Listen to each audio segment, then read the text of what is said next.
slow up, no I don't take shit. I got no love for the fakeness. If you wanna play tough and wanna hate this, I'll always show up. I don't ever slow up, no I don't take shit. I got no love for the fakeness. If you wanna play tough and wanna hate this, I'll always show up and make a statement. I don't ever slow up, no I don't take shit. I got no love for the fakeness. If you wanna play tough and wanna hate this, I'll always show up and make a statement. Everything I do so instinctive and so passionate. Every word I move so descriptive like an adjective. I got a vendetta against people who patented being negative when you should be getting after it. I got facts over tracks, this and that, spitting slow, speaking fast. I could roast, I could gas, think I'm okay at last, but I don't know if that can erase all the past. And the pettiness, a reflection of the emptiness. Hilarious, you think you're worth my time, you're delirious. Mysterious, because you hide behind a fake exterior. Inferior, you know I'll always be a bit superior. Get off of me, this ain't no humble brag. I want you to hear words, you can say them back. I want you to feel free from the chains that last, and to believe in what you got, it was built to last, yeah. Now that I've been put through, I never got anyone's help. I had to do it all myself. I don't ever slow up, no I don't take shit. I got no love for the fakeness. If you wanna play tough and wanna hate this, I'll always show up and make a statement. I don't ever slow up, no I don't take shit. I got no love for the fakeness. If you wanna play tough and wanna hate this, I'll always show up and make a statement. Gonna learn the consequence of being incompetent. Mental health is confidence, dreams and some honestness. I'm not here to save the day, that's for you to take away. I could play a million mind games, but instead I say something not illogical, something that is topical. Rub it on and watch it go, make yourself unstoppable. Dreams are irresponsible, but they're always possible. If you just believe, you could be so remarkable. Thoughts in my head, a collage and they spread. I'll be great one day, going off of my meds. No, I'm not giving up, no, I'm not giving in. I will make it to the top, taking off in the wind. I gotta make it, I'm saving every day to taste it. I'm patient, but my mind, it can hardly take it. I'm chasing a dream that I've had for several ages. A vacant, modern kingdom for the taking. Now that I've been put through, I never got anyone's help. I had to do it all myself. I don't ever slow up, no I don't take shit. I got no love for the fakeness. If you wanna play tough and wanna hate this, I'll always show up and make a statement. I don't ever slow up, no I don't take shit. I got no love for the fakeness. If you wanna play tough and wanna hate this, I'll always show up and make a statement. I don't ever slow up, no I don't take shit. I got no love for the fakeness. If you wanna play tough and wanna hate this, I'll always show up.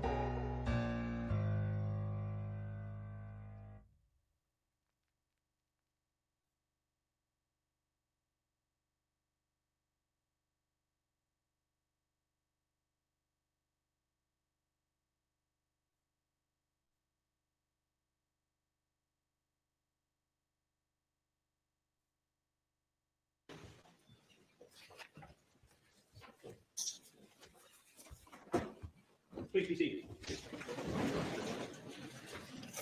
Good morning. Anytime before the jury comes, Nothing from the state. bring the jury.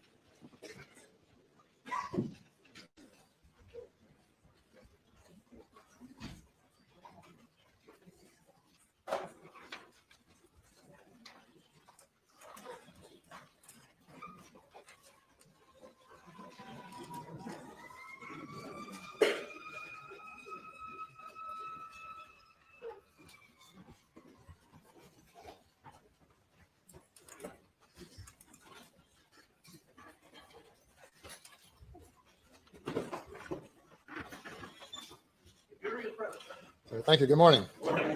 Day number 8. State's case, you may continue. Thank you, Your Honor.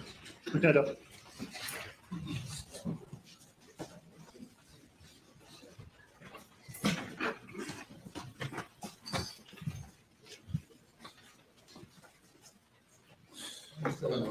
Yes, sir.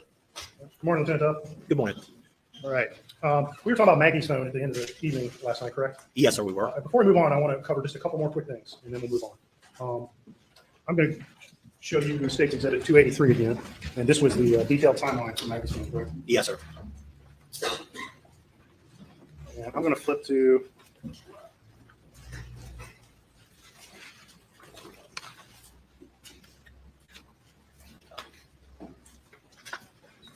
Apologies.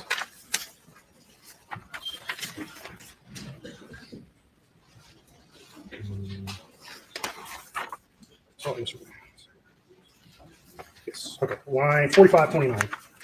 Take a look at 4529, please. I'm gonna put it up on the screen. Yes, sir. All right. And we'll-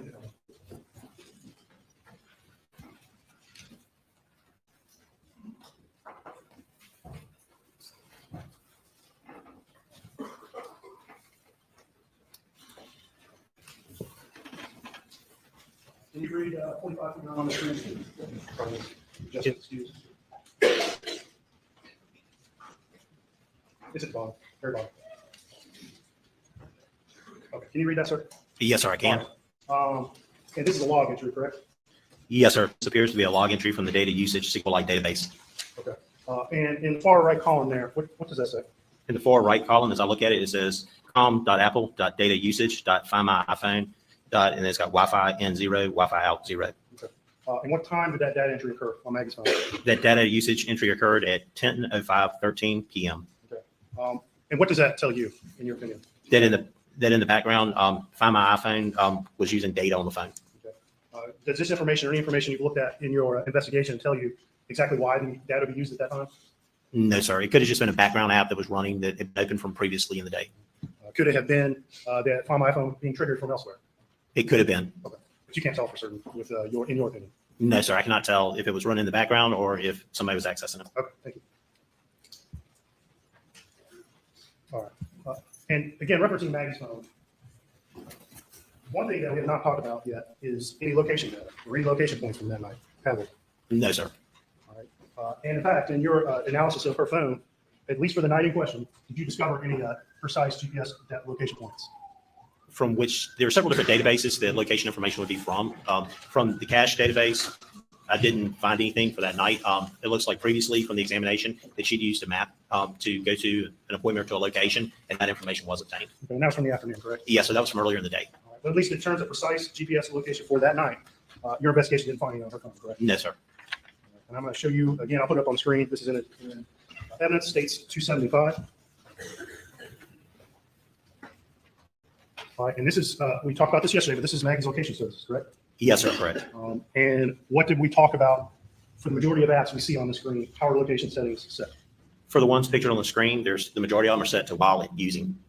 And so in your opinion, knowing that and knowing what you've investigated in her database, why don't we see a lot of location data on her phone for the night in question?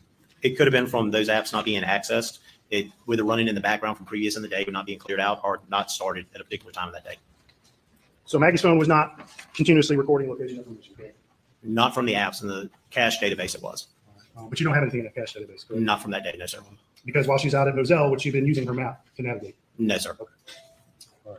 So her phone was fairly well locked down when it came to location, correct? Yes, sir.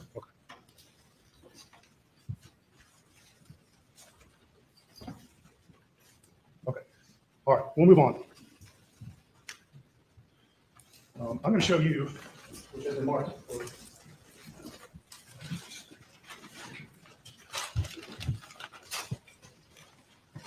This has been marked as states 285. I'm going to ask you to take a look at this, please.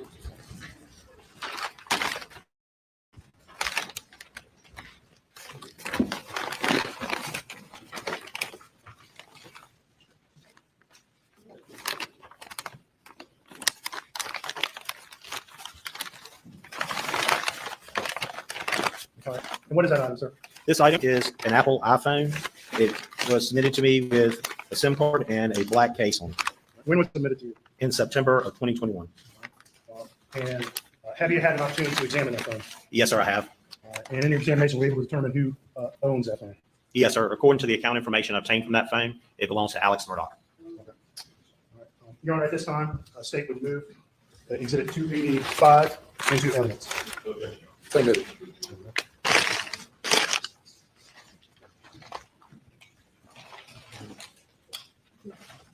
I'm going to I'm going to show you states, what's been pre-marked as States Exhibit 286. And you might need to open up the box to take a look at it.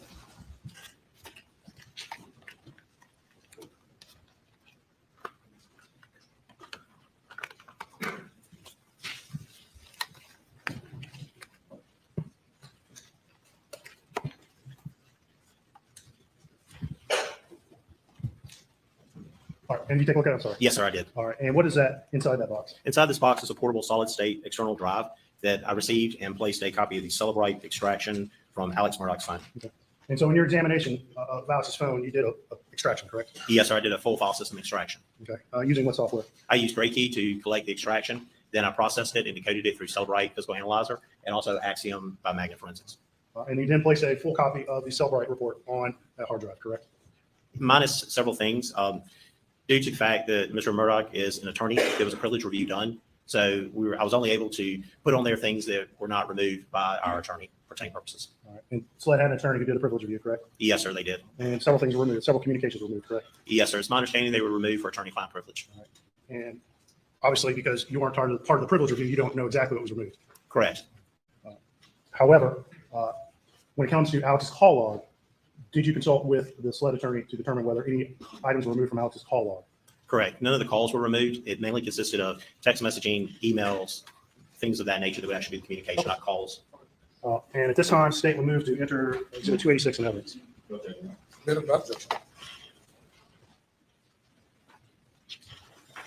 All right, and I'm going to show you Exhibit 287. Take a look at that, sir.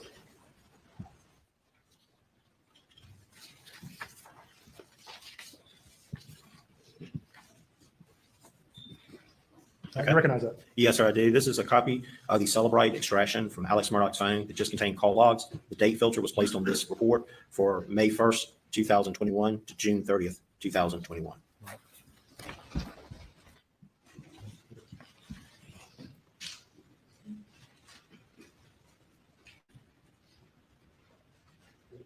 right, this time, state will move to enter Exhibit 287 into evidence. Okay. Submit it. All right, let's take a look at Alex's call logs.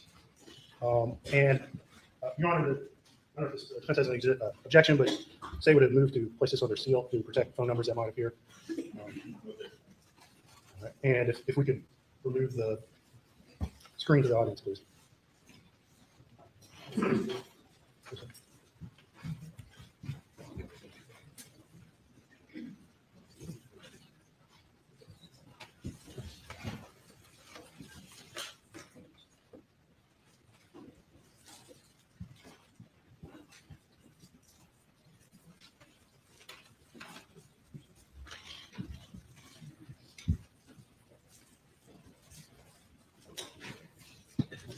For the privacy of the phone numbers on there, it's under seal.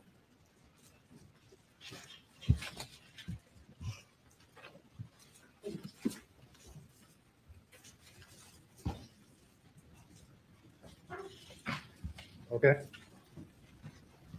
And I'm going to show this exhibit, and let's take a look at line 39. 39, can you see that? No, sir, I cannot. All right. There we go. All right, can you see that line 39? Yes, sir, I can. Okay, and what is that? It appears to be a call that was received on 5/30/2021 at 5:25 p.m. and answered. Looks like a FaceTime call. Okay, and that was on May 30th? Correct? Yes, sir. All right, let's look at line 38 and 37. What are those? Line 38 and 37 are both calls. They show outgoing as far as the number that phone dialed to another number on June 4th, 2021.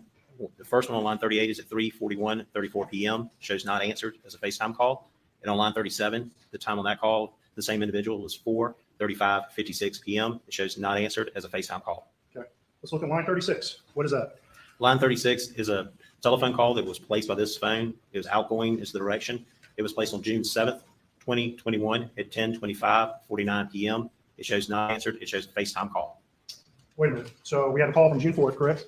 Yes, sir. And then another call at 10:25. That's June 7th, the night of the murders, correct? Yes, sir. But you testified yesterday on Maggie's phone. You saw several incoming calls beginning at about 9:02, correct? Yes, sir, I did. And are those calls in this call log on Alex's phone? No, sir, they are not. Let's talk about data that's restored or retained on phones. And we talked a little about SQLite databases yesterday, correct? Yes, sir. And the SQLite databases, for the most part, tend to keep information for only certain periods of time, right? Yes, sir. Now, is a call log, a phone call log, that type of database? It's a different style of database. It's not recording information as quickly as, say, orientation changes or GPS location stuff, because you don't place calls constantly every day, every 2 minutes or more. If you did, then you would see it get overwritten and taken out the older stuff as new stuff comes in. But people don't make calls that much. So for that reason, it's lasts longer in there. Okay. So the call log lasts longer than other types of information on a phone, correct? Yes, sir. Typically it does, just because that's not used as often. And as a call log builds up, it might eventually, old calls might eventually drop off, correct? Yes, sir. Older calls will drop off. But that would be a pretty, with the phone's available memory, that would be a pretty long list before they started to drop off, correct? Yes, sir. And here we see just simply a gap. We see calls from May of 2021, and then there's a couple calls on June 4th of 2021, and then nothing until 10:25 p.m. the night of the murders, correct? Yes, sir. Correct. Is that, can the database simply overriding itself explain the gap? A gap like that would indicate that it was actually removed from there. Okay.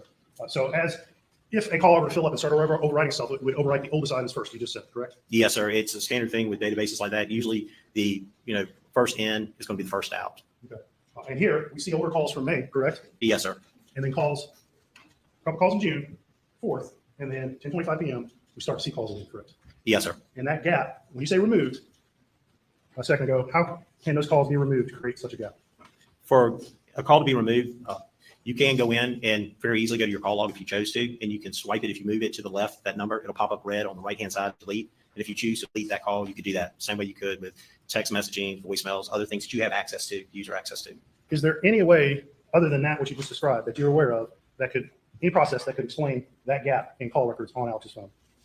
No, sir. So those calls were deleted, correct? It would appear that way from based off of looking at the reports and the examination of the phone.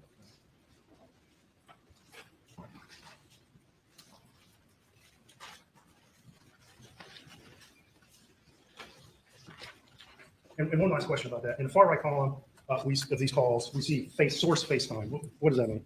It was a FaceTime call using the iPhone versus dialing the number. Okay. And when you pulled this report, if there were normal phone calls, would they have simply been left out? Is that possible? I pulled it for all call logs, so it should have pulled any regular calls also along with FaceTime. Okay. And you got Alex's phone when? And I got it in September of 2021. So that was a full 3 months after, approximately a full 3 months after the murder, correct? Yes, sir. So can you testify today of when you think those calls were removed with any information? No, sir, I cannot. So at some point between when those calls were placed on the night of June 7th and when you got phone in September, those calls disappeared off the phone, correct? Those calls are not on the phone anymore. How it happened, I don't know. Okay. Did you do anything in your investigation, in your extraction or analysis to potentially remove those calls? No, sir, I did not. All right, let's see. I'm going to show you State Exhibit 288.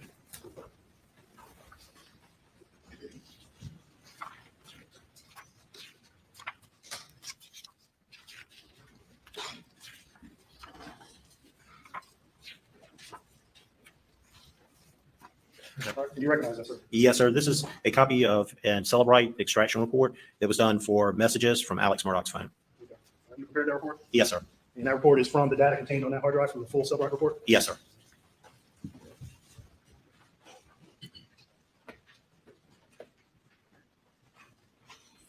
At this time, State and Zoom to enter Exhibit 288 into evidence under seal to protect phone numbers displayed on this.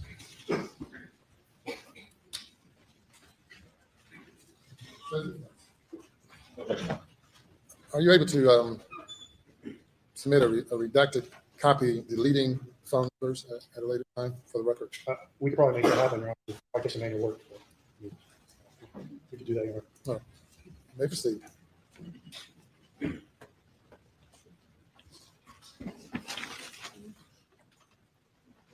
All right. I'm going to have you flip in this report. Lieutenant Dove, previously when we looked at Maggie's phone, you testified about a group text that occurred at approximately 8:31 p.m. that night, the night of June 7th? Yes, sir. I'm going to have you flip to those texts. Alex was a part of that group text message, correct? Yes, sir. Correct. And specifically, we're looking for the text that occurred at 8:31 p.m. that night.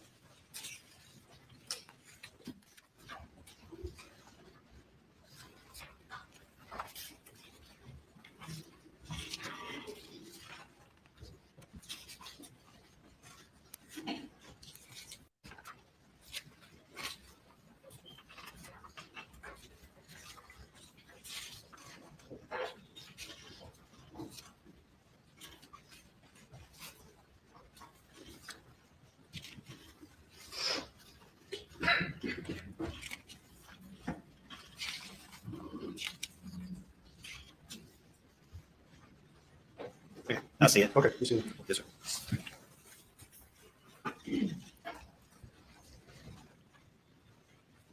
Okay, and I'm going to show on this the text that arrived on Alex's phone at 8:31 p.m. Can you see that on your screen, sir? Yes, sir, I can.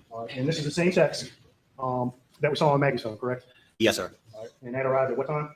That, it shows it arrived on June 7th, 2021 at 8:31 p.m. Okay. And we're not going to go through the same individual, read the list of individuals, but these are the same individuals that were in the text we saw on Maggie's phone, correct? Yes, sir, correct. And quickly read this text again. What does it say? I plan to go over to visit Dad tomorrow afternoon. Is anyone else planning to go? All right. And what time, date and time was that text read on Alex's phone? It shows read June 8th, 2021 at 1:44:49 p.m. So that's the next day? Yes, sir.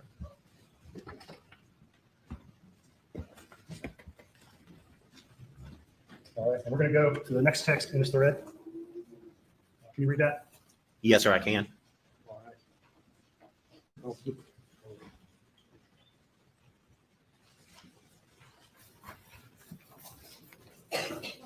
Okay, this should be the correct one.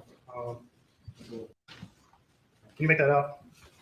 Yes, sir, I can make out what the text says. All right. And what time did this text arrive on Alex's phone? The text arrives June 7th, 2021 at 8:31:47 p.m. All right. And what's this text say again? It says, I'm in court all week with an emoji. And that's the text from Lynn G. Yes, sir. And when was that text read? It was read on June 8th, 2021 at 1:44:49 p.m. So I'm going to go.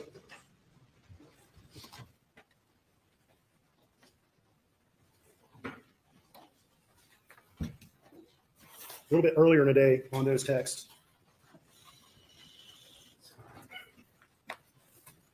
The same text thread.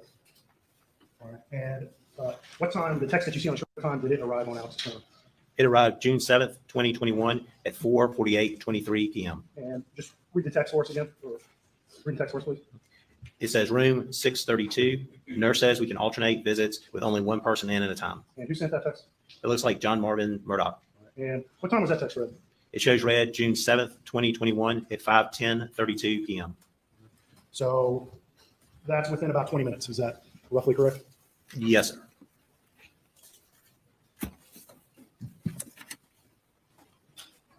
Okay. And let's look at the next text in the same thread. What time did this text arrive on Alex's phone? It arrived June 7th, 2021 at 4:48:48 p.m. And what time was that text read? It shows read June 7th, 2021 at 5:10:32 p.m. So again, roughly about 20 minutes after it arrived on the phone, correct? Yes, sir.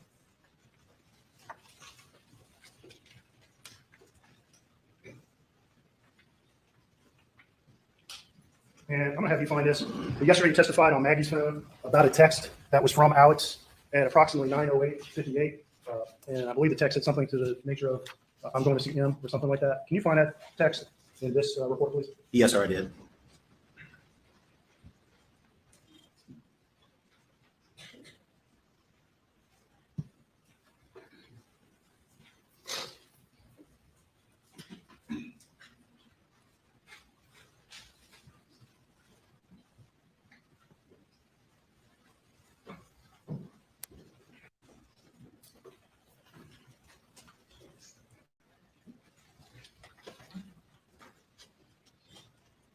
I've located the message. All right.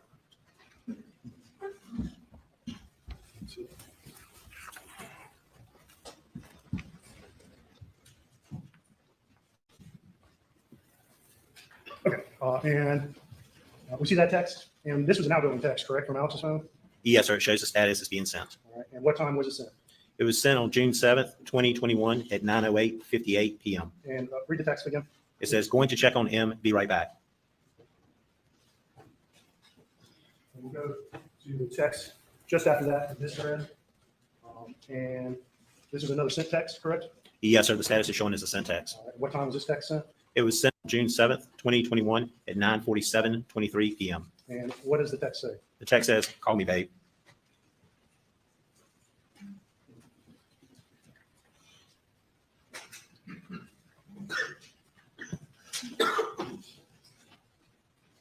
I'm going to ask you to find the text that Alex sent I believe the contact is called Rogan at approximately 10:24 p.m. Can you find that for us, please? Yes, sir.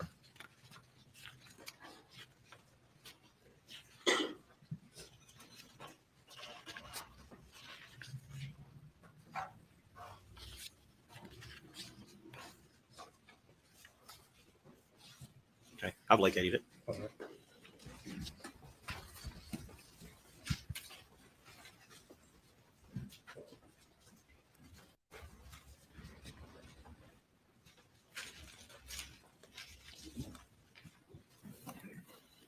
Okay.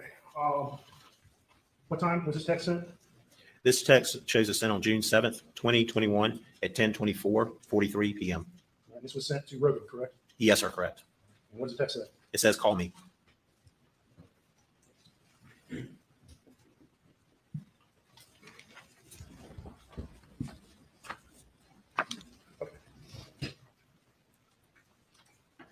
I'm going to show you what's been marked as State's Exhibit 289. I'm going to ask if you recognize this.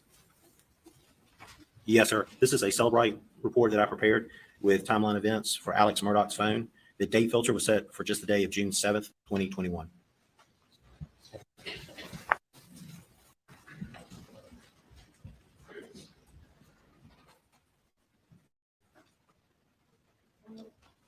At this time, State would move to enter Exhibit 289 into evidence. No objection. And State would ask that Exhibit 289 be under seal because there's some phone numbers displayed for privacy reasons. No objection. Okay. I'm going to show you what's been marked as State's Exhibit 290. Do you recognize that document, sir?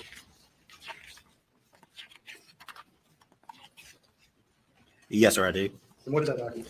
This is a copy of the Magnet Forensics Axiom report that I prepared for Alex Murdaugh's phone to show health database steps and movement. Okay.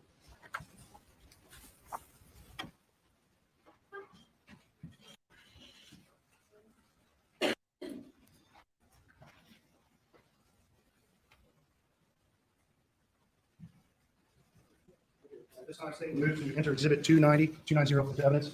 Does not need to be under seal. No objection.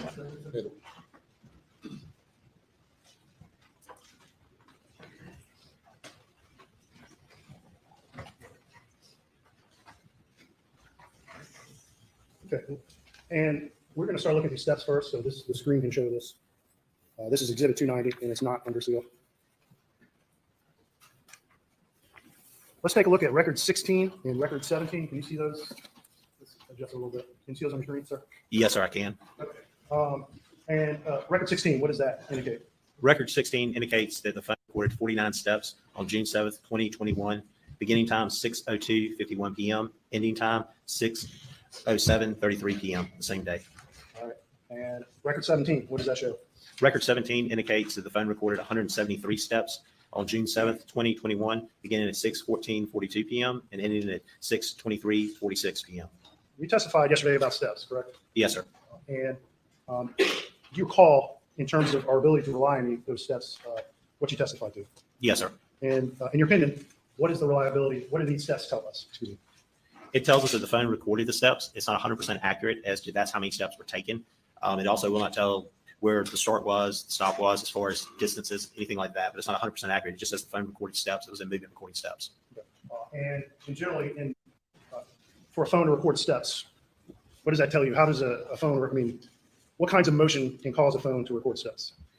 Possibly somebody was holding in their hand, somebody had it in their pocket, but they were moving. They were actually in motion. They were either walking, could be running. It would record the steps. But somebody's got the phone in movement versus putting in your cup holder of your car and driving around. It's not going to record steps that way. So in your opinion, if someone puts the phone in a car seat or a cup holder and they drive, will the phone record steps? No, it will not.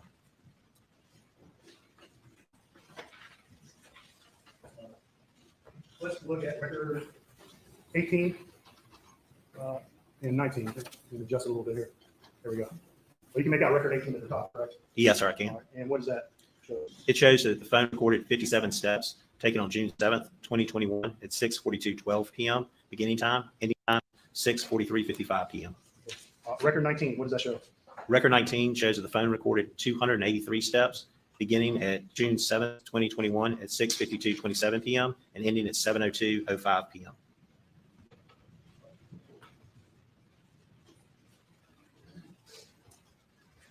let's look at record 20. What does that show?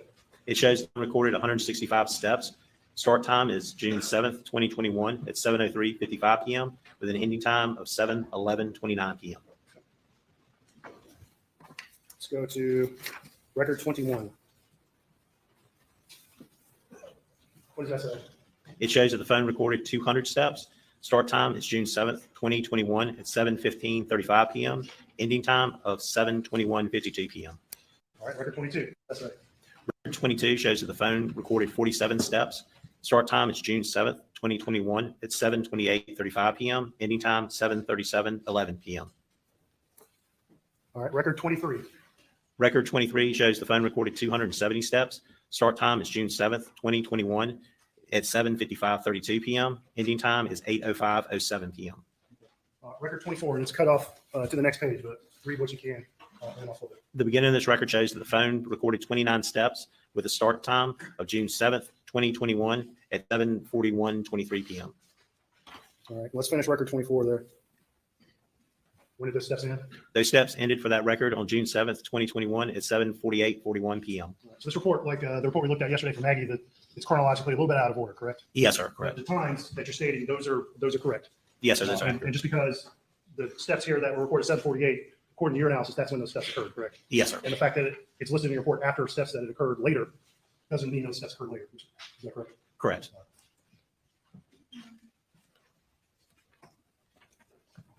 All right. Let's look at record 25. What does that say? Record 25 shows that the phone recorded 74 steps. Start time of June 7th, 2021 at 8:05:35 p.m. Ending time of 8:09:52 p.m. All right, record 26. What does that say? Record 26 shows the phone recorded 283 steps with a start time of June 7th, 2021, 9:02:18 p.m. Ending time 9:06:47 p.m. Okay. So, and I'll hand this report back to you, but we see an hour gap, approximately an hour gap between those steps that it ended at 8:09 and when the steps started to occur again at 9:02, correct? Correct. And I'll hand you a report so you can flip through it because some of the things got out of order. Just to verify that you see any steps that occur on the phone between those two times, between 8:09 and 9:02.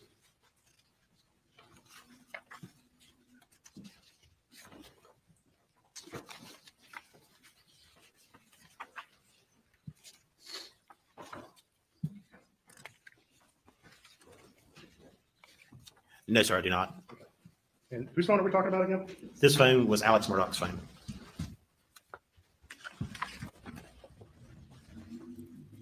So in your opinion, was this phone being moved around with or walked around with during that gap in time, according to the record or the analysis you've done? No, sir, not in my opinion, based off my analysis. All right, and I've previously entered States Exhibit 289, which was the timeline for Alex's phone, correct? Yes, sir, correct.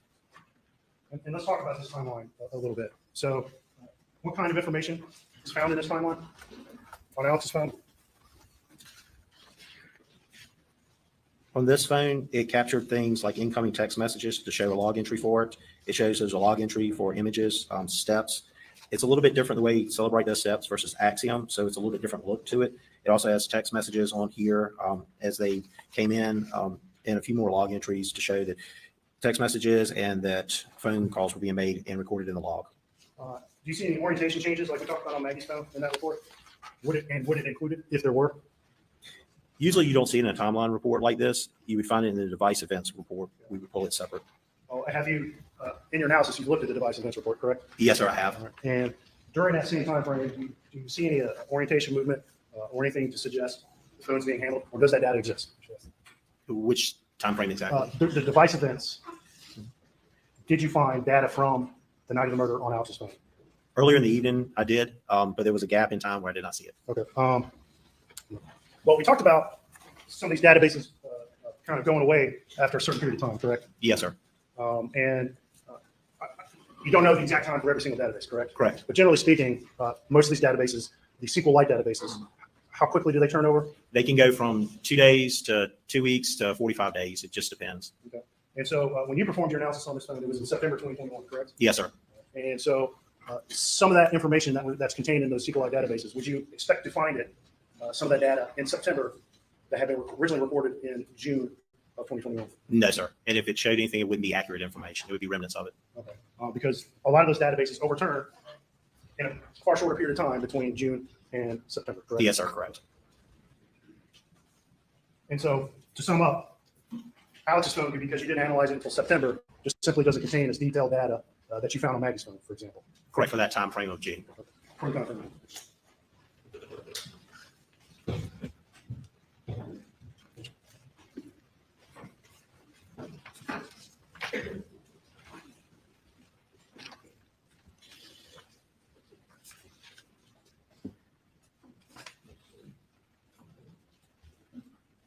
Okay, and I'm going to show you this Exhibit 289, and this is under seal.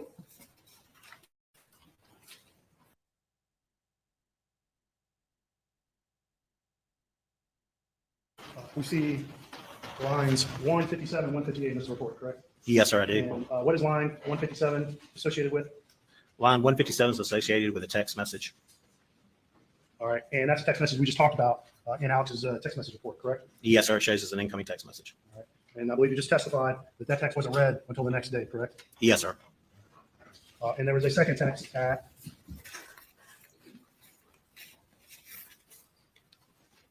this is line 159, and there was a second text that you've already testified about. And what time was this text? It shows that it was June 7th, 2021 at 8:31:47 p.m. And again, according to the text message report, when was this text read? The next day, on June 8th, 2021. You just testified about the steps, and we can get the report back to you if you need to be refreshed. What time did Alex's phone start moving after that gap between 8:05 and 9:02?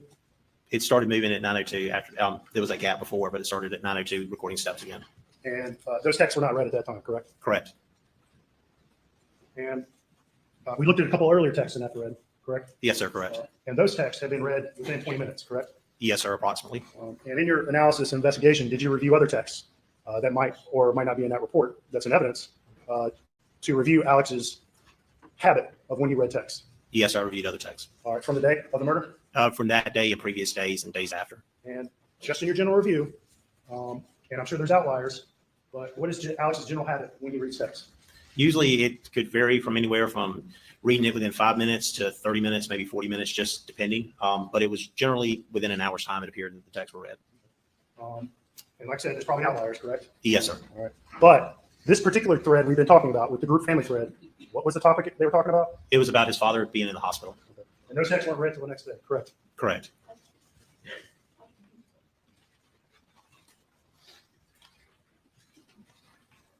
All right. I'm going to show you what's been marked for ID purposes. Item 274. Give me a second to find it.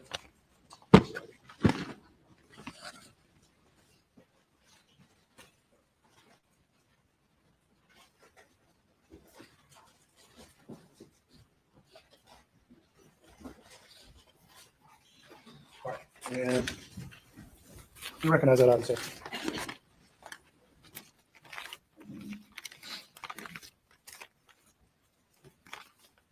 Yes, sir, I do. Okay. And what is that item? This is an Apple iPhone that we received. Once the analysis was done, it has the account of Paul Murdaugh. And when did you originally get that item? Receive that item? I would have to refer to my notes for the actual day it was submitted. Do you have them with you? Yes, sir. Can you look at that, please? Yes, sir.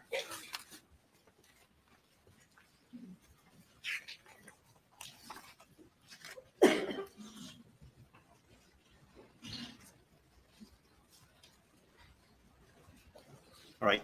It was August 13th, 2021. Okay. And to the best of your recollection, where had the phone been previous to you? Previous to us, it was located in Charleston County in their evidence area. Paul McManigal, correct? Yes, sir. It has his sticker on there that it was in his possession. And to your knowledge, was he able to access Paul's phone? Not that I'm aware of. I believe he might have gotten a little just surface information from it, but to my knowledge, he was not able to access it due to the passcode. The phone was locked, correct? Yes, sir. And when you got it in August of 21, excuse me, was the phone still locked? Yes, sir, it was. And in August of 2021, did you have any tools available at SLED that would help you unlock that phone? At that time, no, sir, it would not support that model and that iOS that was running on the system. And these companies that develop software to access these phones, that software continuously updated, correct? Yes, sir. And that software isn't free, correct? Correct. And it's sort of like a game, isn't it? Apple, these companies discover an exploit on these phones that allow them to access it, correct? Yes, sir. And then Apple produces a software update that fixes that exploit, correct? Correct. And so it's kind of a continuous cycle of being able to access these phones and not, correct? Yes, sir. But in Correct. August of 2021, you did not have the ability to access Paul's phone, correct? No, sir, I did not. So let's fast forward to March of 2022. Did it come to your attention that a fellow law enforcement agency had recently acquired a tool that could potentially access Paul's phone? Yes, sir. I spoke with John Van Houten of the United States Secret Service, and they believe they had the capabilities with the tools they had to change the passcode to this phone. All right. And did you take that phone to Mr. Van Houten? Yes, sir, I did.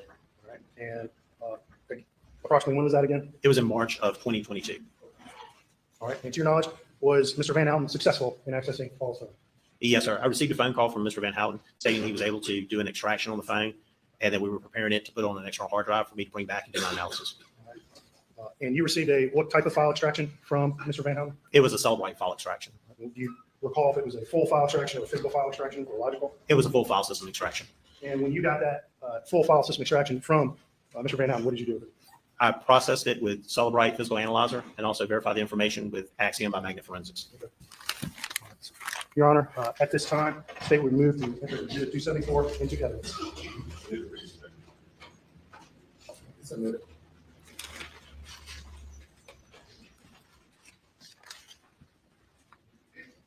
Okay, I'm going to show you what's pre-marked as Exhibit 292, states 292, and you probably need to open the box. You recognize it.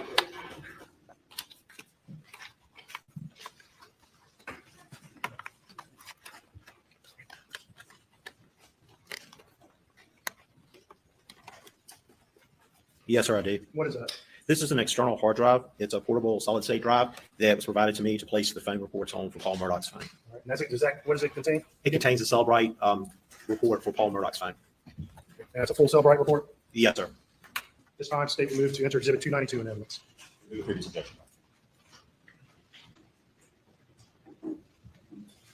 And you're entering the entire download or entire extraction. The full Cellbrite report from the phone. And your objection is to the chain, not to the, what's contained in it. Is that right? Okay, it's submitted. Thank you.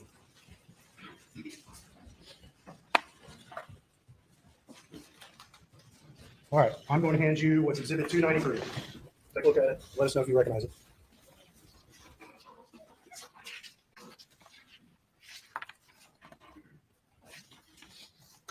Yes, sir, I do. What is that? It appears to be my Celebrite report that I prepared for call logs from Paul Murdaugh's phone with a date filter set for June 5th, 2021 to June 7th, 2021.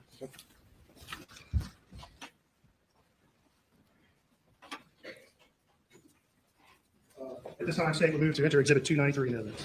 Same objection. And this would need to be under seal, Your Honor, due to phone numbers and private information. All right, you can substitute it. Redacted copy.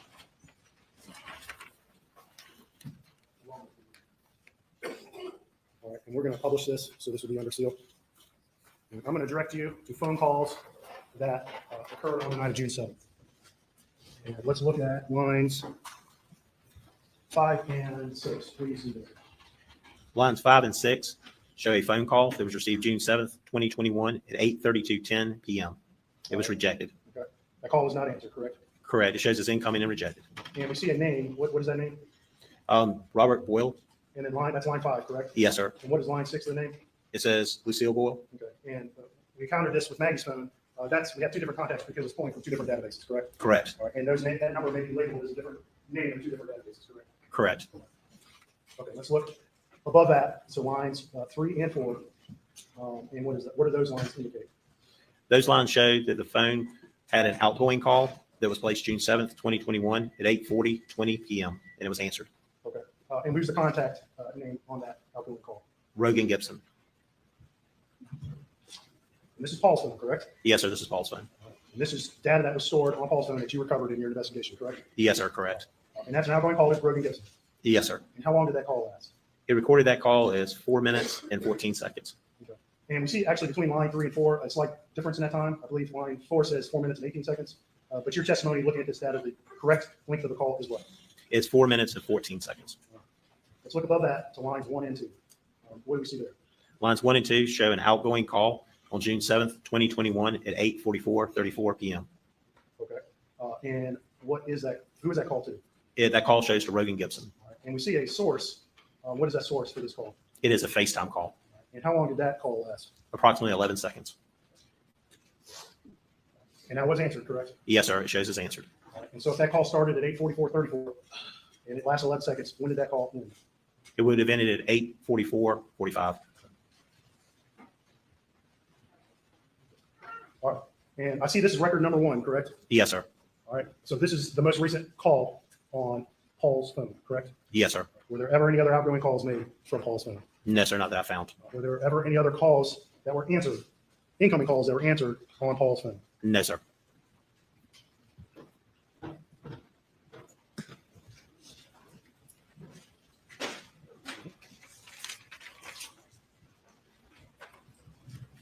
All right, I'm going to show you what's been marked as State's Exhibit 294.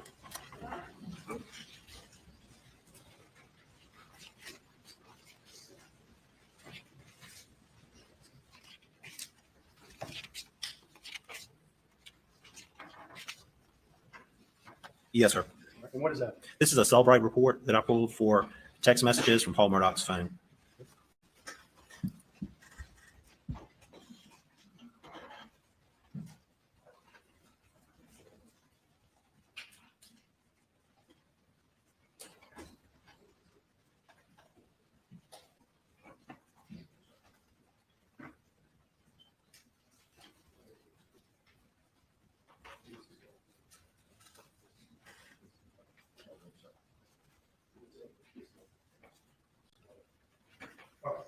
At this time, State moves to enter Exhibit 294 into evidence.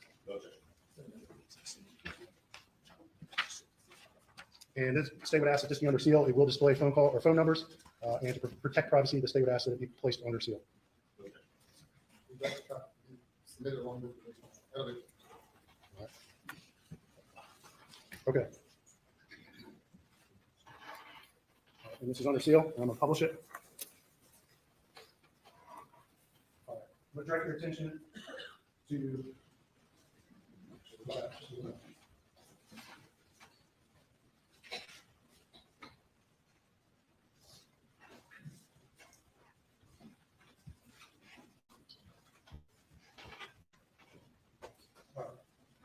Let's look at line 8 on this report.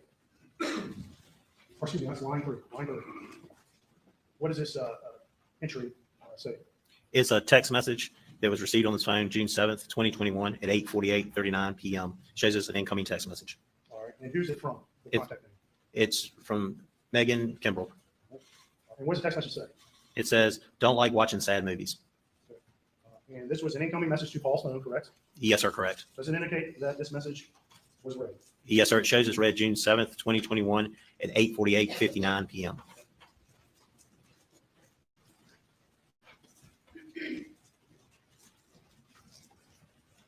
And actually, let's look at line 4, which was just below line 3, excuse me. All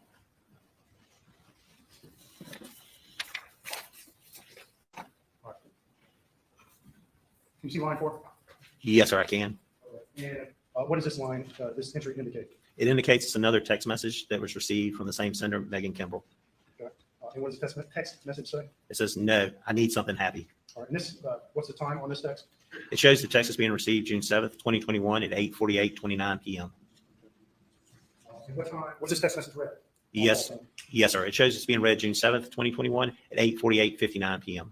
And so lines 3 and 4, we'll put them both there. They were read at the same time, correct? Yes, sir. What time was that again? It was 8:48:59 p.m. On the night of June 7th, correct? Yes, sir. Correct.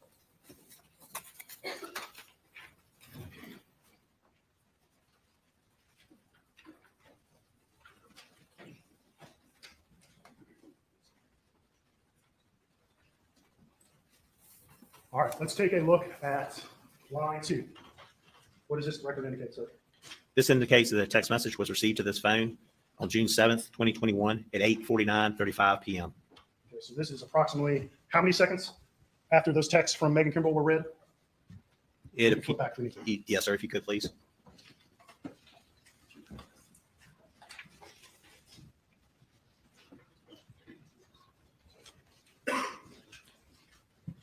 What time were the texts from Megan Kimbrell read? At 8:48:59 p.m. And that text from Rogan arrived at what time? It arrived at 8:49:35 p.m. I'm going to put you on the spot again. Can you give us a rough, how many seconds between those two texts arriving on Paul's phone? I would have to write that down if I tried Do you to work have the a pen, seconds. something you could write with? Yes, sir. So the first time for Megan was 8. The text from Megan were read at 8:48:59. And Rogan's text arrives at 8:49:35. Approximately 36 seconds. Was this text from Rogan ever read on Paul's phone? No, sir. It shows the status is unread. Ever. Ever. So when you got this phone download from Van Outen, that indicated that this text from Rogan was never read, correct? Correct. 8:49:35. Correct. 36 seconds earlier, there were two texts from Megan Kimbrell that were read, correct? Correct. And you see one final text above that in line 1. What does line 1 indicate, sir? Line 1 shows that it was an incoming text message from Rogan Gibson on 6/7/2021 at 9:58:35 p.m. What does that text say? Yo, yo. Was that text ever read? No, sir. The status is unread. All right, and I'm going to dig back into your memory from yesterday from Maggie's phone.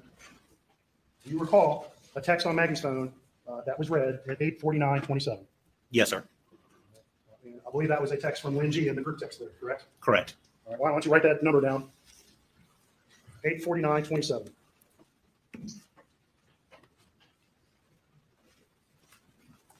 All right, and that was a text from Lynn G to the group thread about Randolph's health. That was read at 8:49:27, correct? Correct.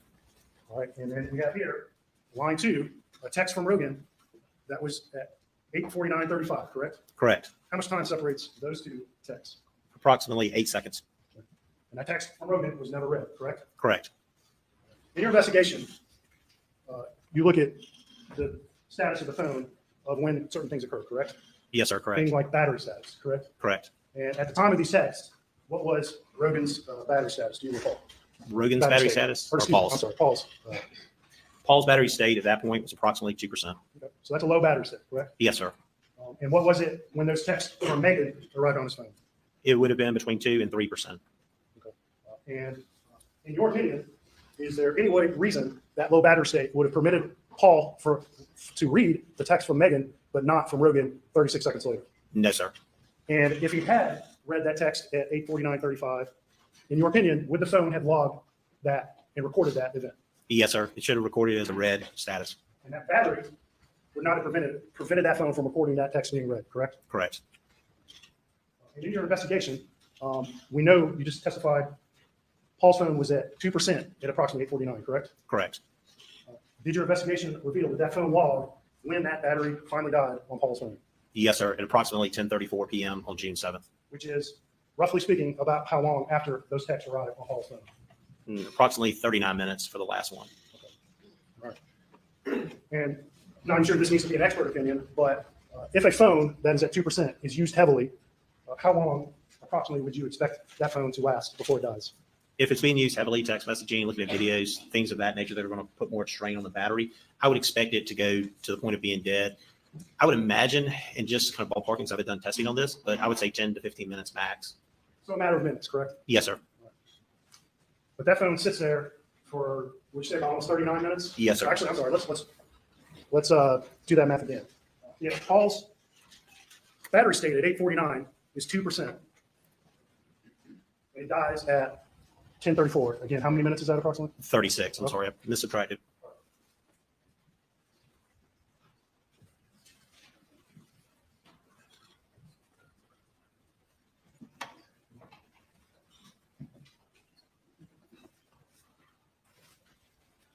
And I think we're both suffering from some math phobia here. We're going to do that one more time. And we can write this down if we need to. And, us lawyers, we don't do math. So 8:49, the battery is at 2%, correct? Yes, sir. And the phone dies at what time? From the last text message or Or from what time does Paul's, just write down the time. What time does Paul's phone die? at 10:34 p.m. And how much time is between approximately? From the last text messaging received from Rogan? 8:49. 8:49, I'm sorry. I was going off the last time a message was received to the phone. That's probably my fault.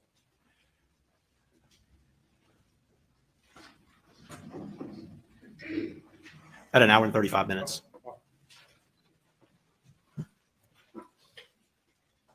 Okay, and I'm gonna show you what's been marked as Exhibit 295.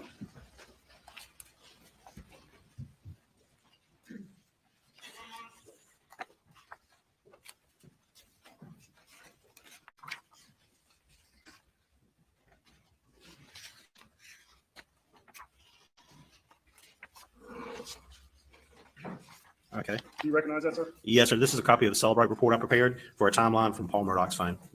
And I noticed this is quite a bit thicker than some of the other reports that we've been through, correct? Yes, sir. Correct. Why would that be? That one also contains location information that was obtained from the cache SQLite database. So there's a lot more data points on analysis. Correct? There's a lot more on Paul's phone on that timeline. Oh, excuse me.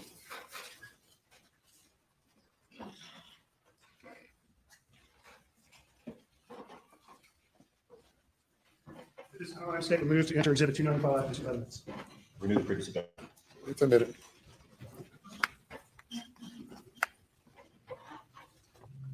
And just what time frame again does that report span? The time frame of this report, I began it at 6 p.m. on June 7th, 2021, and it ran through midnight on June 7th, 2021. And just roughly speaking, if you were to print even 2 or 3 days worth of this information on Paul's phone, how many pages would you expect that report to be? Several thousands of pages. And so this is just a couple hours. Yes, sir.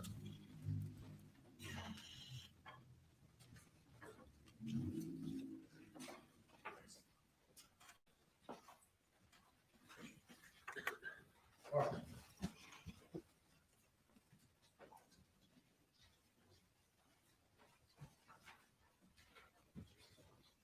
And there are some phone numbers contained on this report, so state and move that it be sealed.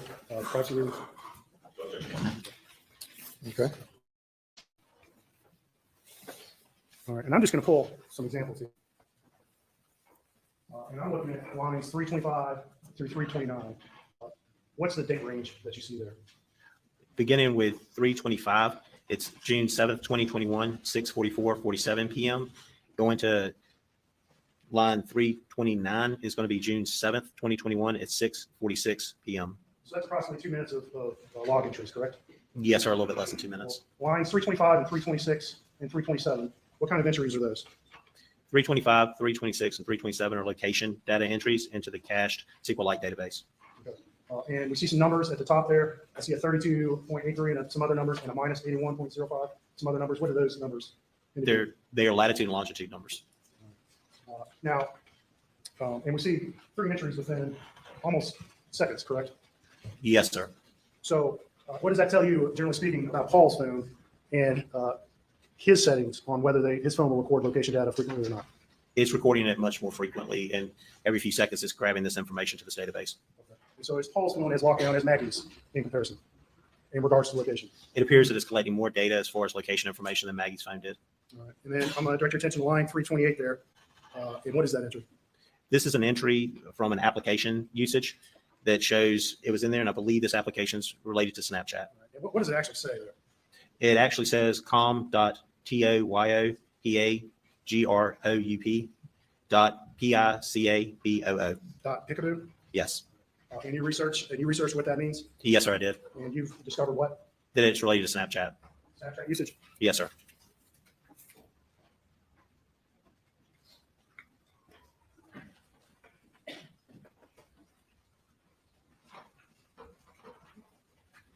Ladies and gentlemen, we'll take a break now. If you go to the jury room, a break for about 10 minutes or so.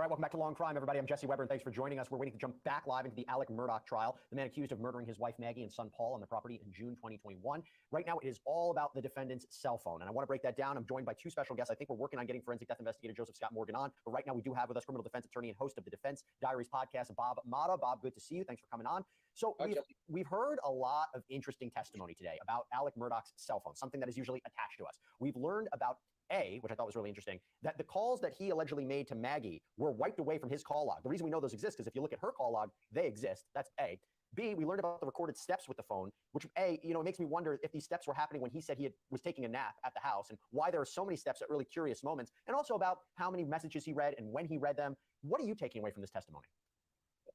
To me, it's the strongest evidence they've put forth so far. I mean, it's damning in the sense that it looks like there's way too much going on. When you look at the amount of steps that were taken, it just doesn't look like the guy was calling his wife. So it's going to be problematic. I mean, they're going to have to try to dismantle the defense. It's going to have to try to dismantle what's going on with this, because it stinks of impropriety, to say the least. And I'm a defense attorney. If I was his attorney, I'd be concerned about that. But, they can't be shocked about it either. That this isn't, as much as his attorney seems to have a hard time understanding yesterday during the testimony exactly what the codes meant. This isn't a shock for them. I'm anticipating that they'll have some kind of way to try to offset what I consider to be very damaging evidence. So again, just to give you an idea, Joseph, 74 steps recorded between 8:05 and 8:09, 283 steps recorded between 9:02 and 9:06 is when we believe after the killings happened. And then at 9:08 is when Alec Murdaugh texts his wife saying he's going to go see his mother. What stands out to you? Well, I think that, it does, our colleague mentioned smacking of impropriety. You begin to think about his actions, certainly leading up, but then afterwards, and how in the world would these things be wiped on his end? I do know this. I've gotten a peek at potential witness list in this case, and it is rather robust on the defensive side relative to electronic evidence. I think that's something that we're going to be seeing because, as was mentioned, this is a fire that the defense is going to have to put out. They're going to have to address it. And one other thing, prosecution is going to have to do a very good job of keeping this very simple, not getting into the weeds with a lot of the technical data, but really preaching to the jury about what this means at a very basic level. I agree with you. And talking about one of the complications for the prosecution's case is we don't have the murder weapons, right? Those murder weapons weren't covered. That brings me to John Bedingfield, who has actually assembled certain weapons for the defendant. Now, before you say, oh my goodness, what are you talking about? Well, this is a family that had a lot of weapons on their property. So the idea put forward by the prosecution is we might not have the murder weapons, but I tell you what we do have. We can match the ammunition that was found near the bodies with the ammunition that was found on different parts of the property, and we can make the assumption that the family murder weapons are the family weapons are the murder weapons. Let's go back to John Bedingfield. This is him actually being cross-examined by the defense from yesterday. Let's listen to where they went. You mentioned that you and Alec Murdaugh are related? Yes, sir. How are you related? Our grandmothers were sisters. And does that make, and your I'll call us second cousins. We're cousins. your fathers were first cousins, right? Correct. Okay. And over the years, you spend time with Alec and the boys? I have. Not a lot with Alec, mostly with John Marvin. And have you been camping with Alec and the boys I think that'd be, Dad used to host a big camp every year? I have. And you've been fishing with him? Not much. Been hunting with him? No, sir, not Alec. Okay. I have with John. Right. You've known Alec for quite some time? My entire life. Are you, the gift of some $8,000 is a pretty nice gift for two boys, right? Yes, sir. Did you ever observe Alec around the sons? What kind of relationship they had? I have. And how would you describe their relationship? It was always good. When he called me, he was excited about getting these for his boys. And it was a big Christmas for them. Yes. All right. One second, Ron. Is it less expensive to buy a 300 blackout directly from Palmetto State Armory rather than have you build one? It can be, depending on configuration. And all Any accessories that get added. okay. And we're looking now at the first page. Describe to the jury what that is, please. That is a canceled check from Alec for the original two firearms. For the original two? Yes, sir. And what's the price on that, please? I can bring it to you. if you I got it. $9,188. All right, and what's the date on that, please? I'm sorry. What's the date on that? 12/23/16. All right, and is this a record that you kept in accordance with your FFL obligations? The check, no, sir. We retrieved that from my bank. Okay. All right. Go to the second page of this exhibit. Do you recognize that? Tell me what that is, please. That is the check for the third replacement 300 blackout to Maggie Murdaugh. That's the check she wrote to me. All right, and what's the amount on that one? $875. All right, so the first one for two of them was $9,188, correct? Yes, sir. And the second one is only $875, is that right? Yes, sir. And is the difference between those that the second one didn't have the optic and didn't have the suppressor? Is that part of the difference? Yes, sir. Okay. All right, we'll talk about that in a second, but right now I want to bring in law and crime correspondent Gigi McKelvey, who is outside of that courthouse in Walterboro, South Carolina. Gigi, it's good to see you. What a morning, right? I mean, what did you take away from, or what did you learn that we didn't know before about Alec Murdaugh's phone? Good morning, Jesse. Well, we've learned that Alec largely deleted most of the calls he made that night, except for one to Rogan, who had his dog there at the kennels. Other than that, it seems every other phone call he made was deleted from his cell phone. And what about the tracking location? Because I thought the amount of steps were interesting. They went through a whole list of timeframes and how many steps. And obviously, it's not an exact science, but it does tell us something. And the things that I'm thinking about, well, how does that match up to what his alibi is, which is he never went down to the kennels. He fell asleep after dinner, right? That says the last time he saw his family was dinner. Then he goes to visit his mother, then tries to call Maggie, then comes back, goes to the kennels and discovers the body. What does the tracking of the steps on the cell phone tell us? Well, what's interesting to me is the most steps that he took was between 9:02 and 9:06 p.m., which is when he says he left to go see his mother. That was 283 steps. Apparently, he said he leaves the house, gets in his car. It's a lot of steps from the house to the car, it seems. And everybody kind of was looking around thinking, yeah, that's a long distance to walk just to go to your car. And there was also information I thought was interesting about what his general activity is in terms of when he reads messages, which I got to tell you, I didn't even know there was a science to it, but I'm sure if you look at anybody's cell phone, there's probably a pattern. There was a pattern with him. Is it any different during the night in question? It is. They said that normally he would read text messages anywhere between 5 to 40 minutes after they were received, but the group text, which involved the condition of his father being in the hospital, wasn't read until the next day after the murders. So walk me through this. I've been of the opinion that the prosecution has done a really strong job of showing when these killings happen. Can you walk us through, based on what we've seen so far in this case, including today, are we pretty sure that the killings happened at around 8:50 p.m.? Well, yeah, because what you have is Maggie reading her last text at 8:49 p.m. and 27 seconds. Paul's last text that he read was just 30 seconds or so after that, and then no more activity from either phone. So it lets you know sometime after 8:49 p.m. is likely when those murders occurred. And we have Alec leaving the house at 10:06. Okay, and that is 9:06. I'm sorry. Right, and I think he calls 911 an hour later at 10:06 or something like that. So walk me through why it's so important they're leading up to this, because what the big finale is, not even the big finale, but like the crescendo of their case is going to be that video from Paul. That video that was taken on his phone. What time was that video? Is it 8:44? Is it 8:47? I can't seem to recall. And on the video is allegedly, you can hear Alec Murdaugh with him at the kennels, which would contradict what he told police, but also place him at the crime scene. Walk us through what we should expect from the timing of that video and why it's important. Well, that was around 8:44 that Paul took that cell phone video of his friend's dog. Now here we have the last text being read just a couple of minutes after that, then no activity. So you have a 3 or 4 minute window there where we know Alec is there by the dog kennels at 8:44. And within 3 or 4 minutes, the last texts are read by both Maggie and Paul and no more activity from their phone. So I think it kind of starts to get a picture of exactly when those murders could have allegedly happened at the hand of Alec Murdaugh. Gigi, what's the environment like in the courtroom? I mean, are the jurors paying careful attention to this cell phone evidence? Sometimes it can be a bit dry. Sometimes you can see jurors kind of fading interest and, hopefully not falling asleep. Do they seem attentive? They seem very attentive. It's a little hard to keep up with the times because they're being said so quickly, but they are all ears. Nobody has really moved. Everybody's kind of just sitting in their seat, hanging on every word of this expert. Very intriguing stuff. And now we actually have a display in the courtroom. We can see the non-graphic exhibits. But yeah, I mean, it's really starting to put a little bit of that picture together, at least nailing down the time of those murders, we think. I'll tell you, I think today was more interesting than yesterday. There's only so much more. I could hear about 300 blackout rounds and different kinds of ammunition. It's important, but again, you don't have the murder weapons. It's kind of remember what the purpose of it was. This I find very fascinating. Let's, Gigi, thank you so much. I know you have to jump back in the courtroom. Appreciate reporting. Great reporting as always. We're going to take a quick break. When we come back, we'll talk more about it.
Please be seated.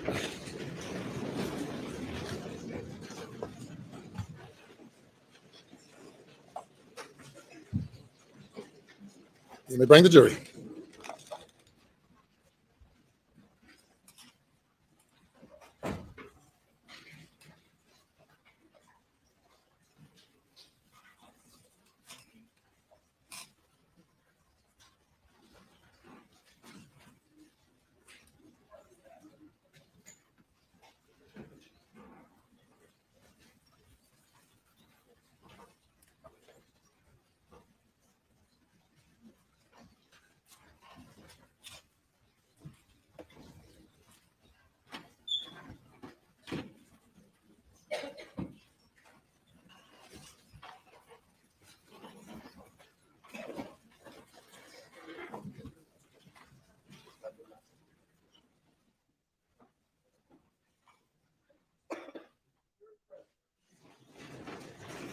You may proceed.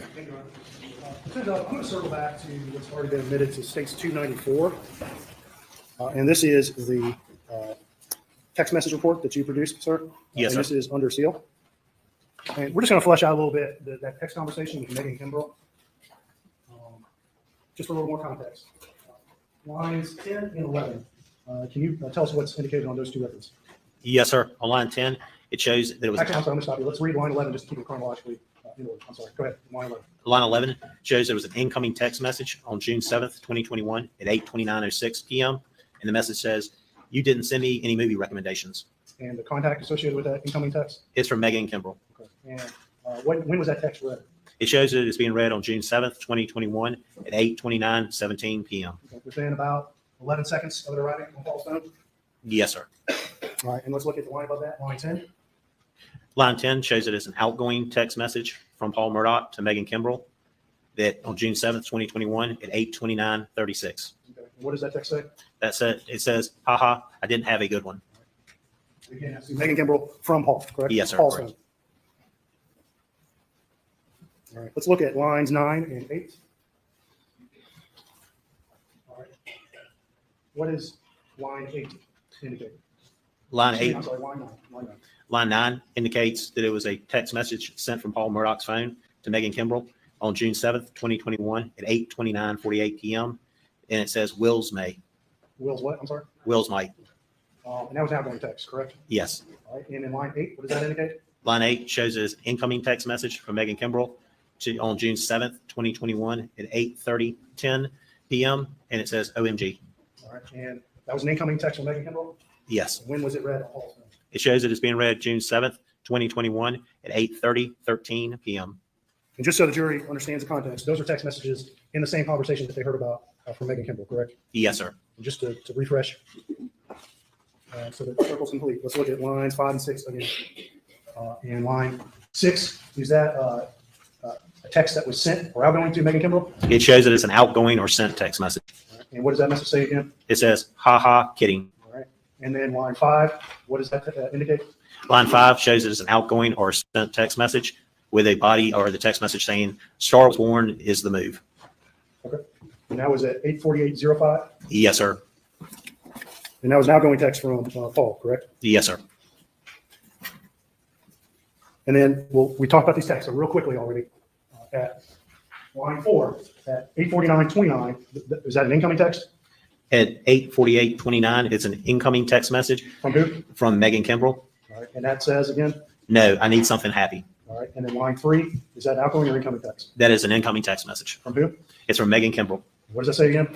It says, "Don't like watching sad movies." All right. And so those are both incoming texts. And when were those texts read again? They were read on June 7th, 2021 at 8:48:59 p.m. Okay. And so going back to line 5, just so it's clear, in your investigation, is this the last outgoing text from Paul's phone? Yes, sir. Okay. And that's at 8:48:05, correct? Yes, sir.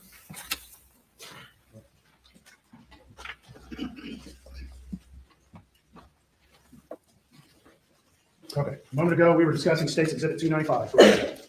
Yes, sir. And this is a timeline report from Paul's phone, correct? Yes, sir. And that thick How many hours again does that cover in Paul's timeline for the night of the murder? I set the timeline parameters beginning at 6 p.m. on June 7th, 2021 to end at midnight on June 7th, 2021, but the timeline stops short of that. Okay.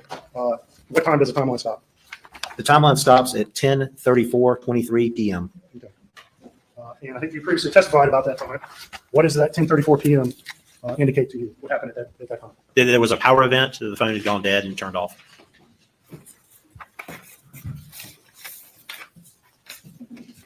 And I'm going to show that. That's line 901. And that's the final log entry from June 7th, 2021, correct? Yes, sir, And correct. you testified. What is your interpretation of that log entry? When I looked at that, it was a power event where the phone had gone dead and or turned off because the battery life ran out. Can you tell us can you tell for certain whether the phone was simply turned off or did the battery die? It appears from what I looked at it, the battery died. And that's line what again? That is line 901. All right. And so that means in this particular report, there's over 900 log entries, correct? Correct, in just this report, yes, sir. And we're not going to go through it line by line. But I'm going to hand this back to you. I'm going to ask you some questions.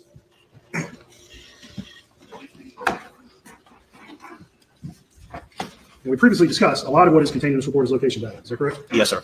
Now, did you personally take all those lat longs and plot them somewhere? No, sir, I did not. But you provided that location data to other law enforcement agents or agencies, correct? Correct.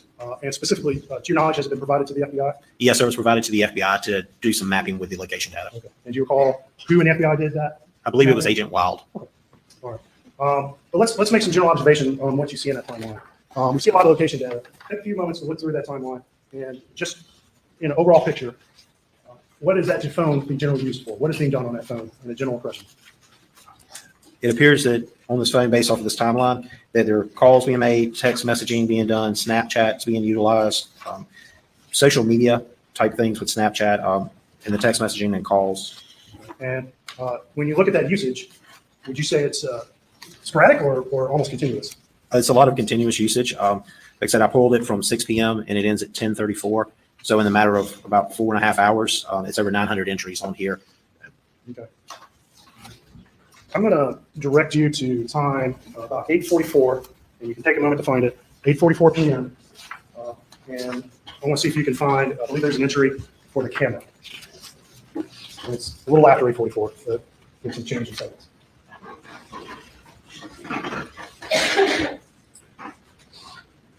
Yes, sir, I see it. And what's the exact time on that? Did you see? It says 8:44:49 p.m. on June 7th, 2021.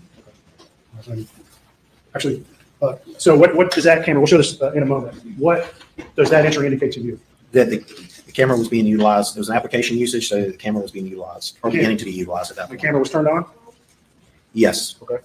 And I want you to look at the next page, or maybe the page after it, and see if you can find a corresponding log entry that would show that the camera was turned off. Yes, the camera shows it was turned off at 8:47 p.m. on June 7th, 2021. Okay. I'll show this to the jury if you would.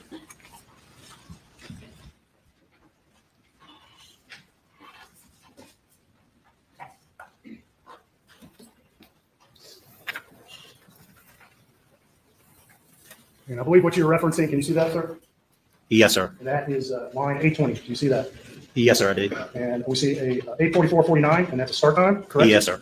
And we see the camera turn on, correct? It shows the camera with the application usage log shows camera. Yes, sir. Okay. And then below that, at line 822, we see some location data. Is that correct? Yes, sir, that's correct. And I know you didn't plot every point on this report. Did you plot that particular point? Yes, sir. And where was that location? It was located near a red roofed building on the property on Bozell Road. Okay.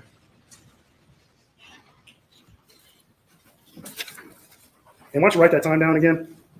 It was, I'm sorry, at line 820, just write that time, 8:44:49. You got it? Yes, sir.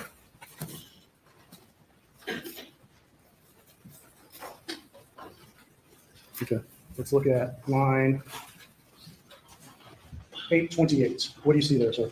That shows the end time for the camera at 8:45:47 p.m. Okay, write that time down.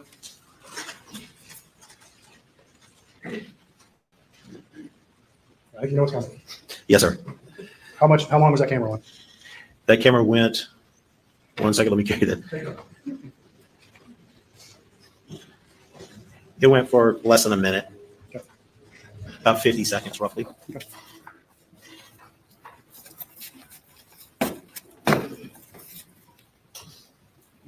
My hand is report back to you. And I'm just going to have you again look through it and see if you can form an opinion. Starting at, remember the text series we just went through with Megan Kimbrell and the text from Rogan at 8:49:35, 8:49.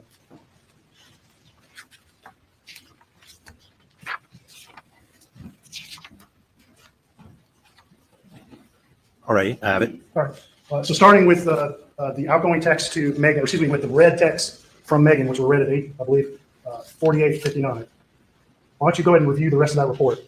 And I want you to tell us, jury, whether you see anything in that report that would indicate to you that that phone was being actively used by a human being.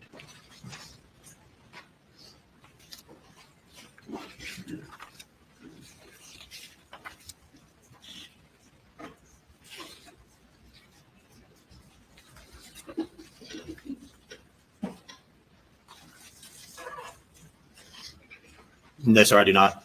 Okay. You previously testified that Paul's battery was at 2% at approximately 8:49 p.m., correct? Yes, sir. But you testified that the battery actually didn't die until 10:34, correct? Yes, sir. Correct. Almost a little over an hour and a half later, correct? Yes, sir. And would that indicate to you, in your opinion, that that phone did anything except for some potential minor movements that just sit in a single location that entire time? Correct. I see no other movement on there, recorded steps or applications being used, such as social media. Which brings me to this. I'll show you State's Exhibit 296. Let's see if you recognize it.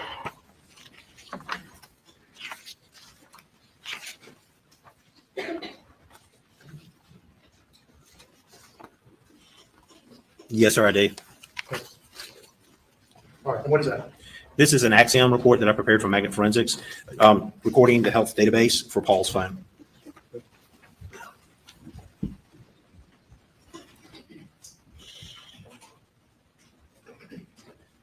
This time I say move to enter Exhibit 296.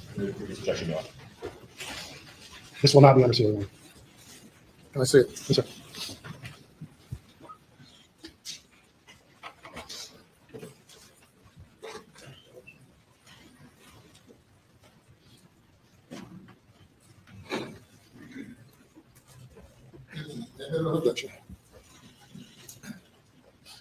All right, so, let's look at a few of these.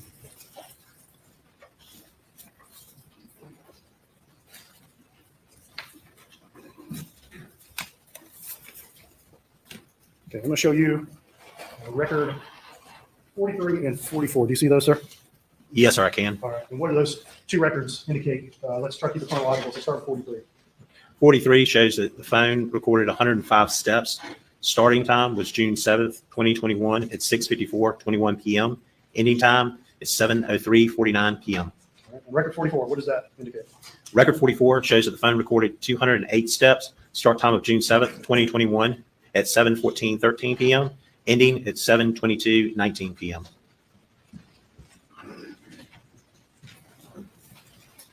All right, record 45, what does that indicate? Record 45 shows steps recorded on the phone of 139, starting June 7th, 2021 at 7:25:03 p.m. and ending at 7:34:47 p.m. Record 46, what does that indicate? Record 46 shows the phone recorded steps of 171, beginning June 7th, 2021 at 7:35:10 p.m. and ending at 7:41:43 p.m.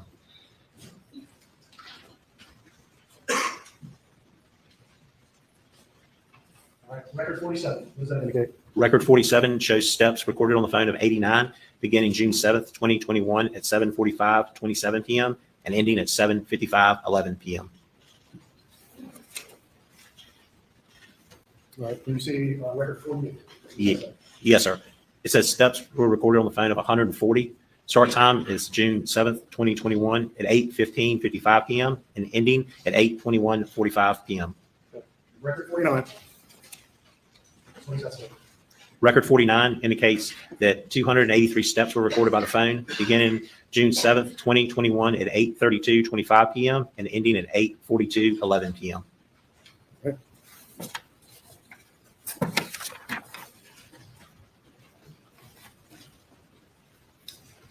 All right, and there's entries after this, but chronologically, I'm gonna have you review this. They occurred prior to 8:42, correct? Yes, sir, they do. And we'll show those to the jury real quick.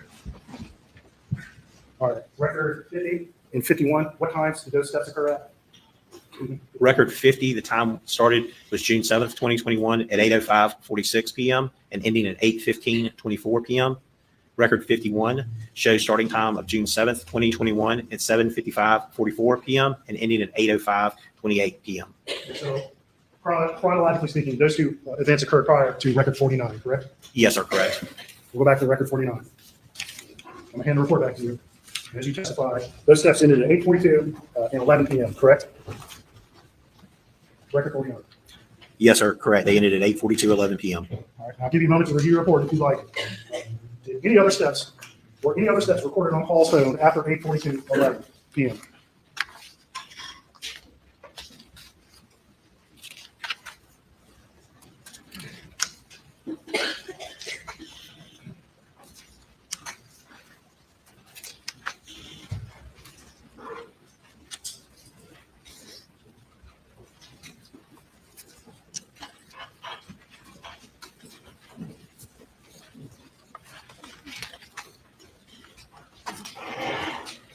No, sir, I did not see any that were out of order. So after 8:42:11 p.m., did Paul's phone move it to any significant degree in your opinion? Or was it walked anywhere to any significant degree in your opinion? In my opinion, I did not see any steps recorded on the phone, so it's not in motion or somebody moving it or holding it and moving. Now, you testified that the steps aren't necessarily 100% accurate, correct? Correct. So is it possible phone moved a short distance during that time, correct? Correct. And a few steps may or may not have been recorded if the phone had been moved after 8:42:11, correct? Correct. It's possible. But in your opinion, was that phone walked anywhere any significant amount of distance? No, sir, I did not see any recordings of that. And it's tough to quantify significant, isn't it? Yes, sir, it is. And I'm not going to ask you to give us a precise number because do you know a precise number? No, sir, I do not. But in your opinion, can that phone move a short distance and not record steps? Yes, sir. Since it's not 100% accurate, you may have one or two steps that don't get recorded. Usually, if it's a large amount of steps, if you're 15, 20, 30 steps, it's going to record that. All right. We're getting to the end here. So, one quick thing I want to go back and cover. Let's talk about Maggie's phone real quick. And you previously testified that you saw that orientation change on Maggie's phone between 9:06. It starts at 9:06:12 p.m., correct? Yes, sir. And ends at 9:06:20 p.m., correct? Yes, sir. All right. And that indicated you previously testified that someone had that phone in their hands during that time, correct? Yes, sir. However, you also testified that there is one other possibility that could explain how a orientation change could record on a phone, correct? Yes, sir. If it fell like down steps or something like that, it was on. And you also, I believe, testified that if a phone tumbles end over end in some way, that could potentially record orientation change, correct? Yes, sir. If the phone's on. If a phone falls and tumbles end over end, could it potentially record an orientation change? If the phone is on and unlocked, it can record the orientation change. If the phone is thrown and tumbles end over end, could it record an orientation change? It would be hard to do if it's off. If the screen display is off and it's not unlocked, it would be hard to record that. In theory, it is possible. In theory, I'm sure it's possible, yes, sir. And in your opinion, is that likely? Usually when phones, if you're holding a phone, you take your phone, unless you move it, if you take your phone and it's sideways and you lay it down on the table, it's not going to record an orientation change. If it's in portrait mode and you set it straight down and don't turn it over the end, it's not going to record the change, but it is possible. In your opinion, if someone throws a phone with no other manipulation, could it be thrown a short distance without recording an orientation change? Yes.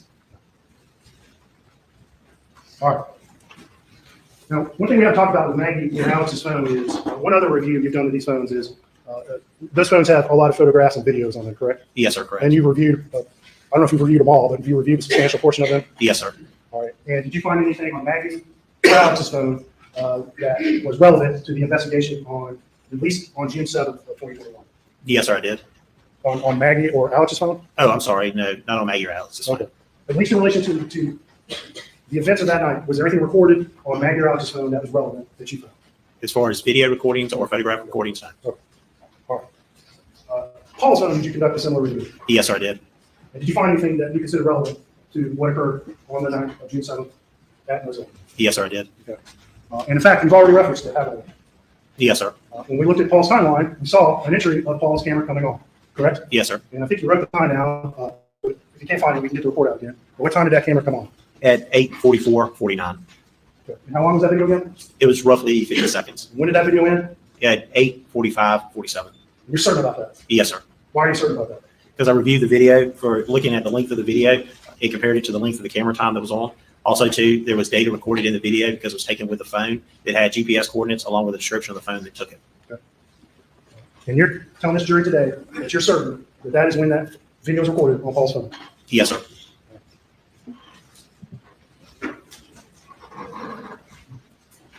And as we referenced, when we're looking at that timeline, there's location data associated with that video as well, correct? Yes, sir, correct. All right. And where did you plot that location data? It plotted to Moselle Road to near a building that had a red roof on it. We'll show you what's been marked as State's Exhibit 297. Do you recognize it, sir? Yes, sir, I do. What is that? It is a CD that contains a video. On it, it says Kennel Video, has States 297 on there, along with my initials and the date of 1/30/23. Have you reviewed the contents of that CD? Yes, sir, I have. And what is the contents of that CD? It is a video I found on Paul Murdaugh's phone. The video looks like inside maybe a kenneled area with a fence around it and a dog, I believe to be a lab, where he's trying to take a video of the tail of the dog. Okay. All right. And that's what you see in that video. Yes, sir. What do you hear in the video? You hear 3 different voices in the video. You can tell because they're so different, you can tell that they're different voices. All right. Now, are any of those voices known personally to you? No, sir, they are not. Okay. This time, State would move to enter Exhibit 297 into evidence. Submitted over objection. All right. And at this time, State's going to publish that video. It is not under seal.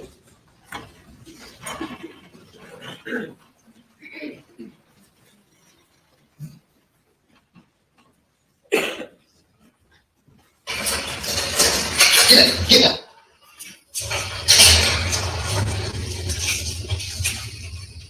Quick, catch. Quick.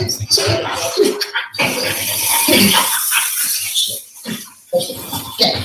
Hey, you got burners out. Hey, Mama. There's a kitty. There's a chicken. Okay. Quick.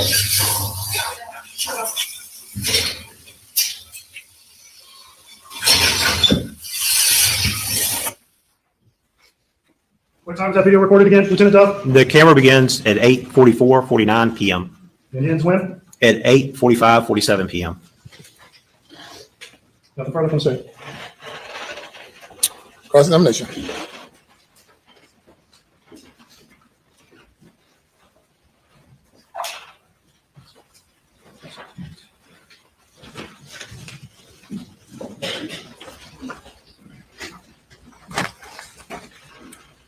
Good morning, Lieutenant Dove. My name is Philip Barber. I represent Mr. Murdaugh. Good morning. I'd like to get to a timeline as soon as possible, but first I want to go over just a few things we've been talking about. We talked about reading text messages when they're sent and when they're read.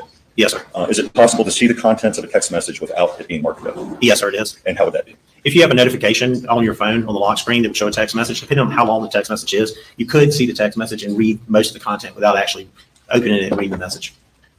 And we talked about the battery on Paul's phone. It was down to 2% when that last text message was marked as read. Is that correct? It was in that time frame, yes, sir. And is it reasonable that someone whose battery is down to 2% might curtail their use of the phone? It is possible, yes, sir. We've talked a lot about orientation changes, and I think there was some discussion right before we saw that video about orientation changes, and I think we should go into some detail about exactly what that means. So I'm going to show you what's been marked as Defendant's Exhibit 38. Can you recognize that, sir? Yes, sir, I do. It appears to be part of the knowledge seed database with some tables changed up because it's so large to make it more readable. And knowledge seed database for whose phone? At the top it says Maggie Murdaugh's phone. And you talked about the knowledge seed database a little bit yesterday, but maybe just to refresh, what is that? Knowledge seed database is a rather good sized database. It records a lot of information inside your phone. It can be orientation changes. It can be whether a phone's plugged in to a wall, to a car. It can record such things as applications if they're launched sometimes in there. It's a variety of things. It can record battery. It's part of the power log too, where it'll record the battery usage as far as the percents.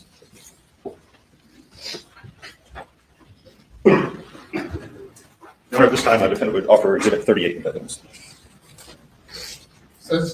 No objection. Submitted without objection. And please publish to the jury. And can we go to the last page? And sir, if you please turn to the last page. Yes, sir. This is now a list of everything in knowledge C, correct? Correct. This is just showing orientation changes. Correct. And is this showing all the orientation changes in this database in Maggie Murdaugh's phone? For the time frame that it's set up, as far as June 3rd, 2021, it ends on June 7th, 2021. Do you know if Maggie Murdaugh's phone had any orientation changes in the knowledge C database before June 3rd? Nothing that I remember seeing. If we turn to the very last orientation change, you see that has date recorded 9:06 and 22 seconds, Yes, sir, I do. and that's on June 7th. Yes, sir, it is. Is that the last orientation change before the phone was recovered by law enforcement the next day? According to what I looked at, that's the last one I saw. And where was the phone recovered? I'm not exactly sure. I wasn't at the scene. I know it was not recovered near the kennel area, but exactly where I wasn't there, so I'm not sure. I mean, are you aware that it was recovered from the side of the road into the woods about 15 feet? I've heard that, but like I said, I was not on the scene, so I can't say 100% I was there to see it. What I want to ask about here is we have 3 different dates and times for this one orientation change, and I just want to understand what each one means.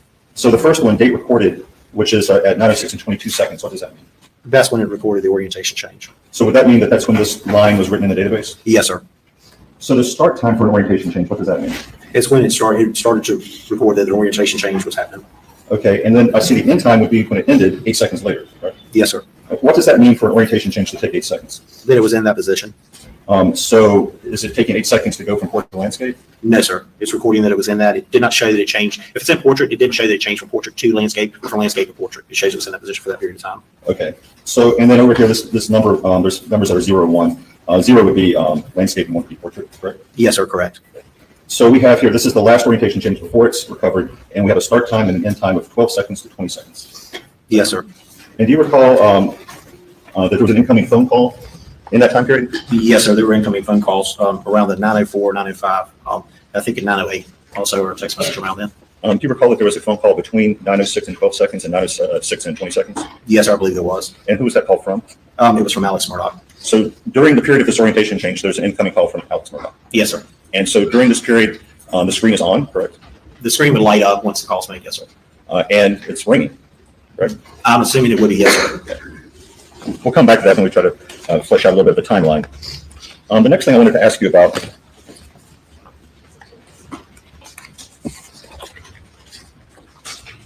I will show you what's been marked as Defendant's Exhibit 41.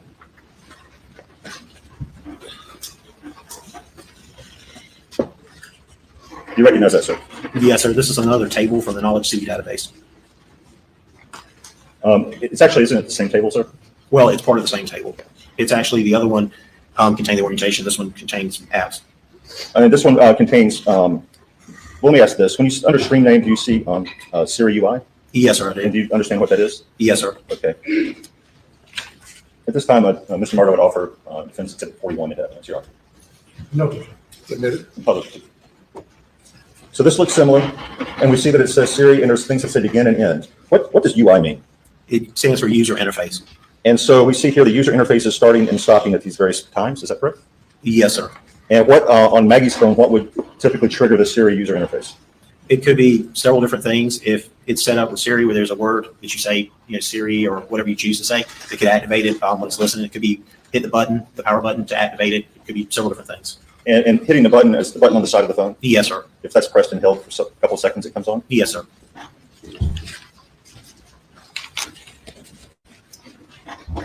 Can I turn, do you know who a man named Al Johnson is in relation to this case? Yes, sir, I do. And who is he?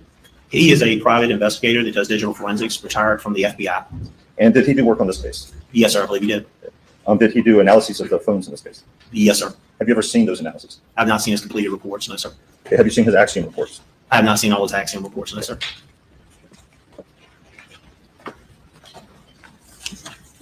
Let me ask this.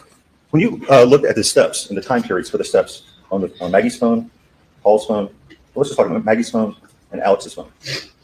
Did the steps after 9 o'clock, say, did they ever go together? Were there steps happening on Alex's phone at the same time as Maggie's phone? I would have to look at the two reports because I looked at them singly, so I would have to put them together to compare them. Okay, well, let's find them.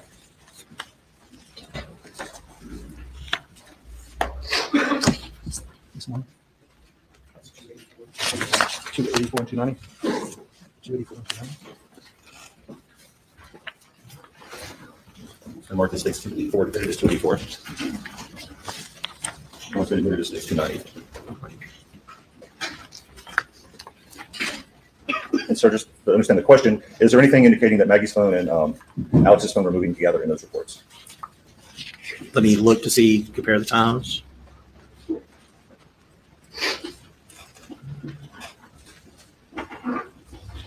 No, sir, it doesn't appear so. Okay. If the same person had had both phones on them and one of the phones was recording a significant number of steps, would you expect to see the same number of steps or something very similar on the other phone? I would expect to see steps on both phones, yes, sir. And you would expect to see those steps over about the same time period? Yes, sir, give or take a minute or two for entering the database. And then you would roughly expect to see the same number of steps on each phone? Yes, sir, within a few. Are you familiar with a timeline prepared by a special agent, and I hope I'm pronouncing his name correctly, Rudovsky, is that correct? Yes, sir. And did you assist with the preparation of that timeline? I reviewed it early on. I've not reviewed anything in the last week or two on it. Well, let me ask about that early on, but not within the last week or two. That the case has been investigated, since 21. So were you assisting with that until a couple of weeks ago? He provided me copies of it previously when it was in a working draft copy, just to verify that he was interpreting the information from my reports onto it correctly. And now turning to Alex Murdaugh's vehicle, it was a Chevy Suburban, is that correct? Yes, sir.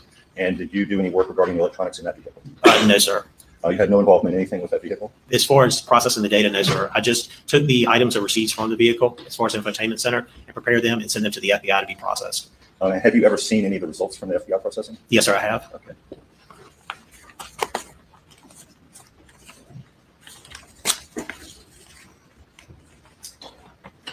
So now I want to turn and start going through some of the text messages on Maggie's phone.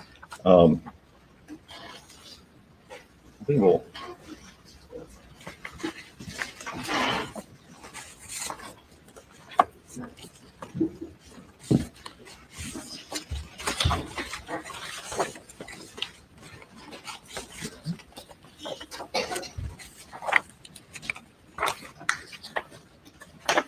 It's maybe a little hard to read. So do you recognize what's been marked as Defendant's Exhibit 54? It appears to be a report for iMessages, SMS, and MMS messages. And is this a report you prepared? No, sir, I don't recognize this report. Are you certain about that? So this was produced in the extractions. This is the Axiom report with bookmarks. Yes, sir, but I did not prepare it like this. It's a web page on the computer, correct, sir? Yes, sir, it's an HTML page. And then this is just a printout of that. It says print this page at top, so I would assume that it is, yes, sir.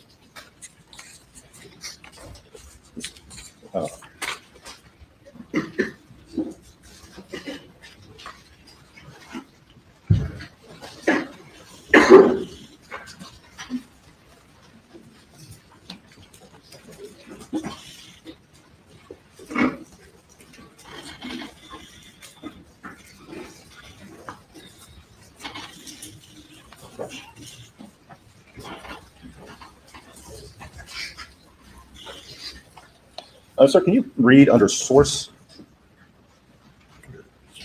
say on the third entry? On the third entry of source? Yes, sir. You see where it says CCRED and then it says Red Network Local and then slash and root and dove, your name. Do you recognize any of that? Yes, sir. That's the file path for our evidence server where this item, the extractions contain. Your Honor, this time I would offer Defendant's Exhibit 54 in evidence. No objection. Submit.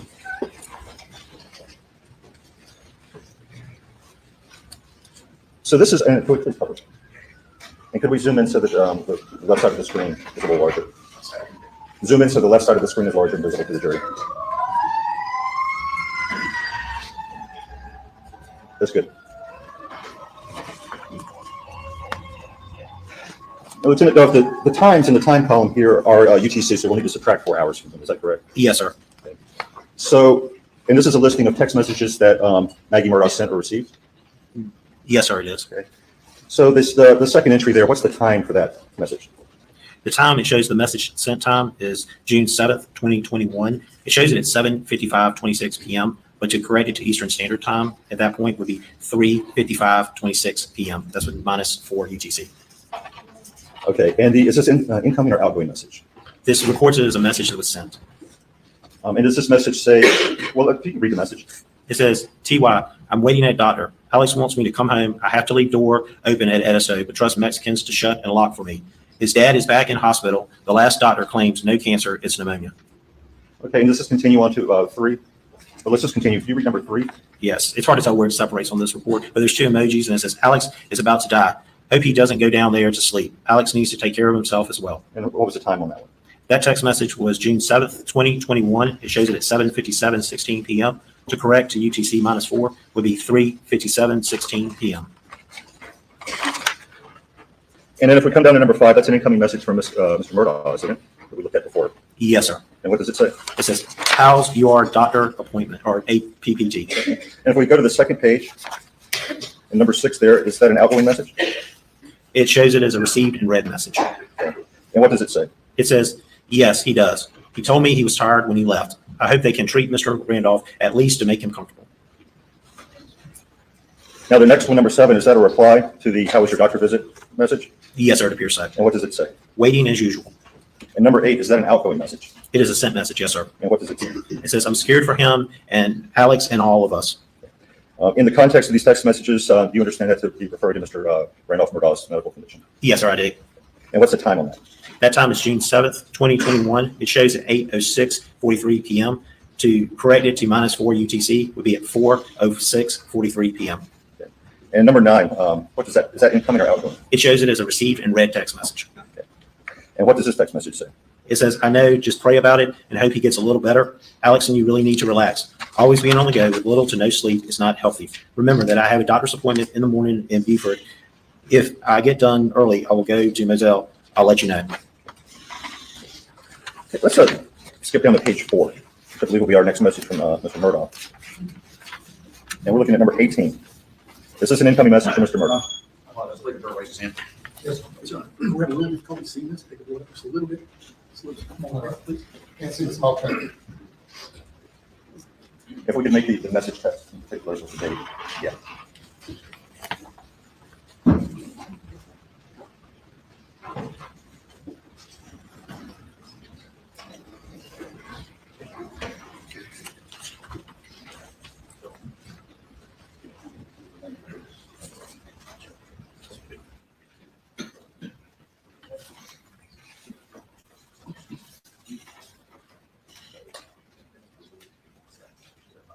This is,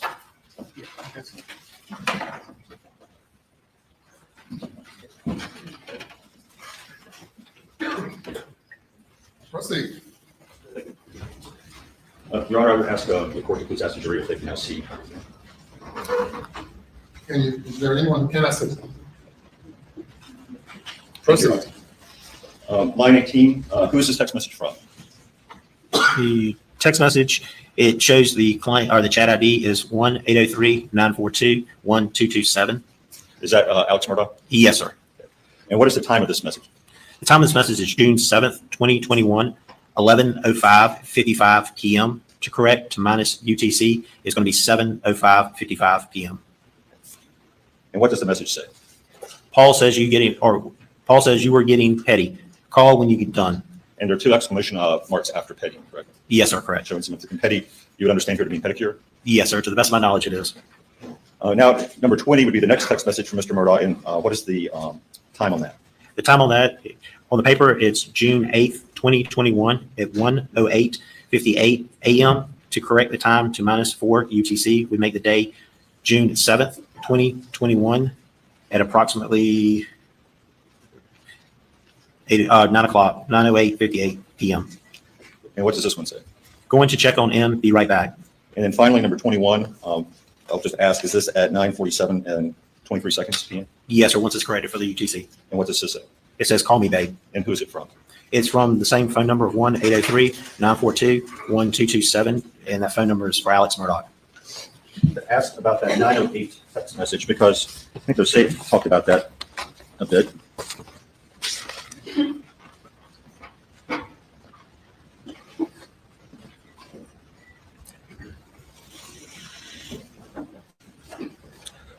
Let me ask this. Do you know when that text message was actually displayed on Maggie Murdaugh's phone? I would have to check the report to see if it actually shows the display time or when it recorded in the log. But I believe it was the 908 mark.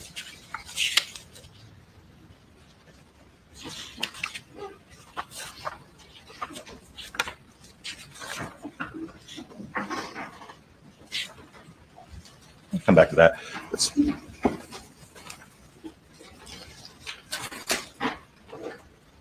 Let's talk now a bit about the timeline from about 8:50 p.m. to 9:08. Right, very narrow and get into some real detail on it. And if I could have an easel.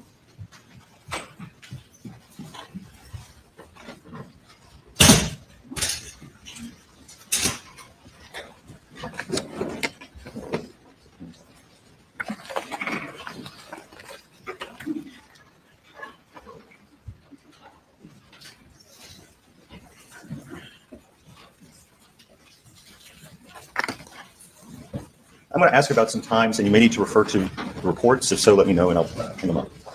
Yes, sir. And I really let's first just talk about Paul's phone. We established that it locked at 8:49 and 1 second. Is that correct? Yes, sir. And it did not unlock again. Correct. And it was at 2% battery. Yes, sir.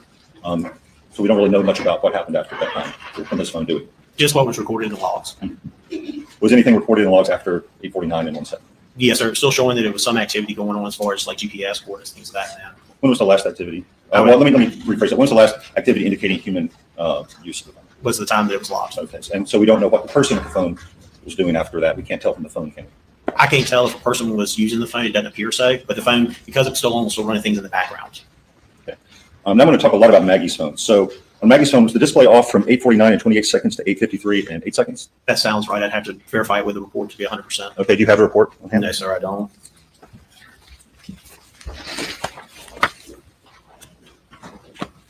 I just handed you what's been marked. It's been admitted as stage 283, which is the timeline report for the phone. Yes, sir. So is that correct, that time period for display off?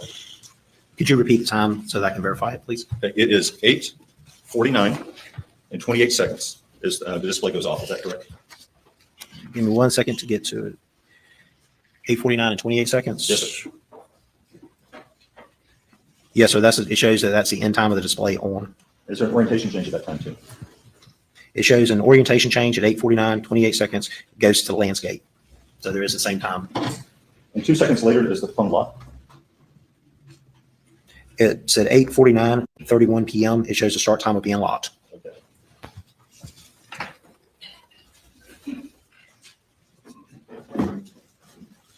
Okay.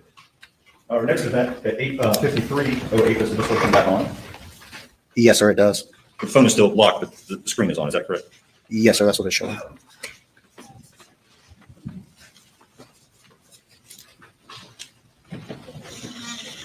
And is there an orientation change at 8:53 and 12? 4 seconds after the screen came on. Yes, sir, it goes to portrait.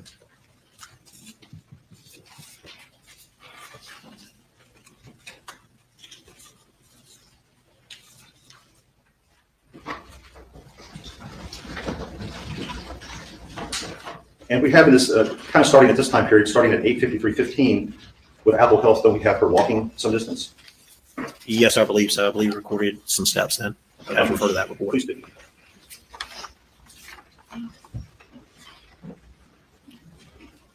Yes, sir. It starts at 8:53:15 p.m., recording 59 steps, and ends at 8:55:32. Do you have any way to know the distance that covered? No, sir. It just says it recorded 59 steps, and then it shows on there a duration in minutes, which is approximately 2.29. Is the distance, is it on the phone? Is it available to found? As far as distance, as far as in yards or I need meters. I have seen in meters, yes, sir. So that information has been recovered, how many meters that those steps covered? Yes, sir. When we extracted the information, it would have been part of that. And was that 31.25 meters? I would have to look at, it's not on this report, on the accident report, it doesn't put it down in meters, it just does it in feet. I would have to look at one of the other reports or look at the extraction to know exactly how many meters it is, but it does record in meters. And at the end of that walking period, or about 4 seconds before, when does the screen turn off next? I show a display off at 8:53:28 is the start time of that. And then the next display off is at 8:53:44 p.m. Well, let's stick with the 8:53:28, it went off, correct? Yes, so that shows the start time of it being off. And did it come back on 4 seconds after that? Yes, sir. It comes on at 8:53:32 p.m.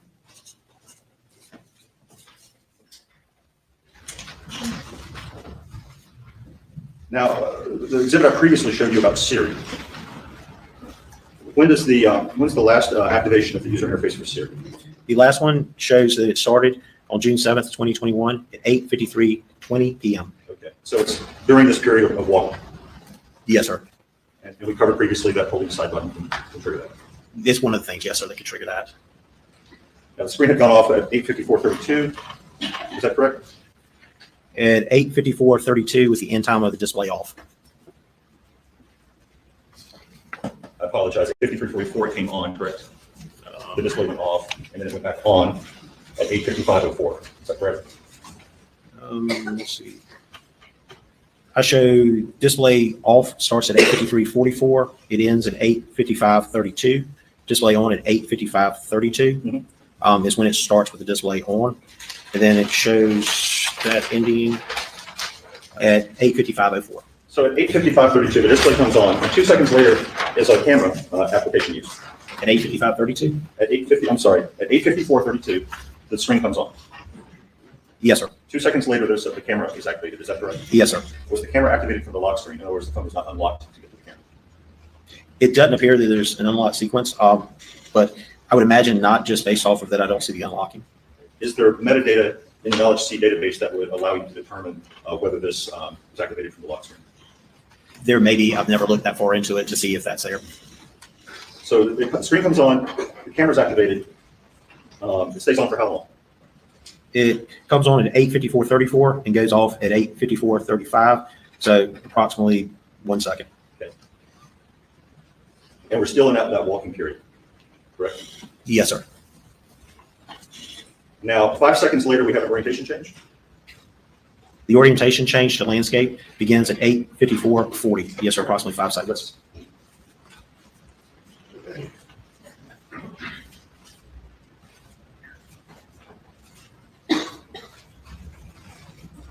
So in a space of 6 seconds, correct, at 8 seconds, screen came on, camera opened, closed, and then orientation changed. So what happened in that 8 seconds? I don't know that the camera came on. I know that it was showed an application usage log. Whether somebody activated the camera to use it or not, I don't know that.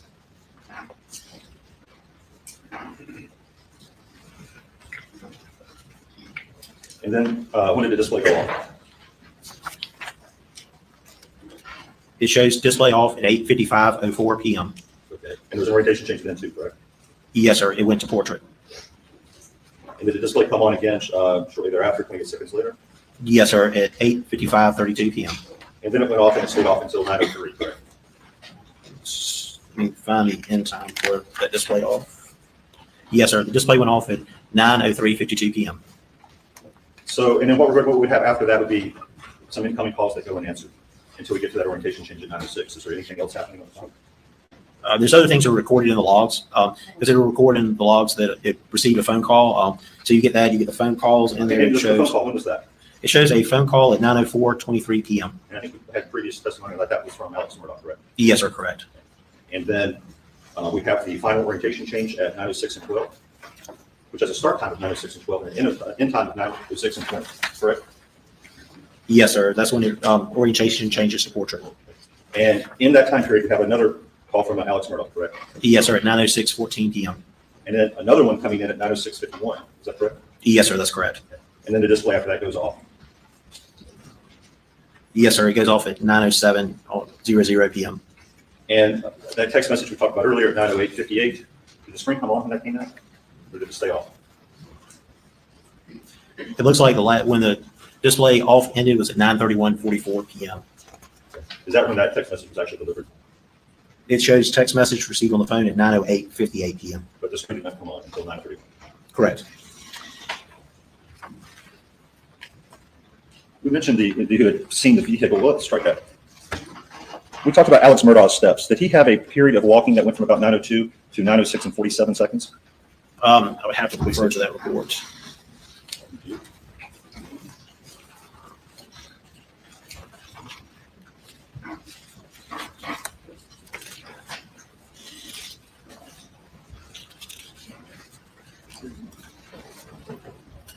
I'm sorry, could you give me the times on that again?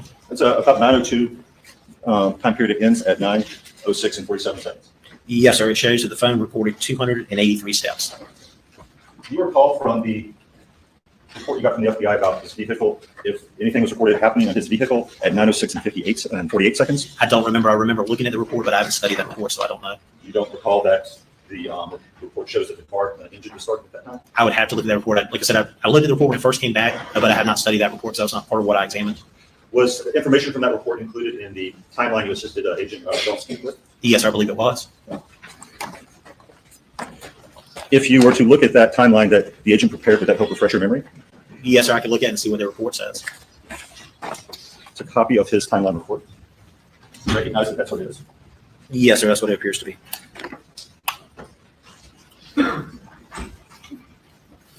Are you wanting me to look for the vehicle information on it? Yes. Objection, Your Honor. This is what's going to be a state's exhibit. The state does not object if we just go ahead and admit it as a defense exhibit at this point. But you know, I don't know what Mr. Barber's intention is. Your Honor, I was using this to refresh the witness's recollection. What is the 612. What is the objection? If he's going to review that, the state would ask that it be marked and admitted. Because this is not a report personally prepared by Lieutenant Doug. Would you like to have it admitted as a state's exhibit or defense exhibit? I'm happy to admit it as a defense exhibit, Your Honor. It's not pre-marked, however. Yeah, admit it as a defense exhibit. You need to mark it before.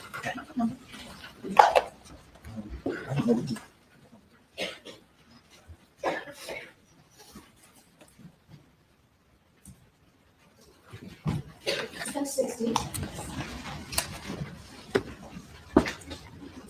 I'm handing you back what's now been marked as defense exhibit 60, which will make this a lot quicker and easier. Did you find what we were talking about?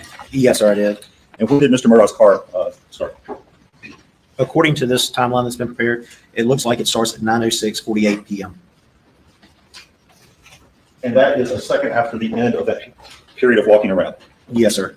Would it be fair to describe that period of walking around as Mr. Murdaugh walking to his car?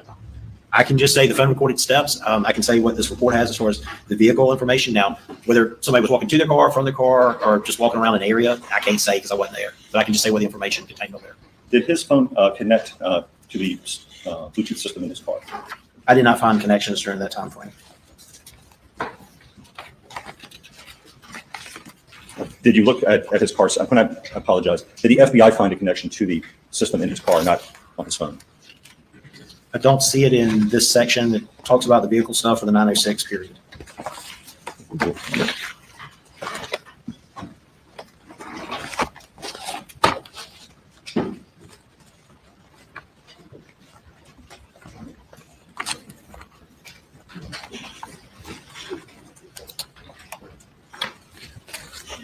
We'll come back to that in a second. If a phone were thrown from the window of a moving car going down a country road, would you expect, and the screen was on at that time because there's an incoming call, would you expect to see an orientation change? Depends on how it was thrown, but if it was just thrown end over end, then I would expect the orientation change. Okay. And this phone was recovered on the side of the road. You're aware of that? Yes, sir. About 15 feet. We've had testimony about that in some brush on the side of the country road.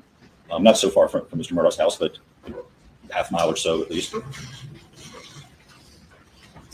If that would make an orientation change, and that was the last orientation change ever on the phone until it's recovered is 9:06 and 12 seconds, 9:06 and 20 seconds. Is it reasonable to believe that is it being thrown out the window to its final resting place before it is recovered? It's hard for me to say. I can just testify about what the information's on the phone. If it's somebody throws, there's different ways to throw things. You can throw things end over end, straight. You can throw it sideways. You can take and toss something is considered a throw. It's hard for me to say that because depending on how it's thrown, what it hits when it tumbles or to the ground or how it lands could cause different things to happen.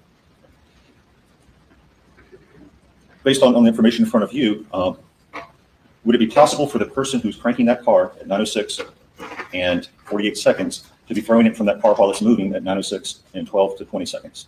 Anything's possible. I don't the person know. driving were Alex Murdaugh because he's having to walk for a few minutes before he gets in the car, right? I don't know how he throws things, how he handles things, so it'd be hard for me to say how they would do that. So what I'm asking is if he walked from 9:02 until the second before he gets in the car and cranks it, and that is, it looks like 30 seconds after the phone is thrown on the side of the road a half mile away, can he be in two places at once? I don't know that's the time the phone was thrown. I know that's the time the orientation change occurred. Now, that does not mean that the phone was thrown at that moment. It's hard for me to say. Certainly, it is possible that it was a random orientation change and somebody throws the phone out of the moving car going down this country road, lands in some brush 15 feet off the road by some miracle golf frisbee shot. But you would expect you throw the phone out the window like that, you get an orientation change if the screen is on. If it's thrown like you described, with it being thrown like a golf frisbee kind of throw, I don't expect the orientation change because it can land flat. So, but that would be unusual, wouldn't it? That you could throw it from a moving car going 15 feet in the woods and not ever bounce, not once, in a way that would cause an orientation change. I've never tested throwing a phone out the window to see what the orientation change looks like. Like I said, I can just testify to what is in the records on it. And at the time, if this is when it's thrown, at that very moment, there's an incoming call from Alex Murdaugh. The screen's lit up with his name on it. Correct? Yes, sir. It would be reasonable that if somebody had taken the phone, they see it starts to ring with his name on it, they might chuck it out the window. It is possible if they see that. Yes, so that would be consistent with all the information on the cell phones, would it not? It's consistent, the information on the cell phones, whether somebody who saw the number coming in or they even saw the number coming in, I can't say because I was not there. I understand. You were not there. And the question is really, your review of these records, is that not just consistent, but reasonably consistent? Something that would make sense to you that is one reasonable possibility consistent with what you see on these phones. If somebody was holding the phone and they saw a number come in, they didn't want to answer or didn't want, then to throw it, that is a possibility, yes, sir. And that the last orientation change before law enforcement finds it in the woods on the side of the road the next day, recorded when it was tossed out the window. I can't say that. I can just say there's orientation change. I cannot say that's when the phone was thrown. It calls that change to portrait. And at the time, and at less than 30 seconds after that, Alex Murdaugh, well, at that time, he's walking, isn't he? He's not in a car. The phone reported steps in the time frame. And you testified on direct that if you're riding in a car, it's not going to record steps. Correct. So he's not in a car at that time. I can't say where he was or when I wasn't there. I can just say what the phone recorded, whether it recorded steps or not. The person in possession of his phone was not in a car at that time, 9:06 and 12 seconds. I can just say the phone, that somebody had the phone and it recorded steps. Right. And you also would have testified that if you're in a car, it would not record steps. Correct. If you put it in a cup holder and ride around in a car, it's not going to record the steps. So if this phone were in a car at 9:06 and 12 seconds, it would not record any steps. Correct. And it did, in fact, did not record steps at that time. At what time it ended, that's the time, the last ones I see with the steps on that time I mean, frame. it did record steps at that time. Yes, sir. So the person who had Alex Murdaugh's phone was walking at this 9:06 and 12 seconds time because it's recording steps. Yes, sir. Somebody was holding the phone and recording And steps. he's also calling his wife in this time period. Yes, sir. There are phone calls. He's walking and calling his wife, and his car is about to crank a second after he stops walking, which really does seem like he's getting into the car. That's what it would appear with the times, but like I said, all I can testify to is what the information is on the devices.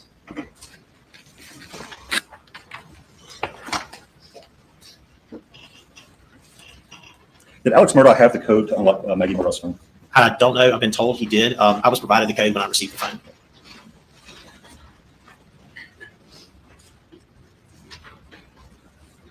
So, I mean, you don't really have any, you can't really testify to why he would take his wife's phone, and I guess the state alleges, and throw it out the window of his car half a mile from his house. No, sir. I have no idea why people are thinking or do things they do. And we previously established that his phone and Maggie's phone when he's walking, they're not walking together. Is that correct? Correct. There are no steps recorded on the devices together. So he's walking without her phone. Her phone does an orientation change while he's walking without her phone. Is that correct? I can just say both devices were not recording steps at the same time. And they're not recording steps at the same time, and he's walking at 9:06:12. Correct. Therefore, hers is not recording steps at 9:06:12. Correct. So his phone is walking, hers is not.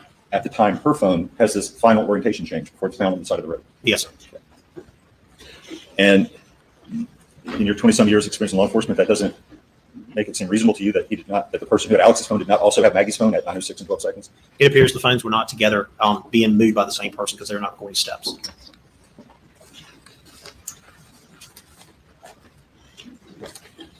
I'm going to switch off of timeline a little bit and ask, were you aware of a Celebrite logical extraction of Alex's phone that was conducted on June 10th? I've been told there was one conducted, yes, sir. Did you ever receive that? I received a copy of it several months back.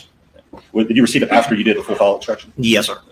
So there was really not, it wasn't very useful to you at that point, was it? No, sir. I was working off of my extraction because I was able to obtain the full file system, which gives me more information than an advanced logical would do.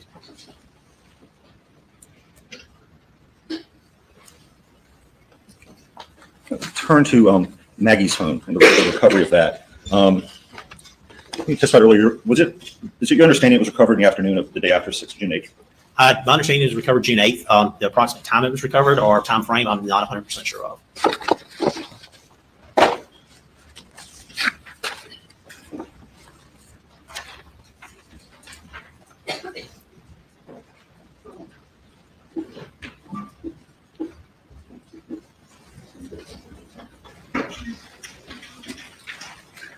I'm going to show you what has been marked as Defendant's Exhibit 42. Yes, sir. Do you recognize this form? Yes, sir, I do. And what is it?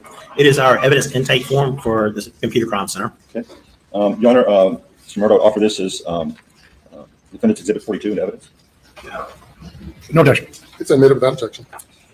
Is this the intake form for Maggie Murdaugh's phone? Yes, sir, it is. Okay. Could we please publish Exhibit 42?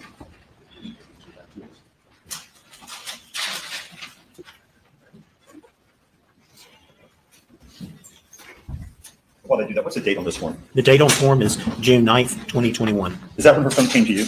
Yes, sir. So you didn't have it from on the same day they recovered it, it was the next day? Correct. On this form, do you see where it says subject's name? What does subject's name mean? It's just the name of a subject, whether it be a victim, a witness, a suspect, anything else that would be provided by the investigator for it. And here where it says subject name unknown, would you understand that to mean the subject to be the person who committed the homicide? No, sir. Like I said, it's just a subject name. We get them that are witnesses. Some are victims. Some are suspects. It's just a subject's name.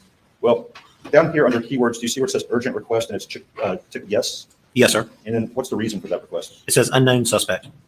And again, given that this is a homicide, doesn't this indicate that at this time they're saying we don't know who committed this homicide? And there's an urgency about looking at the victim's phone? Yes, sir. I'm going to stick with Maggie's phone, but really quickly, I want to just quickly turn to Paul's.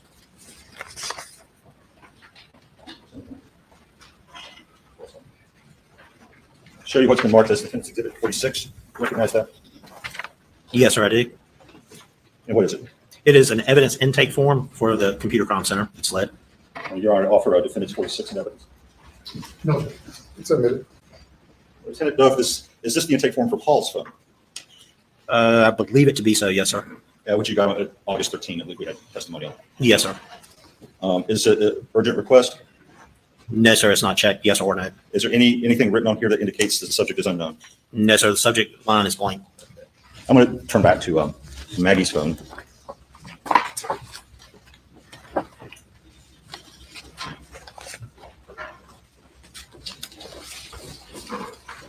You recognize this? Yes, sir, I do. And what is it? It's an examination worksheet for mobile devices. And this is for Maggie's phone? Yes, sir. Your Honor, I offer this as a plaintiff's, Mr.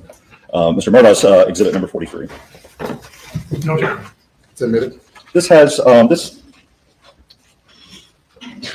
just ask this. When did you perform the full file system extraction on Maggie Murdaugh's phone? Well, June 16th, 2021. And that was 8 days after it was recovered, right? Yes, sir. And why was there an 8-day delay? I attempted to process it. Was only able to get a partial extraction originally from the device. It would not process fully with the iOS and the model for that phone. I did do an advanced logical to get some information off for the investigator since it was an unknown suspect.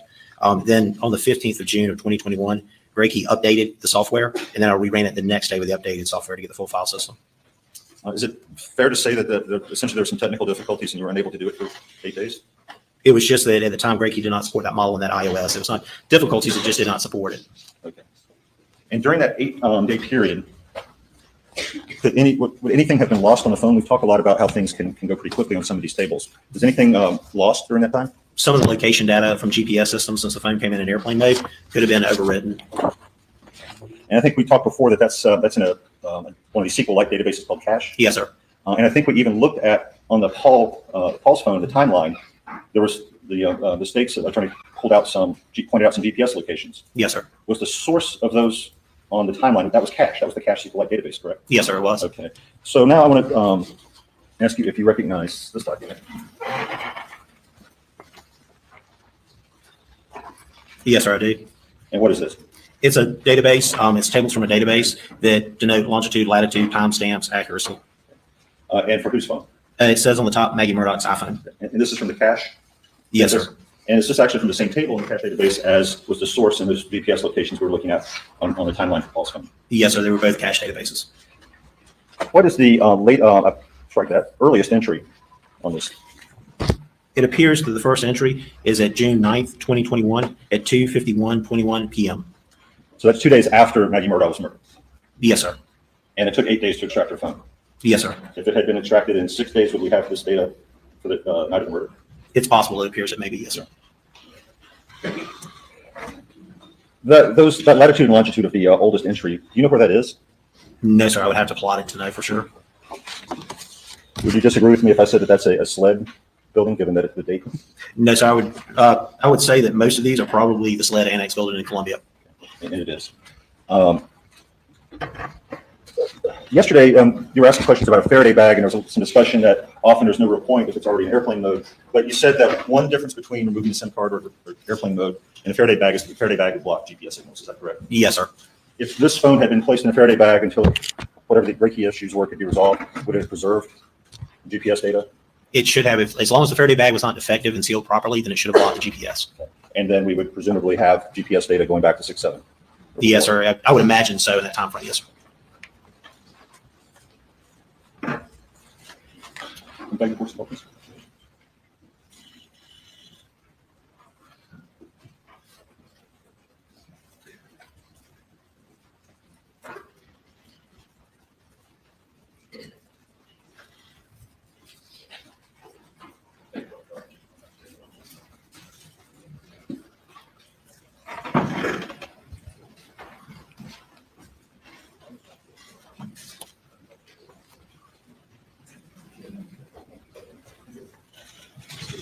apologize, Your Honor. Almost done. I don't think I've offered this into evidence. Which one? Is it? Your Honor, I would offer this as defendant's exhibit 45. Is that what you were just looking at? Oh, gotcha. Submit about it. One, I guess, final question. I said something we'd come back to if I can. It's one of the state's exhibits. You have 284. Let's see. I have 283. Yes, sir. I have 284. I'm sorry, and I said It's okay. the wrong number, 282. Sorry. That's okay. I have 283. I have 290, and I have 284 up here. Okay. Well, I'll find that one, and that will be our last question. 282.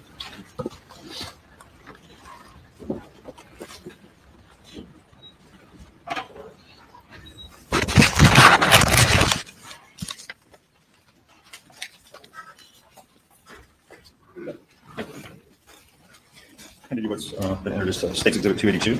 Yes, sir. You turn to page 16.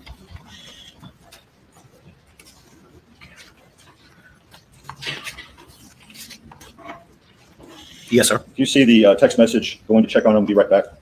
Yes, sir, I do. Is there anything on there indicating it was delivered around 9:31 p.m.?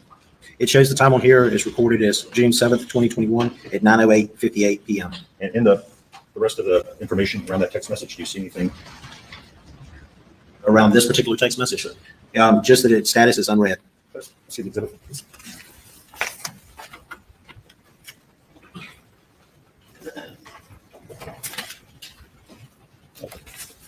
No further questions, Your Honor. Your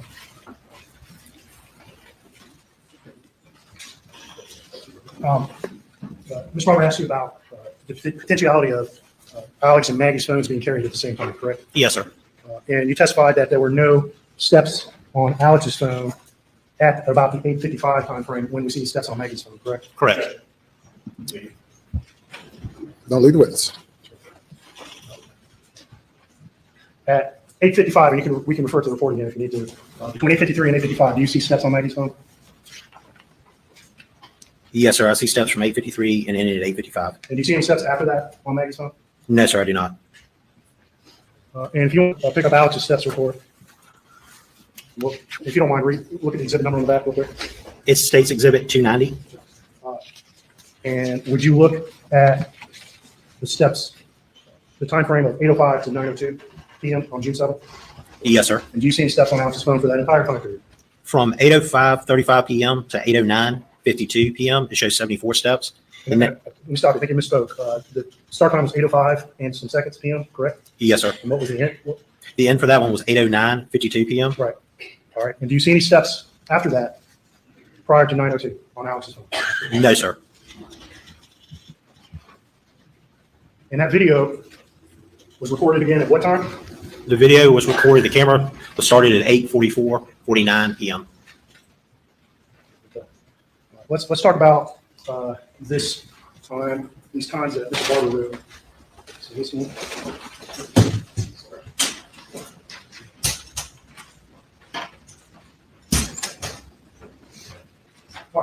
All right. And this is the information that Mr. Barber wrote down while he was having you read off some of these events, correct? Yes, sir. And at 8:55:04, I believe this was a screen on him. Is that? Yes, correct? sir. If you need to look at the original report testimony. All right, and then at 8:54, we see another orientation change at 54:40, correct? Yes, sir. And then at 9:06:12, we have an orientation change that starts at 9:06:12, correct?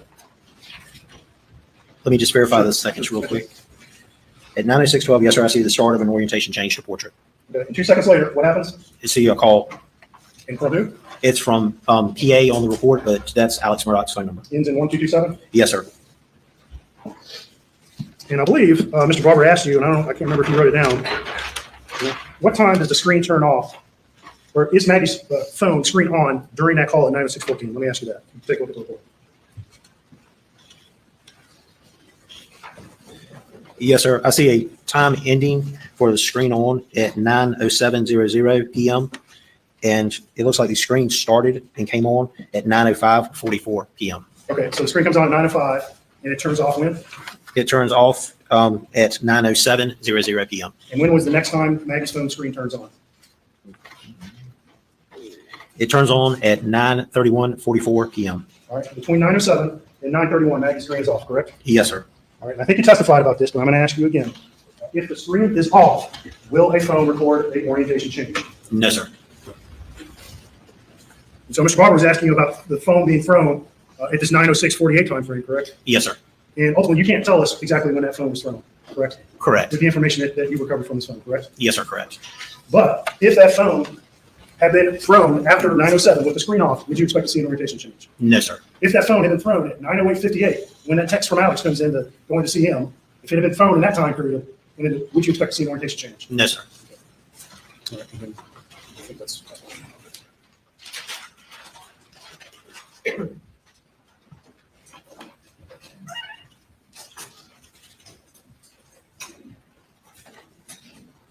All right, and let's look at Alex's steps one more time. Do you have his report? Yes, sir. I do. Could you hand it to me? Yes, sir. This is State's Exhibit 290.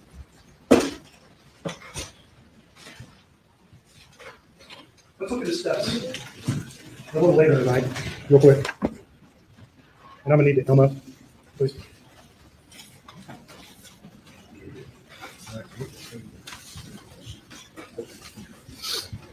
All right, let's look at record 26. This is something we've previously talked about, correct? Yes, sir. And that's 283 steps between 9:02 and 9:06 p.m., correct? Yes, sir. And that's Alex's phone, correct? Yes, sir. It is. All right, and record 27. What is that? What is indicated in that record, sir? It shows that the phone recorded 195 steps starting June 7th, 2021 at 9:22:39 p.m. and ended at 9:32:14 p.m.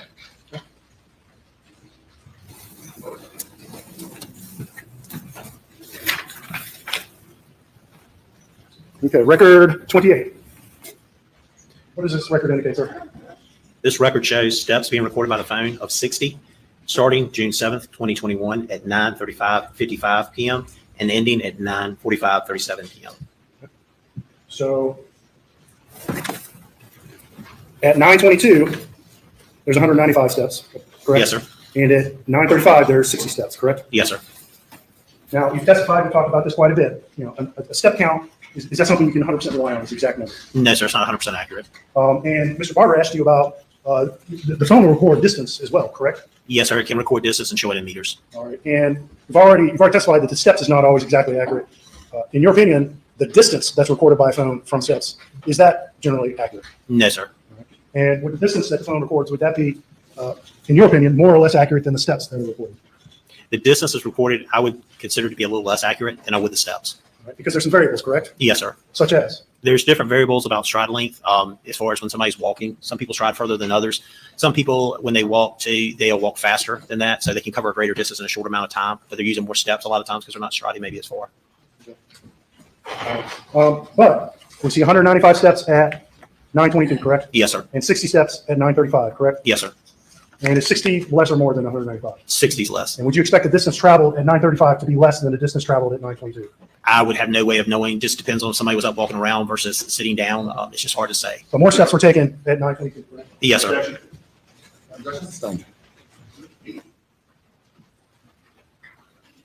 Just a couple more things. The defense exhibit, what number is it? The text messages exhibit.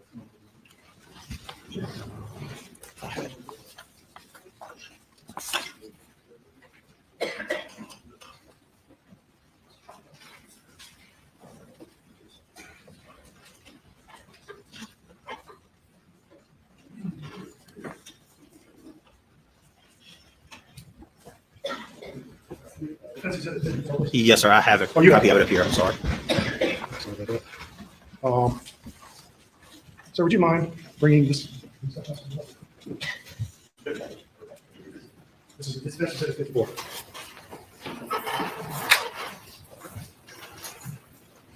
Yeah. And I wouldn't have Barber had you read this, but I want to make sure he did. And that's looks like entry number 2 there on the that we see up on the screen. Can you read that, please? Yes, sir. It's June 7th, 2021. It's at 7:55:26 p.m., but this is in UTC time. So to go back minus 4 hours to set it to our time zone would be at 3:55:26 p.m. Right, and that's 3:55 in the afternoon, correct? Yes, sir. June 7th, correct? Yes, sir. That's in the afternoon. You subtract 4. Right, read that text, please. It says, TY, I'm waiting at Dr. Alex wants me to come home. Alex, what? Wants me to come home. I had to leave door open at Edisto, but trust Mexicans to shut and lock for me. His dad is back in hospital. The last doctor claims no cancer, it's pneumonia. And there's some emojis and it says Alex, but I'm not sure if that's going into the next thread or not. Let's go to the second page of that, please. Let's we want to make this 100% clear.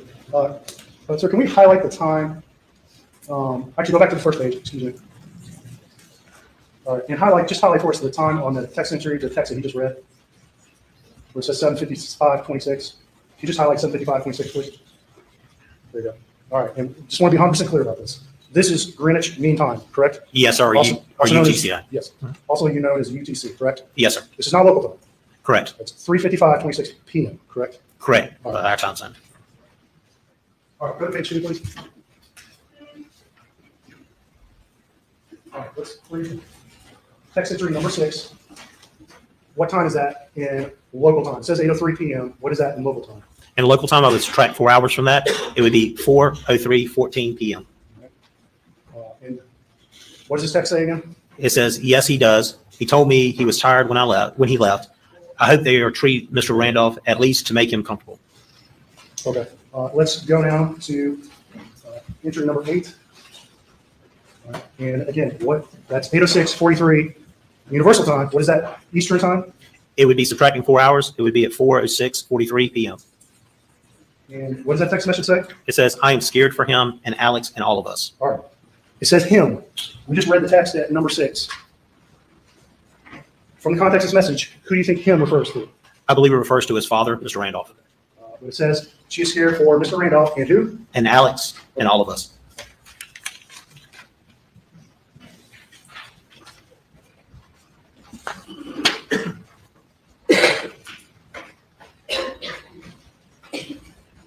Mr. Barber asked you about that camera that came on Maggie's phone, and I believe it was around 8:54 or 8:55. And if you have that report, if you need to look it up real quick, you can. Yes, sir. I have it. Do you need to know what exhibit number it is? Yeah, you can read it. It states exhibit 283.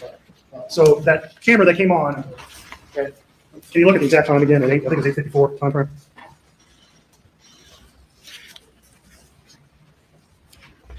Yes, sir. It shows an end time of 8:54:35 p.m. What was the start time? It was 8:54:34 p.m.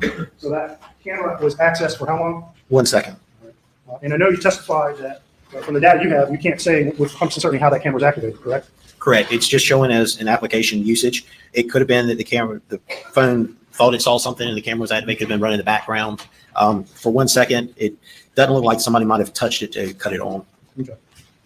If it had been someone actually trying to turn on the camera app, would a second of one, let me rephrase that. In your experience and expertise, you've reviewed phone data that shows cameras being turned on by persons at certain times, correct? Yes, sir. And when you see a camera activated to be used as a camera, i.e. to take a picture or to take a video, how long is that camera app on generally? It's usually several seconds to a minute because the camera has to come into focus of the picture it's going to take. And if a camera app is on for only 1 second, in your opinion, what does that lead you to believe? Where it's located in the application usage log, and for 1 second, to me, it would indicate that the phone's camera was possibly looking to see if it recognized a face or recognized something that was running in the background.